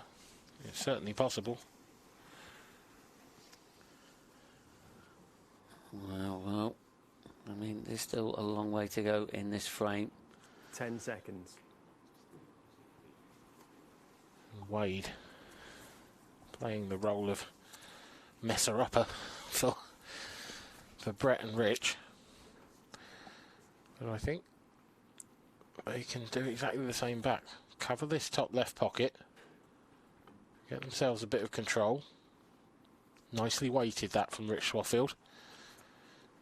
And you see Wade there point out the shot to John immediately. John's going to back double this, try and cover that top right pocket again. Give them the control in the frame. You don't want to drop this. No, I don't think it went past the black. That's a perfect shot from John McAllister. Yeah, and I'm just looking. Will they have a 3-ball plant on that if they ever decide to go for it at an early opportunity? Yeah, we got this is sort of Brett's first shots now 10 seconds. in this TV arena table.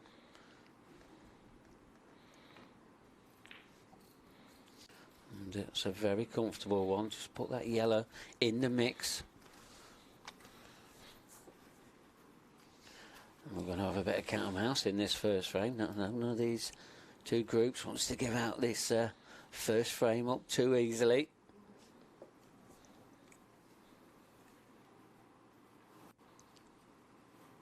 Ten seconds.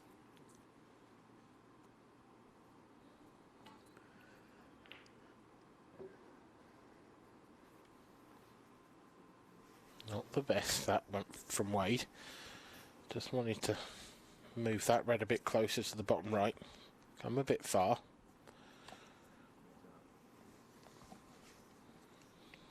Tell you now, this you say this tactical battle is a little uncomfortable for John McAllister.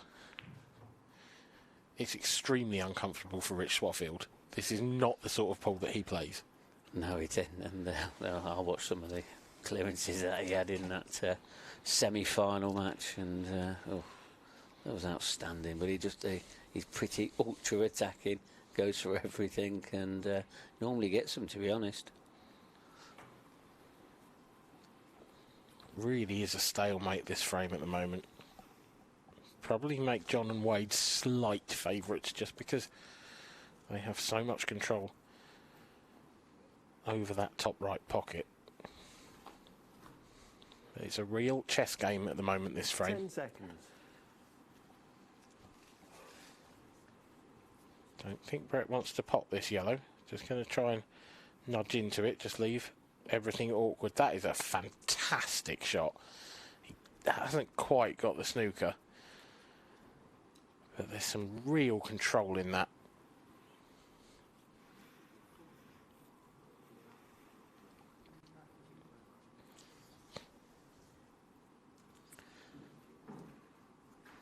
Ten seconds. Yeah, and this frame is getting really, really messy. Again, nice containing shot there from Wade. He's picked up the pace of this table for those little tricky shots extremely quickly.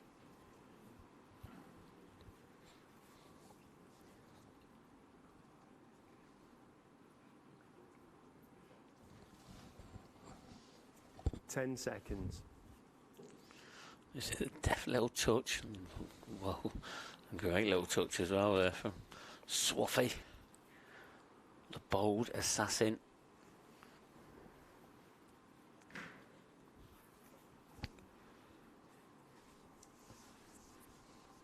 Yeah, I think we need a nickname for Brett, don't we?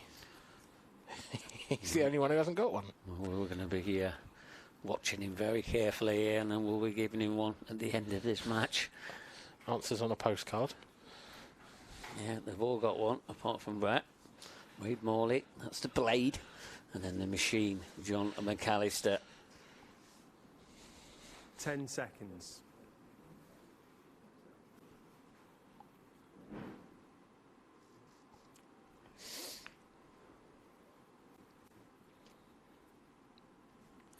Yeah, neither of these two doubles partners are moving an inch. No. Brett and Rich are just trying to force the issue here. They're just trying to force Wade into potting that red over the top right. But he's not being drawn into it. He can see enough of that red that he's just hit. I think Rich is definitely going to be advocating for the attacking option when these two have their little conversation.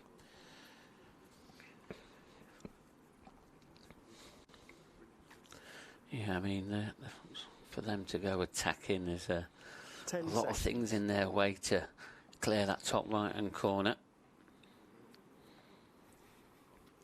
Not the best, that from Rich. That yellow's probably overrun half an inch. I think John can gain control of that pocket now. And that keeps the Reds as favourites, improves their position, but he's managed to pot it. I don't think that was on. I don't think he thought that was on. He must have just caught the jaw.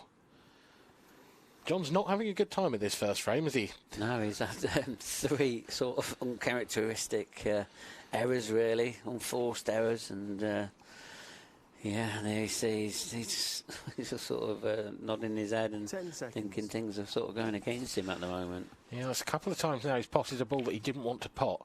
Every time he does that,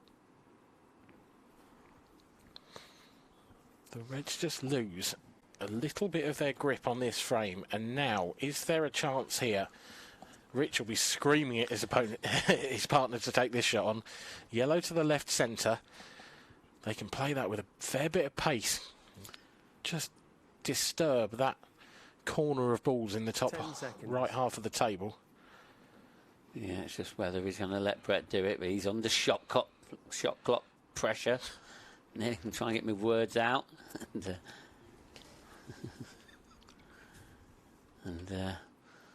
I mean, last time in his match as well, and Brett, he didn't like the shot clock, so he's but at least he's going to have a bit of a good experience of it now. Yeah, probably helpful for those two, actually, because Rich doesn't play on it either. I remember the previous tour, he volunteered to play his first match on the stream table before we started airing on the BBC, just to get a bit of extra practice under that shot clock and in the arena. Brett told me before the match he's never really been to an event like this. He plays down his local. He's got a family. He doesn't have time to commit to pool. 10 seconds. But I did advise that he took on the tour, because if he can do stuff like this and get to a world doubles final, he must have a bit more about him than just being a pub player. Yeah, plays at his, I mean, it's a great story, that plays at his local club. Can't make tours because he's got a family and everything like that. You know, normal things of life. And then he turns up here and he's in a world final. Yeah. Incredible story. Extraordinary.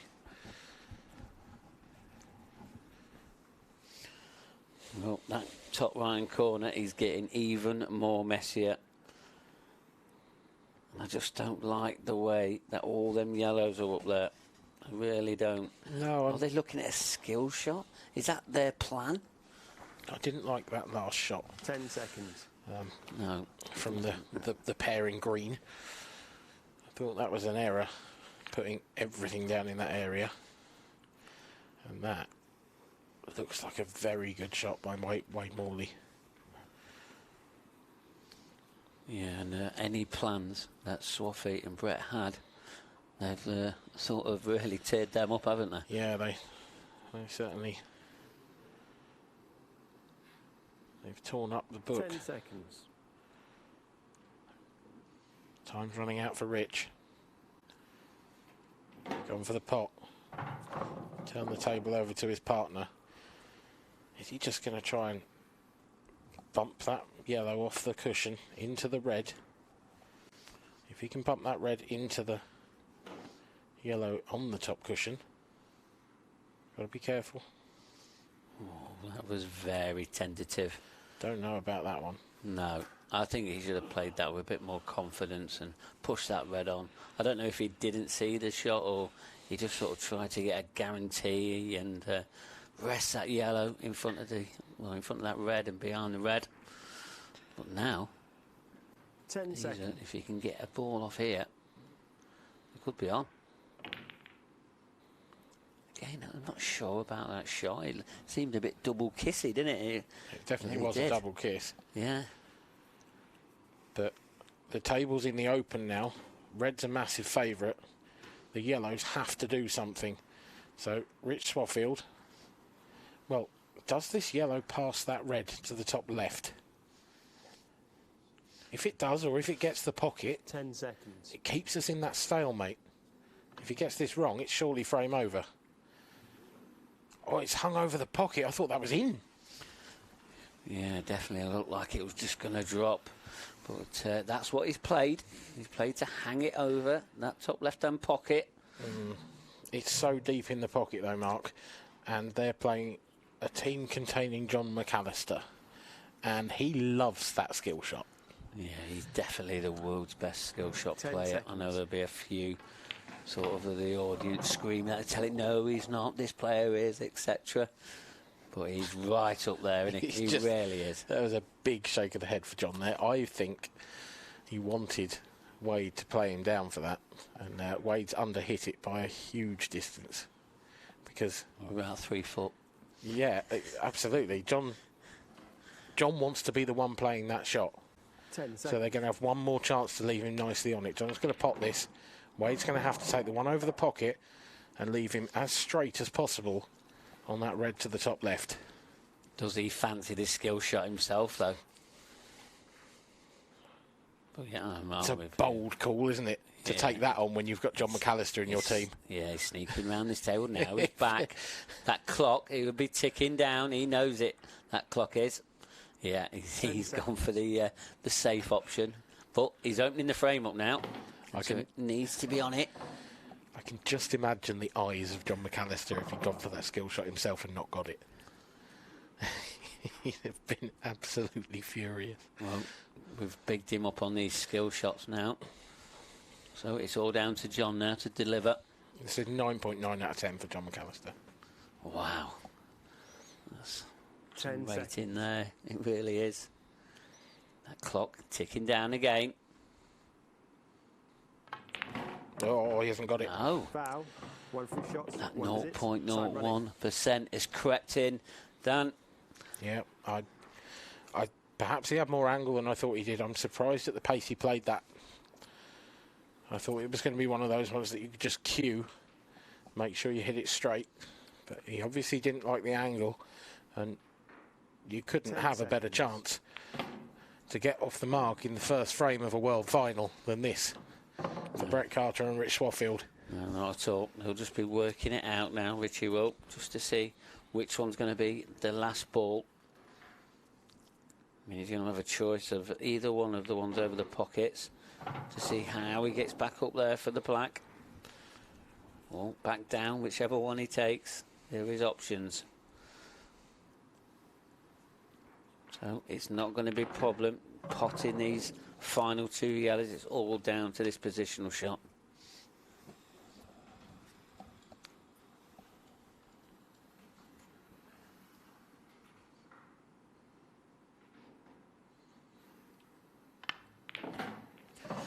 Oh, that's gone wrong.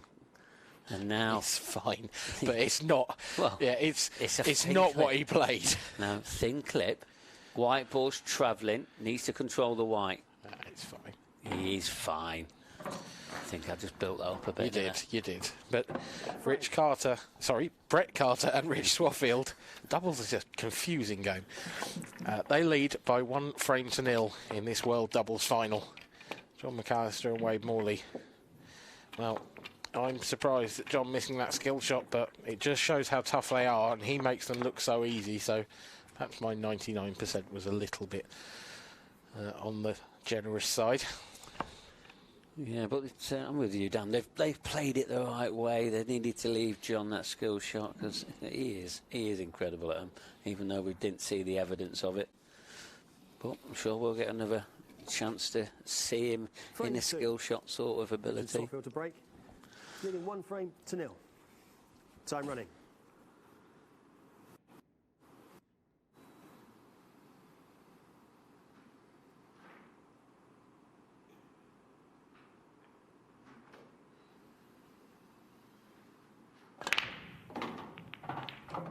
Foul. Oh, that's an incredible break with power, but just lost the white straight into that middle pocket. And that is pretty unforgivable.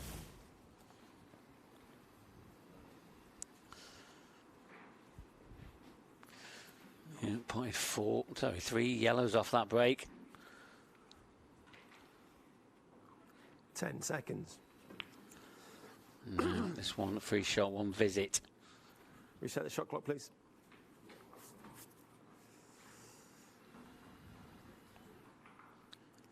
Yeah, going to be opting these yellows. They've not felt too bad at all.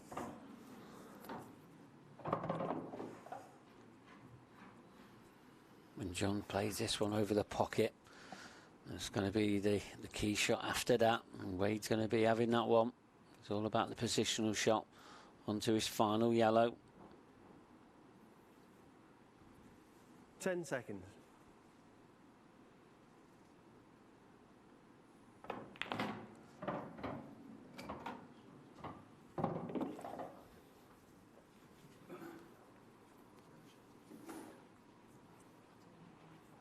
And just where sort of John's put the cue ball there, he's left it in perfect position.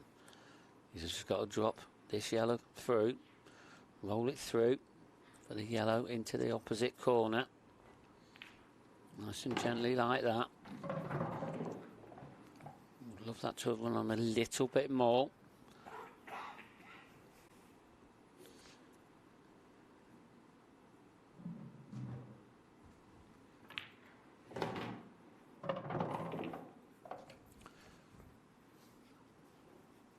So this black to level this match up.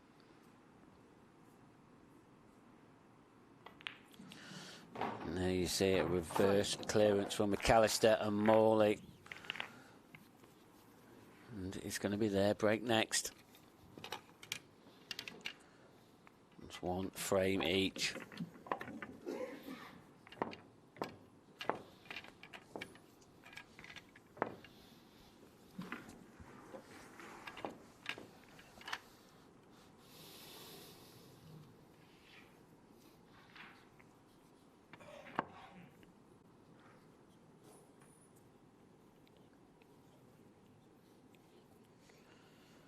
There you see Wade and John just discussing. Frame 3. John McAllister to break. Scores are tied, 1 frame all. So Johnny will be coaching Time Wade running. through this. Very experienced on this stage performer, he really is.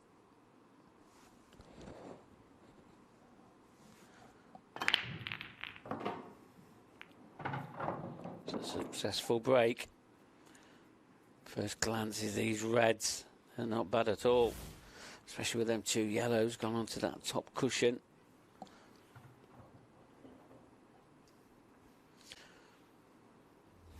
Black is a little bit tricky. Extension called.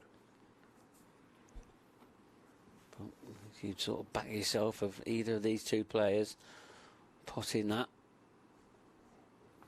They're on the reds. He's just lost the cue ball a little bit. Would love to that to either bounce or slow down and bin on the red is closest to now into the bottom left-hand corner. So is John going to cut this back? 10 seconds. He's missed it on the near side, and he's really not getting his shots at the moment. Started off very slow in this match, but it's not the worst news. It's covered that pocket. 10 seconds. Extension called. So Carter and Swaffield decided to use their extension as well now.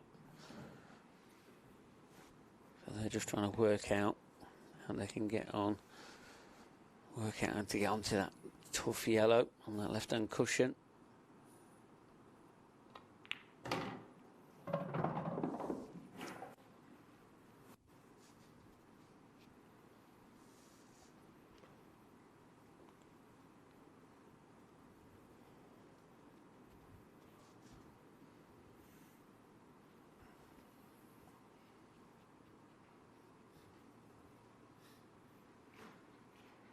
Ten seconds.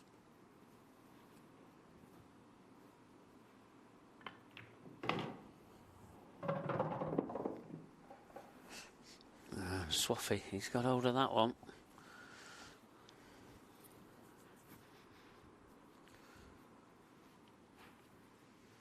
I wonder if Brett, he's going to go all out attack here. Clip the one into the top right-hand corner. I mean, he could play a containing shot if he wants. So stun off this one and try and go behind the other yellow. That's the shot he's played, and he's played it well.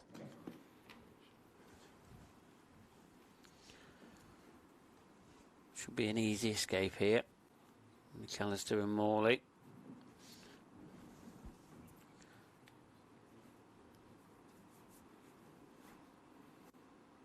Total snooker.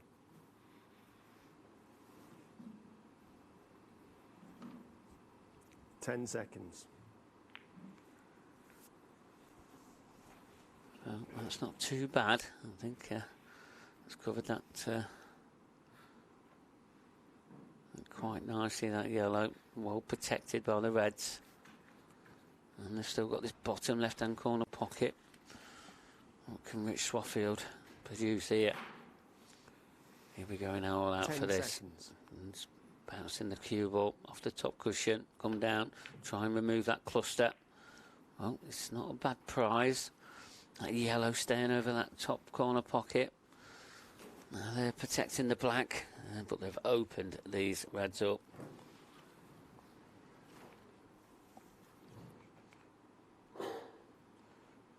So at some point they're going to have to try and either remove the yellow in that top left-hand pocket, or try and kick the black out into the open.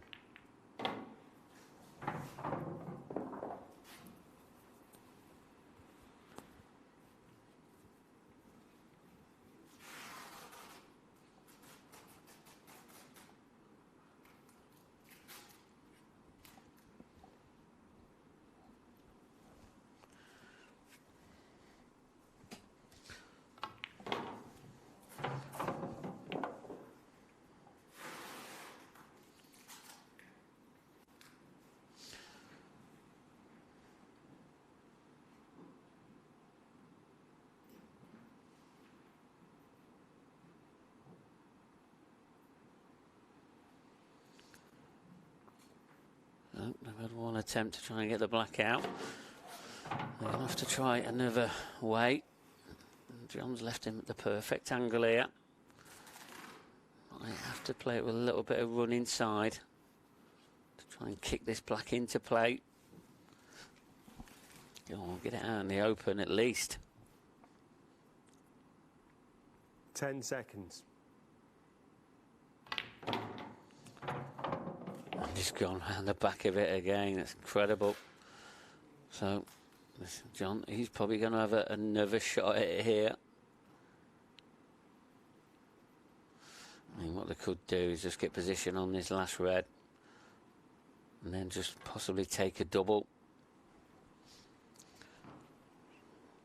Well, John, he's got to make sure he leaves him in the correct position. 10 seconds.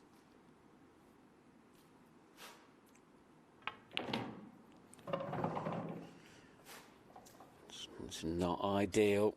He's probably going to have to now play the double into the top right-hand corner.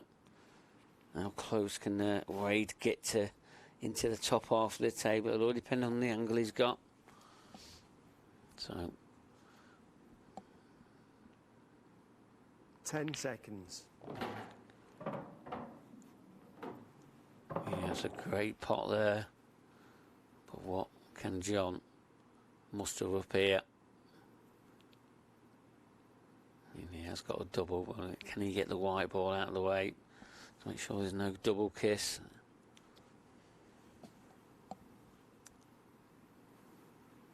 Ten seconds.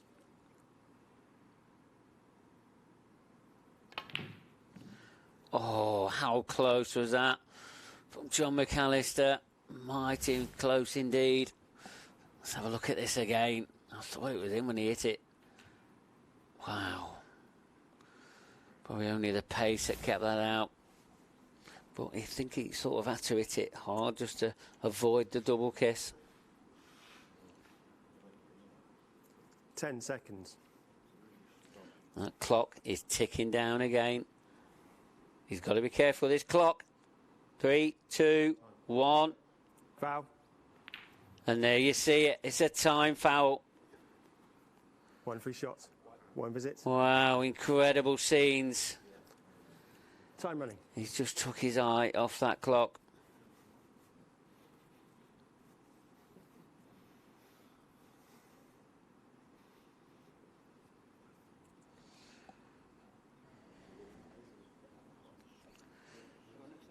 You've used it. 10 seconds. So this one, free shot, 1 visit. Played that well there with Morley.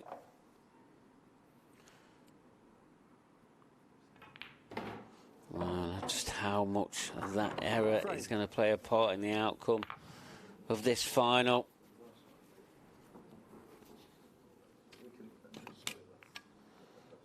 We're in a bit of a discussion there. It was your shot. Not too sure what that's about. But we're just having a bit of a laugh and a giggle about something that's happened in that frame.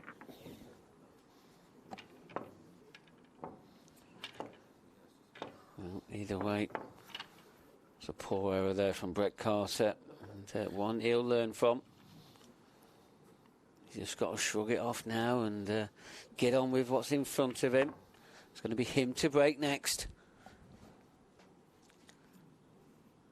2-1 now to McAllister and Morley. Frame They're having a laugh and a giggle about it anyway, as you can see, a little bit of a discussion. 2 frames to 1. So, time running. You've got to move on.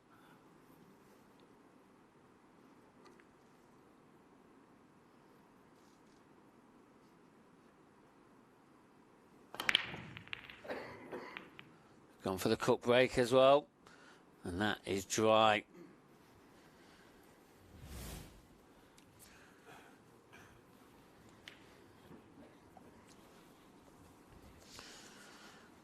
Now, what can they munge up here?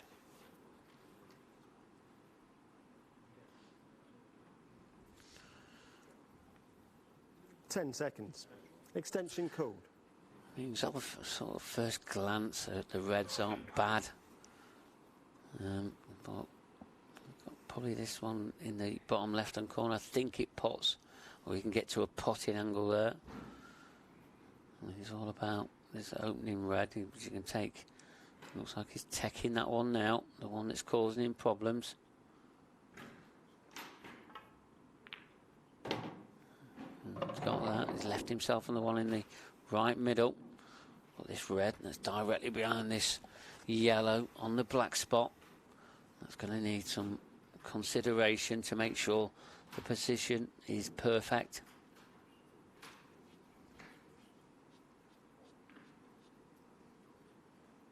Ten seconds.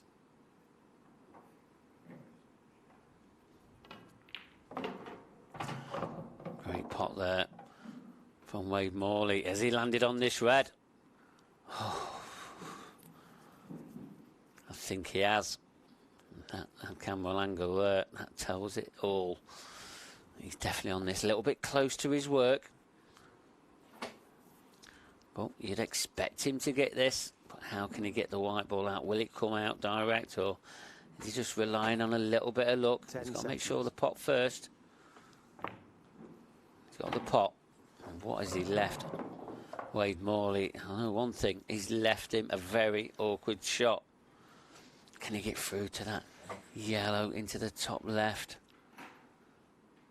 It looks mighty tight. I think he might see a containing shot here. But that clock, he's ticking it down. It's already caught Brett Carter out. 10 seconds. Yeah, it's a great safety from Wade Morley. Really is. Time out. Yeah, brilliant shot there. Really was. Total snooker. Time running.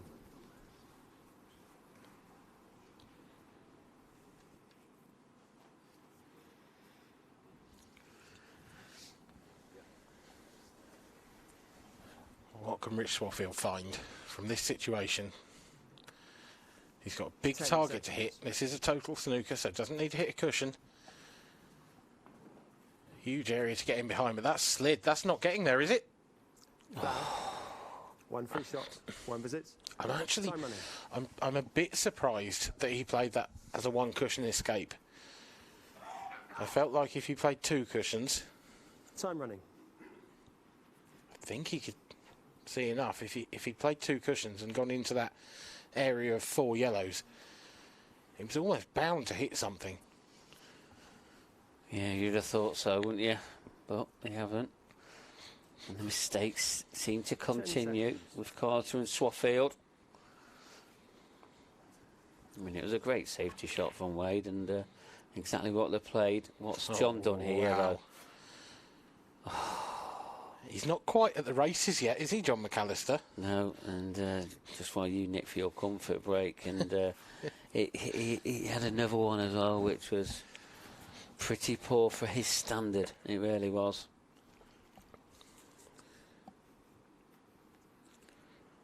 But Wade, he's sort of doing all the work in this match so far for me.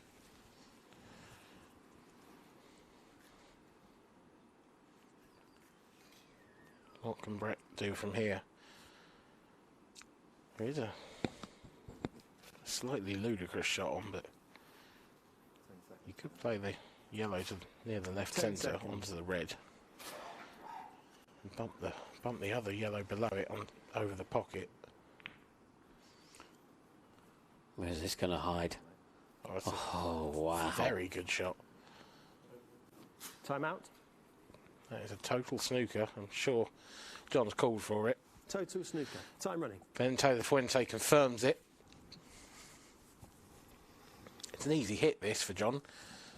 Difficult to get safe, though, because if he leaves them on any of these yellows in the bottom half of the table, they're only going to need one chance to break out the two yellows and red in the centre.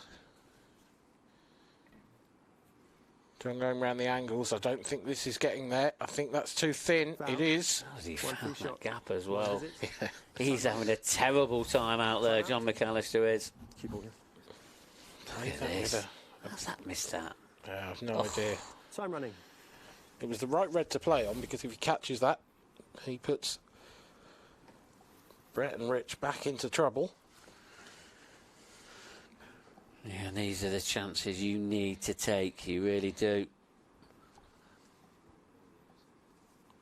10 seconds. They want to be picking up that world doubles crown. These are the ones they have to get, especially against two players of Morley and McAllister's quality. Nice free shot there from Rich Swaffield, breaking out the black and the 2 yellows in one fell swoop. He's just left his partner a slightly testy one. This yellow in the centre of the table.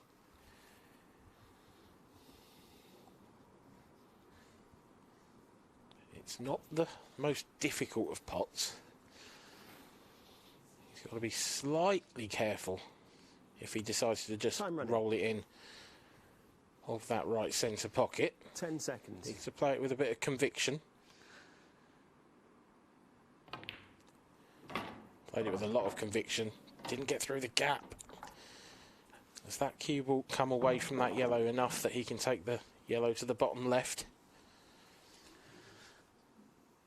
I think it has.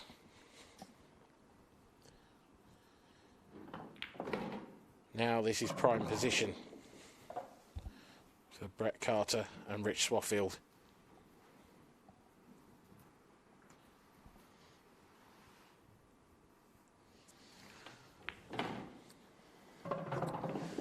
Genuinely. Reset the shot clock, please. One of the stories of this tournament, if these two can take this title. Brett Carter, self-proclaimed pub pool player. Yeah, but you know, if you think if he does pick up the title, how many people that will inspire throughout the UK, throughout the world? I'll tell you what, it's got to be some pub. Well, it'll be decorated up. There'll be a big party in that pub if these two do pick up that title.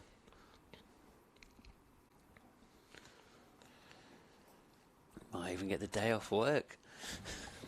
Doubt it. I mean, don't go overboard. Yeah, I was lying. They might have an open top bus, but they're not going to get the day off work. Well, he can't hear me, so he can't get too excited over it, as what we're talking about, can he?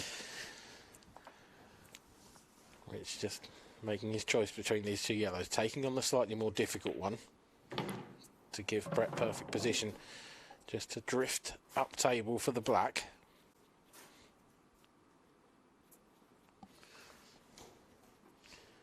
Yeah, this is one of them shots. Is he just going to drop it in, or is he going to try and stun it off the cushion? I think he should just drop it in. Well, he's played this very hard. Wow. He's only overhit it by 2 foot. I mean, if he was going to play it at that pace, he should have put right hand side on it to check it back.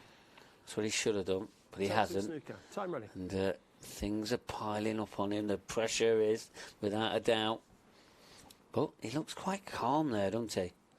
I know one person who is calm is Swaffy, the bold assassin. 10 seconds. Yeah.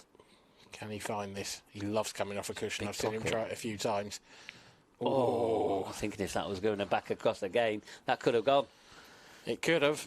Coulda, woulda, shoulda for Rich Swaffield and Brett Carter.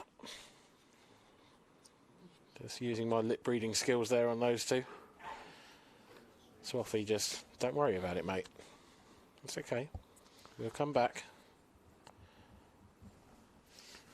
Yeah, race to 7. Best of 12 frames this is.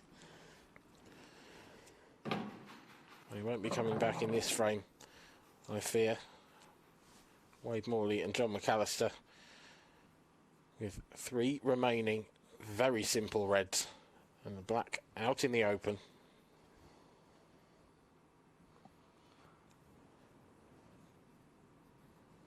Ten seconds.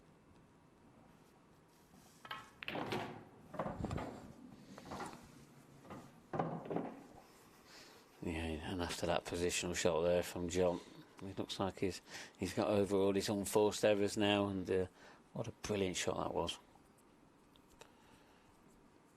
Yeah. Well, he's just got to stroke this one in. It'll leave John the perfect angle. He's gone for pace. Nope. Not entirely convinced about that one, but perhaps he had a bit more angle. Still no problem at all for John McAllister, this pot.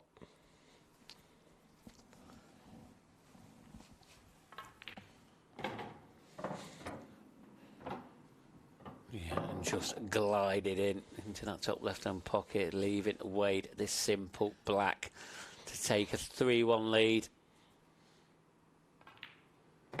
In it goes. 3-1. Frame. John McAllister, Wade Morley. Wade Morley finishing off that frame. Carter and Swaffy. They will be thoroughly disappointed with that one, but they're not out of this yet. It's only a 2-frame deficit. We're only 4 frames into this match. It's early doors.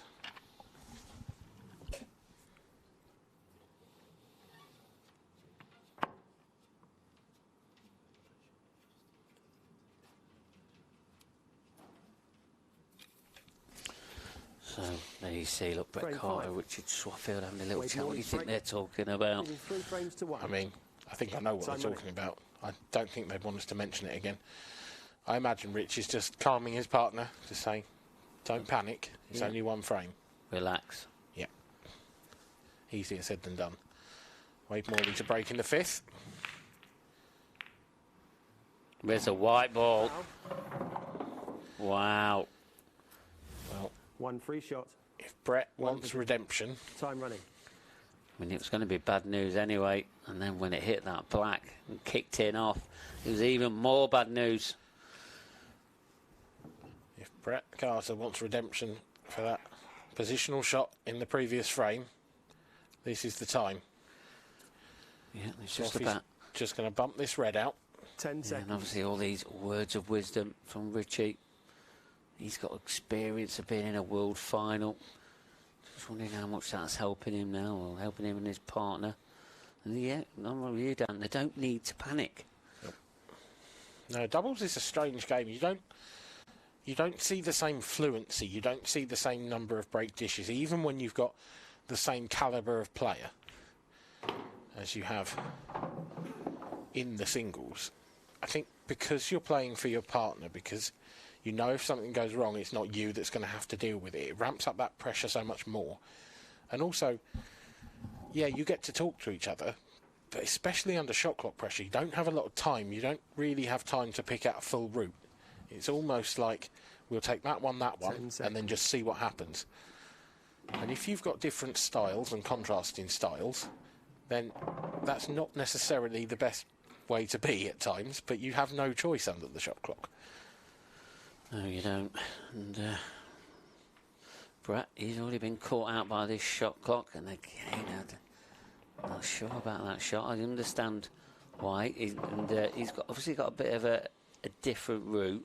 I mean, I would have been running that through, but everyone's different. I mean, yeah, there's not really a lot of choice between the two, to be honest, because Rich can just take this one into the right centre, draw it back. 10 the one on the balk line passes. Extension call. So just wants to leave him slightly low with the cue ball so that Brett can just drop that in and then leave Rich a nice angle to come back down table. It's not the route he's chosen. So, but I don't like the angle he's left for Brett here. I think he's just got to just screw it back a little bit and leave an angle for that red into the right centre, maybe. Yeah. It'll depend on what angle he's got now. If he'd run the cue ball through a bit more, and Brett could have come. That clock is ticking down the left-hand side of the table. I'd have preferred it, but this is okay. I think he's just off straight here, Rich, but he's certainly going to be playing this with more pace than he'd want to. Yeah, I don't think he can get to the left-hand side of the table. I don't think there's enough angle. But that clock, it will be ticking down again, so he'll be aware of that. 10 Can he get anywhere near this final red? He's playing it. He did play it into the left centre. Needs to come back. Needs to come. Oh, it's not. Oh, it's just not happening. But if that's a total, that means he'll be able to play off the cushion, but it's going to be a big target. I mean, a massive target. He can't leave anything more than a one cushion escape here, Time Brett. out. Ideally, he needs to knock this red out to the left-hand side and then just rest up on that black. That's the best outcome he can have. It's a hugely difficult shot. Yeah, well, that's the best outcome he can have out of this. I think he'll just be 10 seconds. Just tap dropping into on it, yeah. just tap into it, make sure of it. This angle looks a touch wide. Well, he's played your shot. It's a good effort, but it's not good enough because he's left that yellow up to the top left. Yeah, but what he's done is put pressure on this pot. But, so that red is out in the open. So it might just force John and Wade to go for this. But McAllister, he's one of the best single ball potters 10 seconds. in the game. Extension called. They've decided that the extension's needed at this crucial sort of part of this frame. I'm surprised, actually. I don't think they needed it. There's no point overthinking it at this point. There's one red left on the table. John knocks this in. If Wade doesn't fancy the clearance, he's got so many safety options.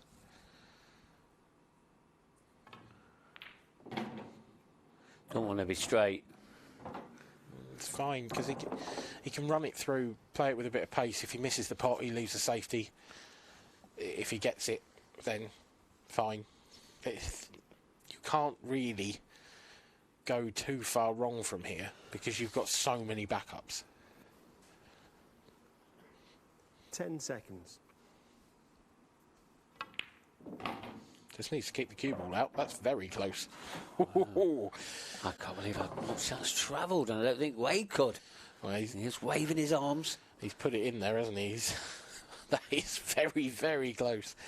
That would have been curtains for this frame. So this white ball is going to Is be he doing a chalked? journey. No, I think he can get through to the potting angle, but it looks 10 very seconds. tight on that jaw. Great pot. Has he left himself a pot? And then he's going to have to make this plant, though. Yeah, it's not. And the cue ball is going to be travelling. The plant's easy, but yeah, keeping a lid on the cue ball and leaving a next shot, that's less easy. I think Wade should just play safe here. I think he should just nudge that one off the cushion and go in behind. 10 seconds. Yep, he's urged you. You must have the commentary door open. It was always the shot, though. I think it's only a one cushion escape, though. I think This is why I was surprised they used that extension earlier on, because however deep they got into this finish, pretty much they had an easy safety route. Rich Swaffield, he does love these shots. He does love his 10 angles. seconds. Well, clock ticking down. This is it's slid past. It's not going to Foul. hit. That's a foul. 1 free shot. That looked One online initially, Time running. but the slide off the cushion. Time out. Just see the cue ball grip Time running. and missed it quite comfortably in the end.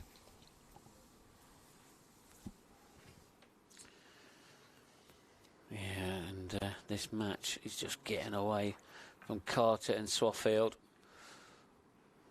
That's a huge error at this stage. 10 seconds. Well, this doubles is such a funny game. It really is. It can swing. Oh, he's missed that pot, but it's not a problem. He's got another shot, but it's a pot I didn't expect him to miss. It wasn't an easy one, but perhaps just the fact that there was no pressure on it. Perhaps he was just more focused about making sure the cue ball was out in the open. Wade Morley, John McAllister. I'm going to take a 4-1 lead here, barring some sort of miracle for Brett Carter and Rich Swaffield. It's not the best shot again from John McAllister. He's overrun that a good 6 inches. If you're straight in the centre, this is frame over. Wade Morley now has a choice. He's got to play a pretty good positional shot.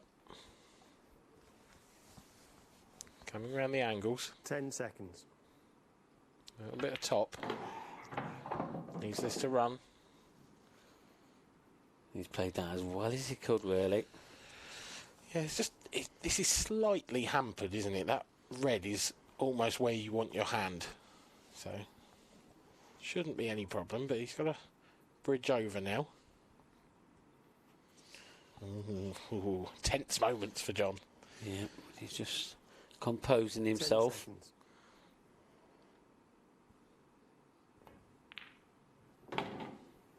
Cool as you like. John McAllister knocks in the pivotal shot in this frame, leaving Wade Morley to do the rest. McAllister Morley 4, Carter Swaffield 1. It's getting away from the two men in the left of your picture. And they've had their chances. They have had opportunities in this world final. They flew in under the radar. They've had some terrific wins on their way through this competition. But perhaps the final is just a bridge too far.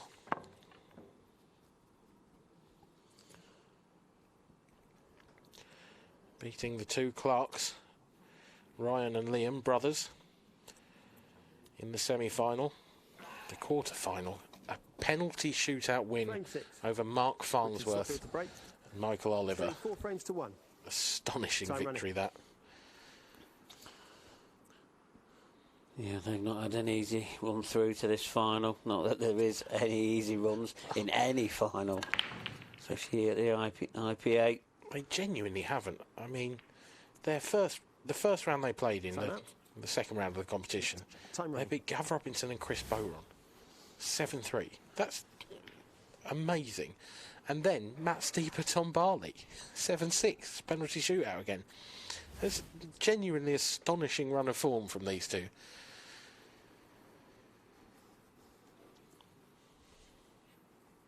Ten seconds.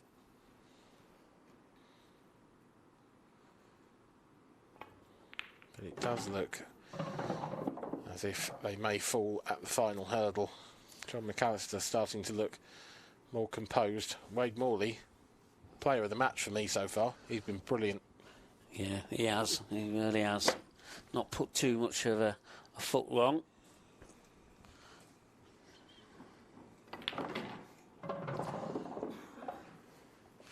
He wants his title. Just, you know, I saw him as we were sort of passing, and he's really excited to be in this world final, and he's really up for it. And he just wants to pick up that trophy.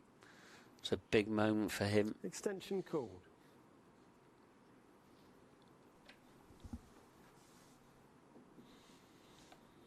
Two world finals this weekend for John McAllister. 2 for Gareth Hibbert as well. Yeah, and we know how Gareth Hibbert's one ended for this week with 2 losses. He'll be back though. You sort of thought Hibbert had his name on 3 of the trophies at one stage, didn't you? The way things seemed to be shaping up. Yeah, you could have looked at it like that. He's already in the final of our the grand final of our Sporty Stuff event. That's the Champions Cup. Remember, he's the current holder of that as well. It's going to be an incredible tournament. Pivotal shot in this frame coming up. John McAllister can take this yellow into the left centre. He's going to do well to leave Wade Morley a nice angle, and he's going to take the more difficult shot on first as a result. Perfection. That's it. That should be frame over.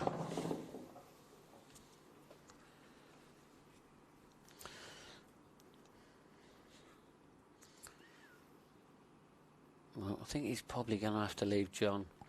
Well, not John, Wade. He's probably going to have possibly a long black left. 10 seconds. I'm not sure how close he can get to this yellow to leave the right angle. I'm not sure about screwing it back. I don't think he meant to. No, I think it was just supposed to be a stun shot. Couldn't risk running it forward because he would have risked snookering his partner. But John should be able to drift this in. A little bit of check side perhaps to hold the cue ball and leave the black long into the top 10 left. seconds. I think he's coming round the back of these reds, I do. For that black into the middle. Has he come far enough? He has. Yeah. Lovely shot. Brilliant shot. And just John is showing his class when it really matters. And Wade Morley, just when he screwed it back, I thought he's leaving it tough here for John. But that's another frame on the board now. 5 frames to 1 for McAllister and Morley. Carter and Swaffield, how they're going to respond to this? Well, if they're going to respond to this, it needs to start now, if they get the chance to. John McAllister decides against sitting down. He waits patiently for Bente the Fuente to rack the balls up so that he can break off in this 7th frame. All Brett Carter and Rich Swaffield can do is hope for a chance. John's break wasn't the best in the mixed doubles, although he only had a couple of them. Frame 7. John McAllister to break. Leading No, 5 frames to 1. It was an incredible final. The standard was just so high. We need to talk about Amy Beecham's break, don't we? It was Ben Davis-esque. Yeah, Amy, former #1 ladies player, former world champion. And she's also a multi-IPA tour winner as well. She is. She is now mixed doubles world champion to go with it. Who will be doubles world champion? A sniff for Rich Swaffield and Brett Carter. Extension called. In frame 7. The dry break from John McAllister, leaving a decent looking table. They'd love it if that red the cube was closest to went anywhere, but it doesn't at the moment. So that will need developing. Don't really have a yellow to start with. Rich can have a go at moving this in his first shot. I think he might have too much angle to screw back into that red. Well, he's tried it. Lovely shot. Where's this cue ball? Oh, it's on the table. Wow. Is this a turning point? He had the cue over his head ready to snap it. And it somehow stayed out. Oh, ridiculous.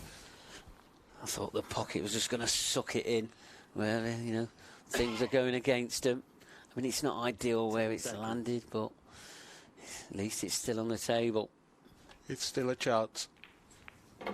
Nice shot from Brett. Yeah, beautiful shot. Well-controlled cannon. Little unlucky, perhaps, to push that red onto the cushion. That red on the left-hand side of the table, that's a big problem at the moment. I don't know if Rich can leave Brett on that now by taking that one down the cushion. But if he can, 10 seconds. I don't think he's going to leave himself a nice angle. So he's going up table first. Very nice pot. Yeah, very nice one indeed. But he's still got these problems, Reds. I genuinely think he's got to leave a plant down the rail here. Yeah, but he'll be running near to that middle pocket. It's risky. Oh, no, yeah, that yellow as well. Ugh. That's not the one. Got to be a containing shot now, is it? You're just going to try and set this bottom left-hand corner pocket. Again, it's a tricky one, a delicate one. Yeah, it's not going to leave them. It's going to leave them in so much trouble. Even if he gets this shot right. They're huge second favourites for this frame. And it's gone round the back. And it's left the pocket open. It couldn't have gone any worse for Rich Swaffield. These yellows are out in the open. There are no problems at all on this table.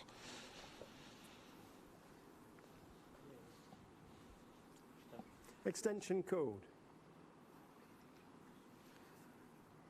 I quite like the pink and purple that they've got going on, Mark. The what, sorry? The pink and purple. Yeah. The shirt clash. Yeah, very different ones.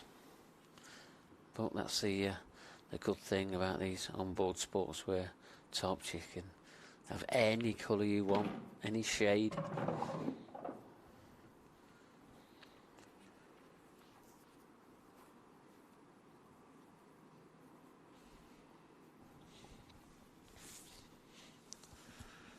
Just got to get their order right here.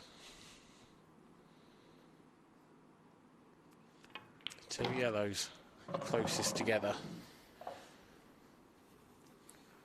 Be taking the left one of those two into that right centre in a second after this shot. And Wade's going to leave him on that.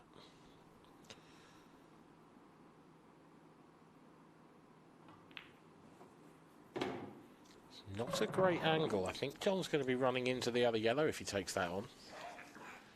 Is he just about straight enough? Maybe.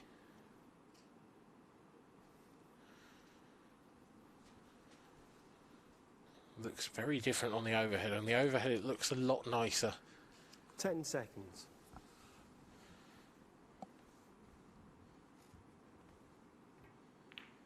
Yeah, it's fine.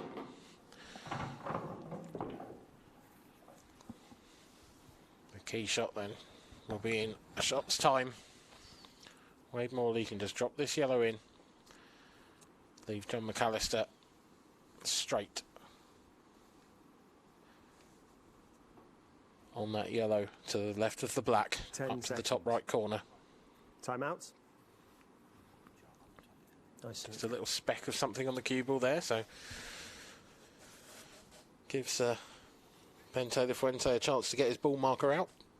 Yeah, and then we're all spying on him, Time just running. making sure he puts that white ball back in the correct position. Brilliant camera work there from Neil.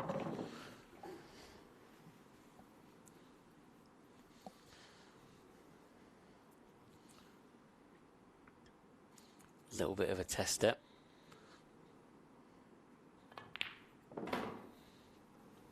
Nice shot. Perfect stop shot. Trusting his partner to bridge over this black ball. Could have left it nicer, couldn't he? Yeah, screw it back. It's a bit. I think in a world doubles final, if my if my partner decided he was going to play a stop shot and leave me hampered, I'd be a bit like, you sure? But it doesn't matter. They've got the finish. Wade McAllister, John McAllister, Wade Morley. We're on the hill. Brett Carter, Rich Swaffield. It's been a very long week. Yeah. They need all 5 remaining frames and the potential penalty shootout if they are going to go home world doubles champions. You do feel now, given that clearance, that the writing is on the wall. They can be proud of what they've played, though, Brett and Rich. They can be proud of the results that they've picked up. But in the end, I think it will just be a runners-up trophy in their suitcases. Yeah, you really just can't see how John and Wade Morley just nipped off for a comfort break. Well, there's John, former world champion, back in 2020. He's got to be feeling a lot better now. He's sort of come to the party. Yeah. The one that Wade invited him to the very early on, but didn't turn up. But he's got back into it, and this 6-1 lead is very, very good. But it's going to be, and we can just see in the background there, Wade Morley running around all the arena. He's got some energy, hasn't told he? Off. He's got some energy. He's got bundles of energy. Bearing in mind it's 9 o'clock on a Sunday night. There he is. Looks out of breath. Big deep breaths now, Wade Morley. I'd be out of breath if I'd done that. I wouldn't have done it. Brett Carter to break. Trailing 6 frames to 1. It's going to be Brett Time running. Carter to break. Come on, Brett Carter. One big break.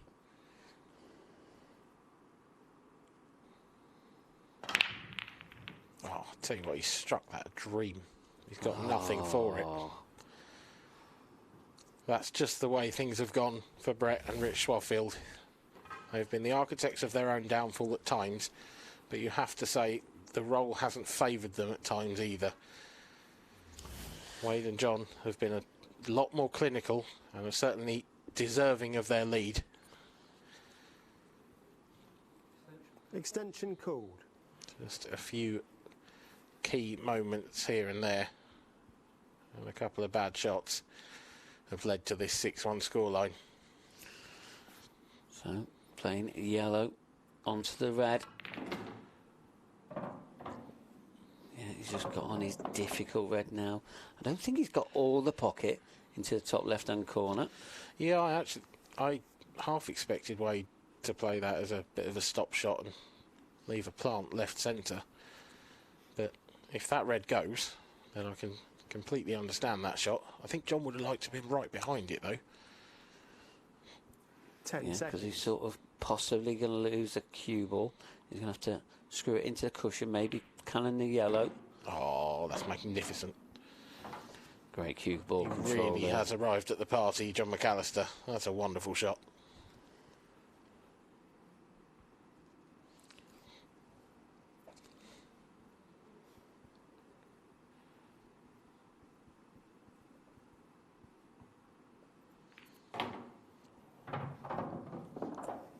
Yeah, and you've got to say, we're probably looking into the final moments in this match. It's certainly looking that way.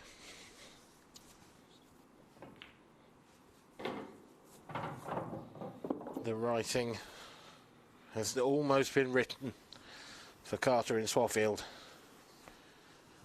John McAllister and Wade Morley look completely nerveless out there. Very little pressure on them at this point with a 6-1 scoreline. Possibly slightly under hit, that shot by Wade. Hasn't left John the nicest angle here to get him nicely onto that last red.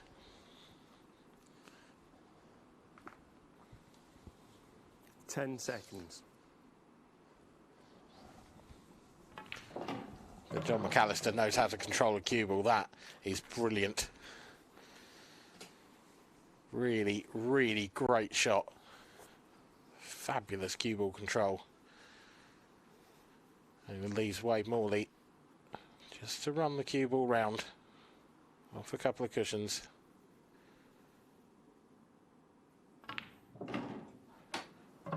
Ooh. And land perfectly on the black. This for the world doubles title. In it goes. John McAllister and Wade Morley are Fair.com World Professional Doubles winners.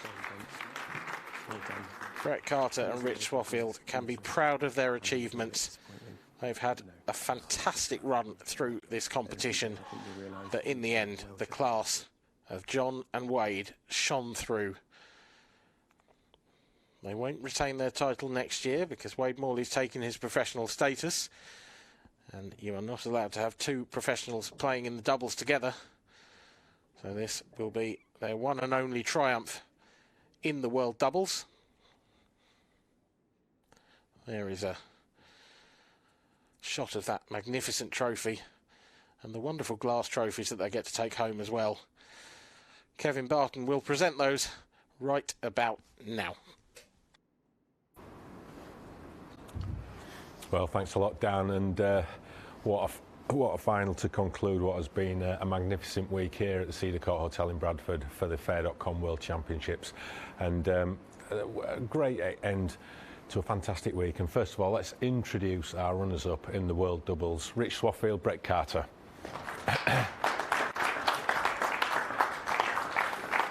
Rich, I'm just about talking enough, I think, just to get through this interview. They were just always going to be a tough act to beat.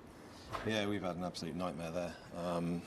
You know, we had chances. I think it was the second or third frame. We've had an absolute brain fart and forgot whose shot it was, and ran out of time. We would have flipped a coin to see whose shot it was. We just had no idea.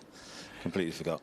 And there you go. We never recovered from that mentally, and I've had a few funny reactions to the cushions. We haven't really adapted quick enough, and they took their chances and played well. Yeah, you think that's the story of the match, Brett? It's just a few chances that got away and you just let them get too much momentum? Yeah, I just struggled, really. It's the first time I've been on telly, and to be honest, I only come up here to support Rich. I didn't expect to get this far at all. So, I'll take it. Well, it's been a tremendous achievement to get to the final. You've come through a couple of shootouts as well. Tell us about the experiences. Yeah, really good. Yeah, we've taken some good scalps. Yeah, and won 2 black ball shootouts. First one on sudden death, You know, and yeah, Brett's been brilliant. You know, he says he come up to support me. He's come up to play. You know, this guy can play. So. Yeah, we just needed maybe a bit more time to adapt to the table today. So, yeah. Well, you certainly don't beat the calibre of teams that you've beaten without being able to play. So, congratulations on a great event, Rich and Brett. Cheers.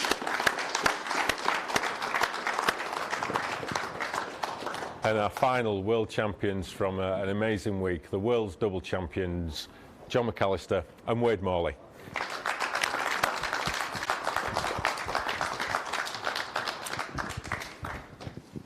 John, another World Championship title.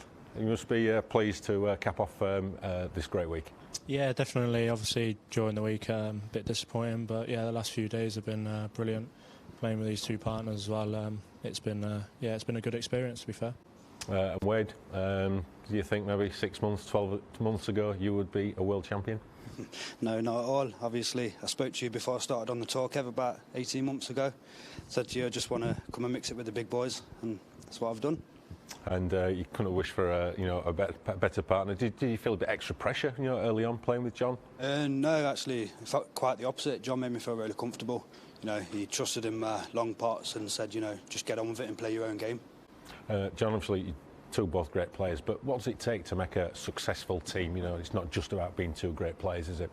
Well, obviously, everyone's going to have a different shot selection. I think it's just, compromising a little bit and just playing the right shots at the right time. Obviously, not slating your partner once they've missed a shot or something like that, and then just getting on with it and then see what goes on. But we just need a little bit of luck, which we got there, to be fair. And you probably won't be able to partner each other again next year because obviously you'll be turning professional, Wade, but enjoyed the experience and enjoyed the week here. Yeah, it's been absolutely brilliant. Right, well, it's been a fantastic end to a fantastic week. Mark Pickworth is going to present you with the trophy and announce you both as the World Doubles Champions. Congratulations.